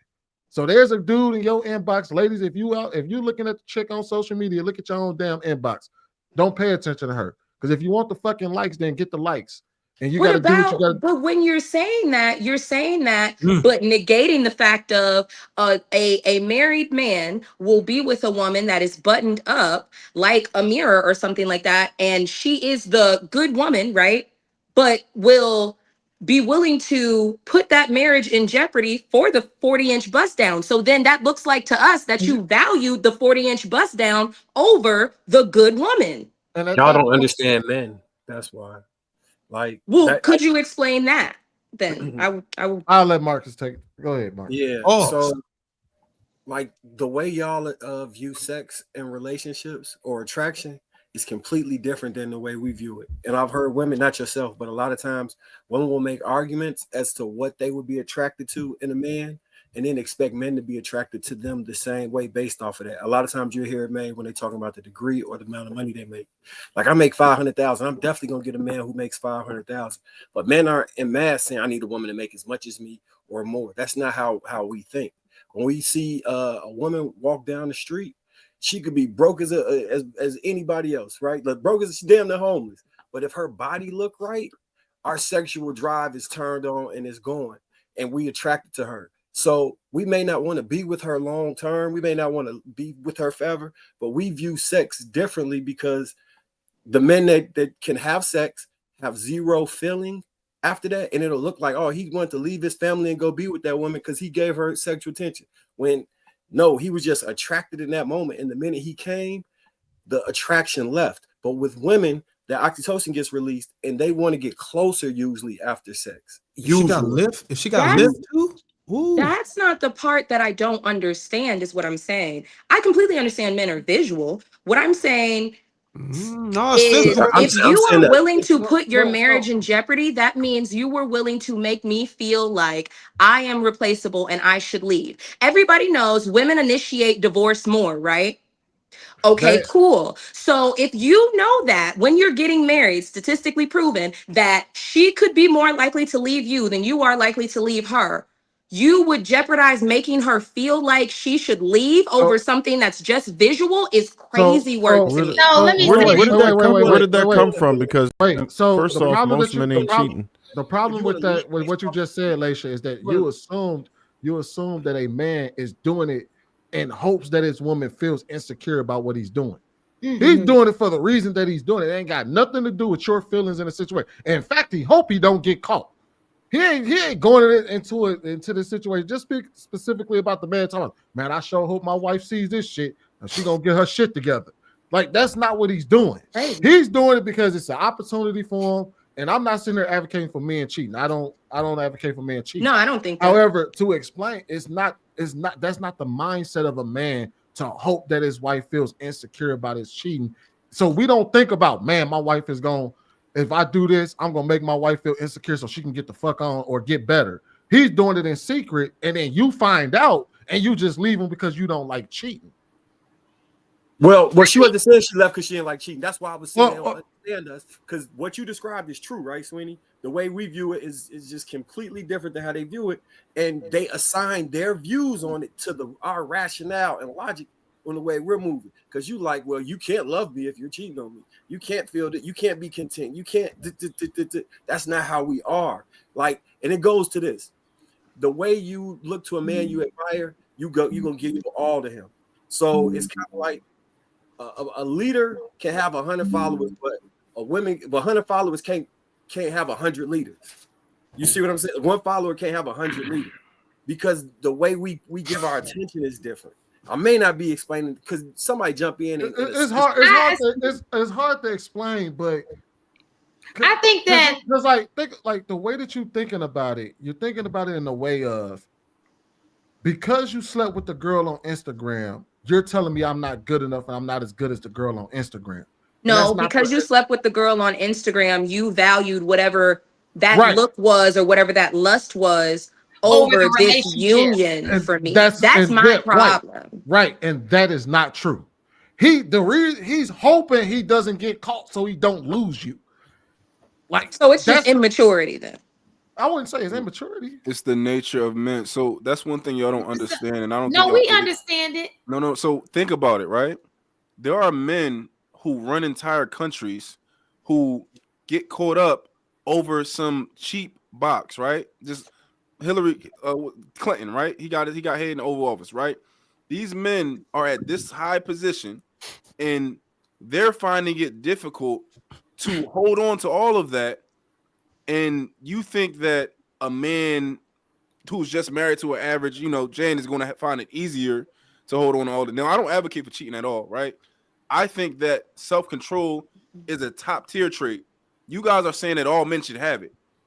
I don't think so. I think that it's a top-tier trait that only certain men have, because men are showing you that they're willing to risk everything over and over and over again, but you still are trying to just be like, oh, y'all should be born with it. It don't work like that. I think so. So we And I I think would- we and I all would- know. You're just gonna talk over. My bad. Go ahead, Shane. You've So, been trying to jump in. My fault. Go ahead. We all know that y'all got a sexual desire, but what irritates me is when a woman has something that's natural to her, right? We're supposed to put that dormant, because we're married, we can't do that. Like, women like to be desired, but all of a sudden you say, oh, put some clothes on. So we have to listen to you and say, okay, that's fine. We'll do what you do. So we have to put what we naturally like. We like hypergamy, right? Did we talk about that, right? We can't help it. It's just the way we are, right? But we have to somehow tame what's natural to us, but y'all don't have to tame what's natural to you. No. We get it. You're sexual beings. You see a person, but I haven't spoken on this yet. But at the end of the day, yeah, because you're disciplined. I don't think that you have that. I think he made. No, I'm saying I haven't gave my perspective on it. What was the initial position that man So took let up? me just finish it and you can go. Like she stated before, okay. at the end of the day, it is a choice. It's a choice. You're gambling, right? Mm-hmm. If you have a wife at home and you love your wife, I think that twat. Is it going to be worth my wife possibly finding that? Because that twat can come with all kind of stuff. It can come with disease. It can come with now you're exposing your whole family. She could be crazy. It could be a one-night stand. This bitch outside, and now your whole family's exposed. So, because it happens, we know if it means for you, especially if you lay it down. That's what I'm saying. Why is it worth the gamble? So You talking about? Are y'all talking about just cheating for no reason, just for the desire? No. So the thing is, And real fast before you speak, because I want you to answer this too. And remember, there are men who may have started out as a cheat, and then she ended up taking that man away from. Because it's men who have left their relationship for the side chick. Right. So to explain, we're not saying that men should give into their nature. That's not what we're saying. That's not what we're advocating for. What we're saying is that y'all are applying the wrong logic to the men that do. A man is not going out his way to cheat to say, man, I hope that my wife finds out and I'm doing this to make her feel a type of way. There's a reason why they hide it. You know what I mean? And the ones that are bold enough to do it, women were already down for it to begin with. So they think that the reason why the man is cheating is malicious. No, we don't. We feel like it's a devalue thing. Like if you're, it's like this, right? I don't know if anybody has ever seen, dang, I can't even remember the name of the show. But the issue that the couple had in this one particular episode is like, okay, the wife wanted to put the house up as collateral to bail her cousin out of jail. The husband thought the house wasn't worth the gamble. I want my husband to say every day that you see that woman, it's never worth the gamble. And when that wife still put that house up for collateral, right? He left her because he told her, don't do it. It's not worth the gamble. She went behind his back and did it and lost the house. Right. I don't like, so the thing is that if she decides to leave him once he's caught, it is what it is. We understand that part. If a dude came to us and said, hey, bro, man, I went out and got some strange and my wife left me. What did you think was going to happen if you got caught? The problem is that y'all are assigning as if the men have this thing in their mind where they're like, yep, about to go cheat on this woman so I can make my wife feel insecure. Yep, about to go get this woman. So that's why. Hold on, wait. I'm asking you yes or no. Is it worth the gamble? Is a man saying to himself, I could get caught, I could not, but it's worth the try. So that's not the That's thing. how I take it when you actually go and do That's it. not That yes, right. it's So, worth the try. so a man who does it is not thinking that he's gambling because he hopes that because he's doing it in the hopes of not getting caught. A person who gambles publicly. They're gonna say it's gonna be Not worth the gamble. necessarily true. No, what I mean by that is that when you gamble publicly. When you go out and make your bet, everybody can see you make that bet. When a man he's not gambling his marriage because he sleeps with somebody else, because he's all in his mind, he's not gonna get caught. Yeah, but that's Let me see if I can try to add Go something ahead, real quick to Bruiser. try to understand it. So basically, you're saying that, for example, I'm married. Mhm. You're saying that I have an opportunity to go and get me some buns over here, in which I shouldn't because I'm married. Mhm. Not only that, if my wife did discover me or somehow I slipped up, it could cost me everything that I worked on, Mhm. everything I work for, all of my credibility, everything that I preach as a man on these platforms, on what to do and what not to do. It'll literally destroy my whole entire brand. You're saying that we don't consider that? Or I'm saying that you considered it and you still thought it was worth it to see if you could get away with it. Hold on, listen. That's what I'm saying. Let me give you a perfect example when I was young. Let me follow up to that real quick. If I cheat and I've calculated everything that could potentially happen, and I still cheat, I'm probably moving in a way to where it's a surefire way where I don't get caught. And if I did, man, I don't know if I really consider. I don't know if I really consider the magnitude. Men think they're gambling. I don't really know if I consider. Let me give you a perfect example. So, me and my homie Rio went to this like beauty like not a pageant but like a fashion show, and then Shorty Rio got two of them. He bring them back to the crib. I got a girlfriend at the time. Now, she seen my girlfriend, gorgeous woman, right? And we in the room. I'm about to get it cracking with her, and she say, "Oh my God, I can't believe I'm here with you right now." I'm like, "Yeah, believe it." Woo, woo. She like, I just can't believe you would cheat on her with me. And when she said that, it clicked. I was like, "Damn, you right." And I did not cheat. It had not clicked in my brain until she said that sitting on that bed at that moment. And that's how women think, especially when I'm looking at her. I would immediately say, "And you did it with her." That's what most women say. They're looking at that other woman like, and her You're of gonna all cheat people, up. lesser career, lesser car, what no I'm trying to- house, no what I'm trying to get you- education. what I'm trying to She's get you to understand hair is- messed up. I get that. You're looking at what we threw it away for. What we threw it all away. Yes, like you threw a prize away for a penny. And I get that, and that's why I wanted to say that if I'm in a situation, I can't speak for the other guys, but if I'm cheating with the things that I have right now that I built,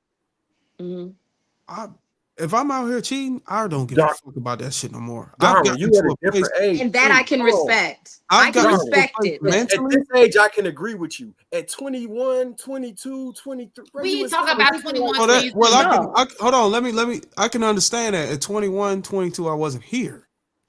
But what I built now, all the shit I built right now, the brand, everything, I got a 2-year-old and a 3-year-old. Right. Oh man, I done achieved a milestone. I done achieved a milestone a lot of people could not reach and probably won't reach. And for me to go out and cheat, best believe I'm at a point in my relationship where I don't really give a fuck about it no more. That's what it would take for me to be able to go out and do that. And now, granted, I can respect that though. I'm still trying not to get caught though. Yeah, even like the whole goal is still not to like. I'm still trying to not to get caught. The problem for me is when I'll see a man do it to a woman, and then the woman, like, I'll have a homegirl call me and be like, "Well, he ain't here, and he crying, and he's saying don't leave." Have the mindset of like, I did it. I don't give a damn. What you Don't don't be realize like, is- "Oh, well, I took the gamble, what but you're baby, missing- no, don't leave me. I don't want to be you're with the missing a penny very no important more." piece. The important piece is actually the piece. It's certain things that can be disrupted in this whole system we got over here that would deter me from being monogamous. Because in order for a man to, I don't think y'all women understand. In order for a man to be monogamous to one woman, it's a fleshly fight day in and day out, especially if you have a level of charisma and opportunity at hand. You have to literally discipline yourself day in and day. You literally have to say, look, I'm gonna lock in and I'm gonna appreciate what I have. But the moment you dealing with a woman who becomes unruly and combative and destroys your peace, it makes it more easier to say, you know what, fuck it. I'm gonna unlock myself. Because once we buy into monogamy, we're literally locking a certain piece inside of the beast mode inside of us away for you. And a lot of women don't appreciate that. They don't. I got a question. They take that shit for granted. And when we unlock that motherfucker, it's over with. I got a question. In real life, let's step into real life. And I don't get it twisted. I see the ones you're talking about, right? But I still don't think that they are the majority for me. But I don't date women, right? The unruly y'all got women in y'all lives that just be going in on y'all like that all the time. Hell I think no. It's much more normal than you think. And it's not like, they screaming and yelling and all that type of stuff. But like, as a man, the most important thing to us is respect. And that line is so thin, and women can cross that so easily. Like, as a leader of your relationship, your woman is supposed to listen to you, right? To some degree. And the average man is not getting that type of cooperation out of his woman. I do, but most men are not getting the type of cooperation that a man really feels comfortable with. Now, I'm gonna tell you, most women are gonna bite back at some point.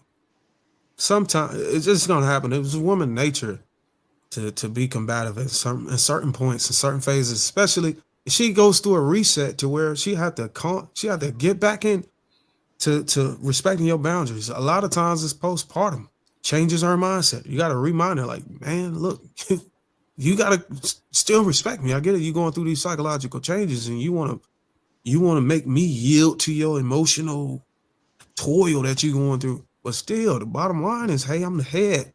I'm the man of the house, you know what I'm saying? And I'm holding it down.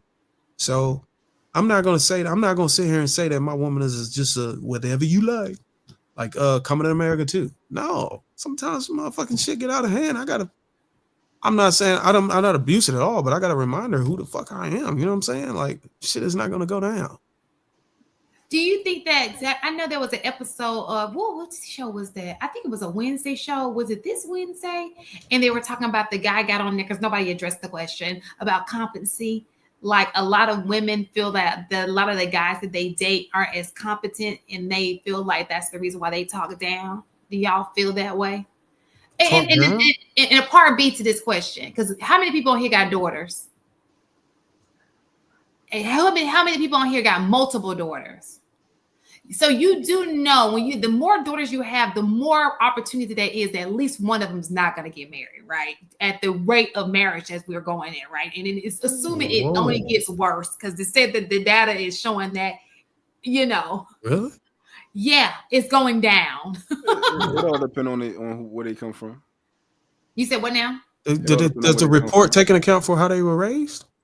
Well, the point, because you would have to take in consideration how he was raised too. Yeah, so you can raise your daughter well, but it's going to take a mother of a son or parents of a son to raise him right, to say, hey, you want commitment, you want to marry. This is a great girl. You want to marry this young lady. That is, unfortunately, unfortunately, the parents of the girl don't have as much power as the parents of the boy, because the boy is one at the end of the day who's going to have to get on his knee and commit to this. So y'all agreeing that men control access to marriage? Oh yeah, I've always said.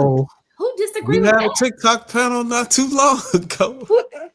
I've been sitting here the whole time saying, like, that's why I feel like it's important to advocate for single women, because it's not her fault if she hasn't been picked. And I know y'all keep saying, like, no, it is, but I'm speaking literally. Like, if she hasn't been picked yet, it's because maybe she literally, like, that man hasn't proposed yet. She doesn't. Yeah, what if I told you there was other things that causes a man?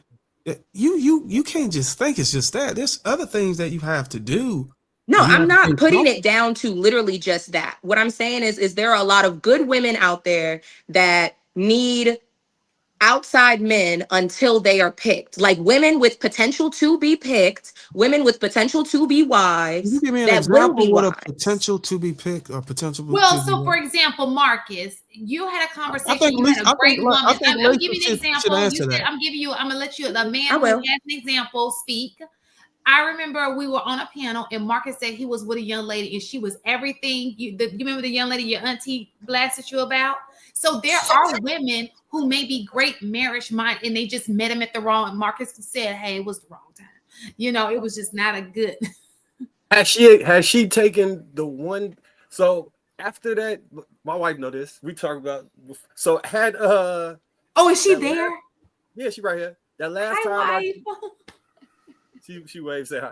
That last time I cheated, low key would have been the last time because after that, I wasn't cheating no more, and she just kept believing I was, and I was being indicted by the past. And if she would have waited, she would have got what she wanted at the end of the day, but she missed out on my wife win. So, it is what it is. I mean, I was wrong, I apologize for all of that shit. But yeah, a different time in your life. This is like the pre-25 years. What I'm saying to Darwin, like, yeah, right now I can exercise a level of self-control because my testosterone and consumption drive ain't the same as when I was 25. And with access and women coming to you and interacting and all this stuff, that was a hard order for a 22, 23-year-old professional, semi-professional basketball player to remain faithful, especially flying in. Like, it just was not realistic for me. I found a workaround. I found a workaround when I was younger. You just be married. It's best to be married to a woman who like women sometimes. Yeah. That probably would have been a better idea. Yeah. Telling you, but it works out whenever you Wait, would you repeat that? be married to a woman who don't mind having a woman. All right, so what would that mean? Would that mean women who enjoy? Wait, no, like polygamy, like, or more so like swinging, or like just threesomes. I say swinging because swinging is. Oh well, I'm sorry. That's when you Then got just two partners. threesomes. Then Yeah. so like threesomes, or So that means you would be out there being promiscuous with other random women. No. He's not saying that. I think I know what Darwin's saying. He's saying that if you have this appetite, Why don't let Darwin say it? No. Let me just say. Go ahead and say it, White. Yeah, you don't want to. Dog about to fall into the trick bag. I see it coming, Trey. You lock a piece of yourself away in order to be in a relationship. What he's saying is, if you found a woman where you didn't have to hide that, and you and her could be on the same level in honesty, then you won't have them same problems because you can be yourself within that relationship, as opposed to pretending, which most men, I believe, they have the option to do. Now, Marcus, that works. That works for you, but that is great. But I wanted to see how Darwin was going to make that work for him. Well, not all women like women. I understand. Not Y'all all need to women hit like them women. super chats. Yeah, how many we got? We got 14 of them. No, we don't got 38 of them. Damn. 38. Right. Y'all sitting on 38 super chats and y'all just been in here chatting. Damn. Some people over here paying to say something and y'all over Saved here. by the bell. You keep jumping in trying to talk. Saved by the bell. My engaging with the fire. That's real dope on the panel right now. If y'all didn't, brother, that's you, right, dope? That's me. He definitely saved him, Trey. All right, Nicole Murphy. Stop it. She's attracted to you, not men broadly. We have to stop conflating sex with marriage material. That was to the point earlier. Mont and Deja again with the $2. Just assume the man hasn't spoke to anyone. Mont and Deja with the 2 again. Every dancer has trauma. Every single one. Mont and Deja with the $5. It doesn't mean they were touched. However, it could have been daddy issues, could have been too hard on you. He could have been gone. Several things create trauma within a young woman's life. Mont and Deja with the 5. Give your kids a father and they won't get touched mostly. Those people prey on the non-presence of a male. If you want protection, you need a man. There's plenty of shows where the predators talk about they look for kids who don't have a strong male influence in their life. Mont and Deja with the $2. You don't think PDFs get shamed already? Most definitely do. Mont and Deja with the 2. Are you going in with the Mont and Deja with the 5? My kids are with me 24/7. They have a dad. Nobody else is responsible for them. Facts. Mont and Deja with the 5. If firearms are legal, Why are y'all making the men crash out over your kids? Why do you need men to go to jail over you and your family?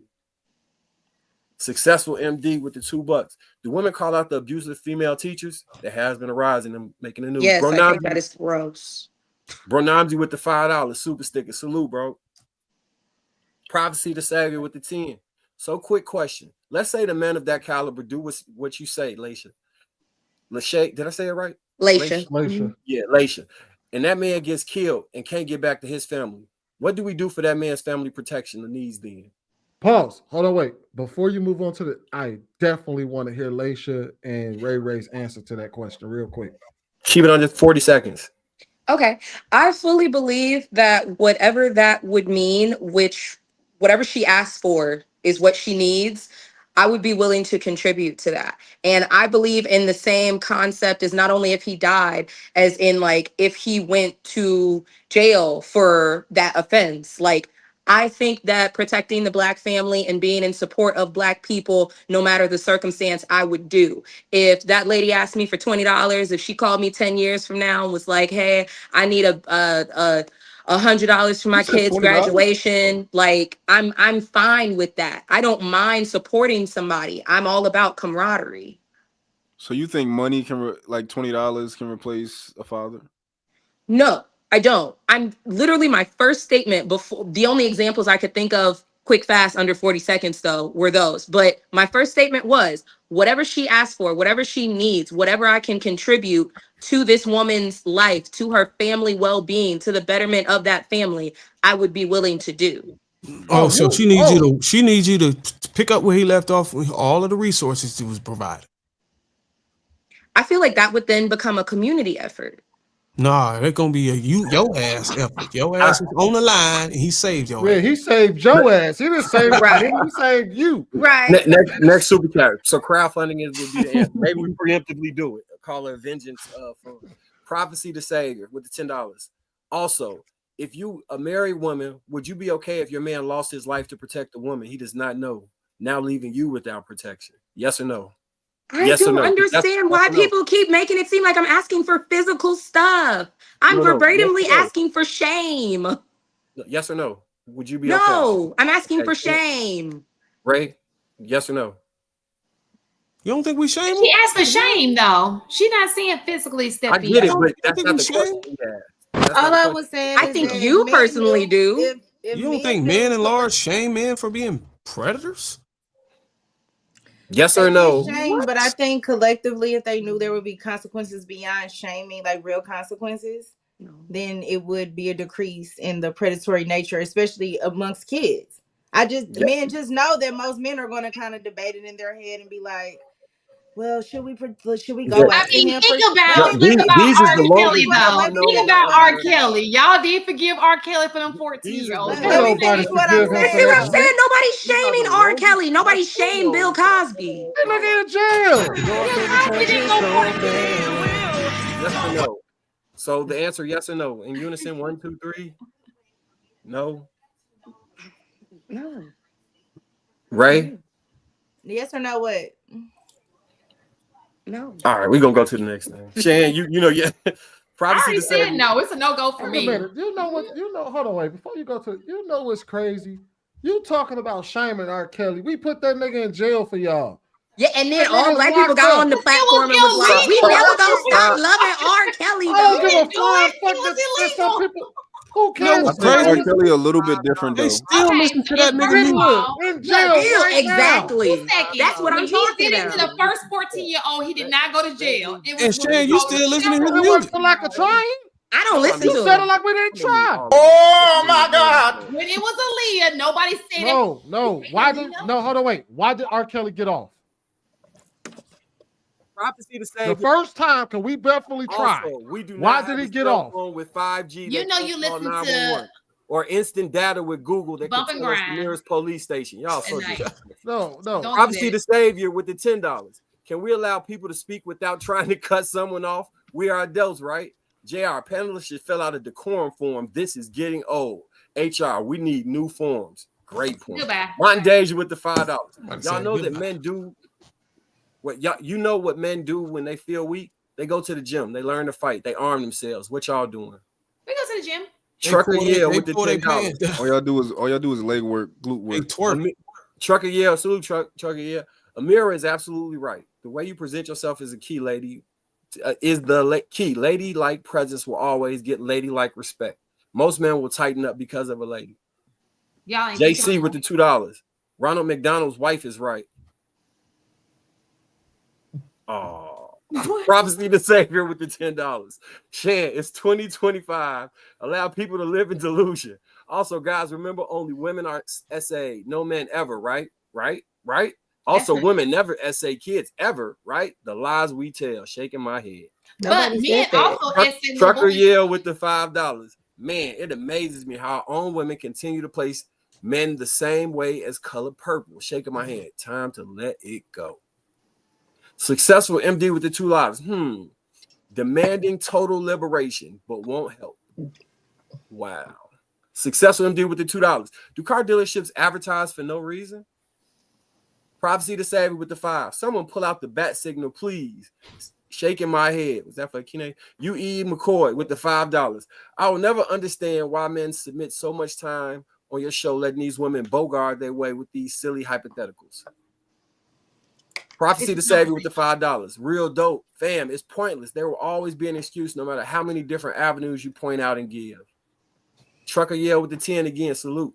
It's so much gaslighting with the woman. It's insane. I guess crack is a vegetable now. At this point, you want men to do this and that and the third.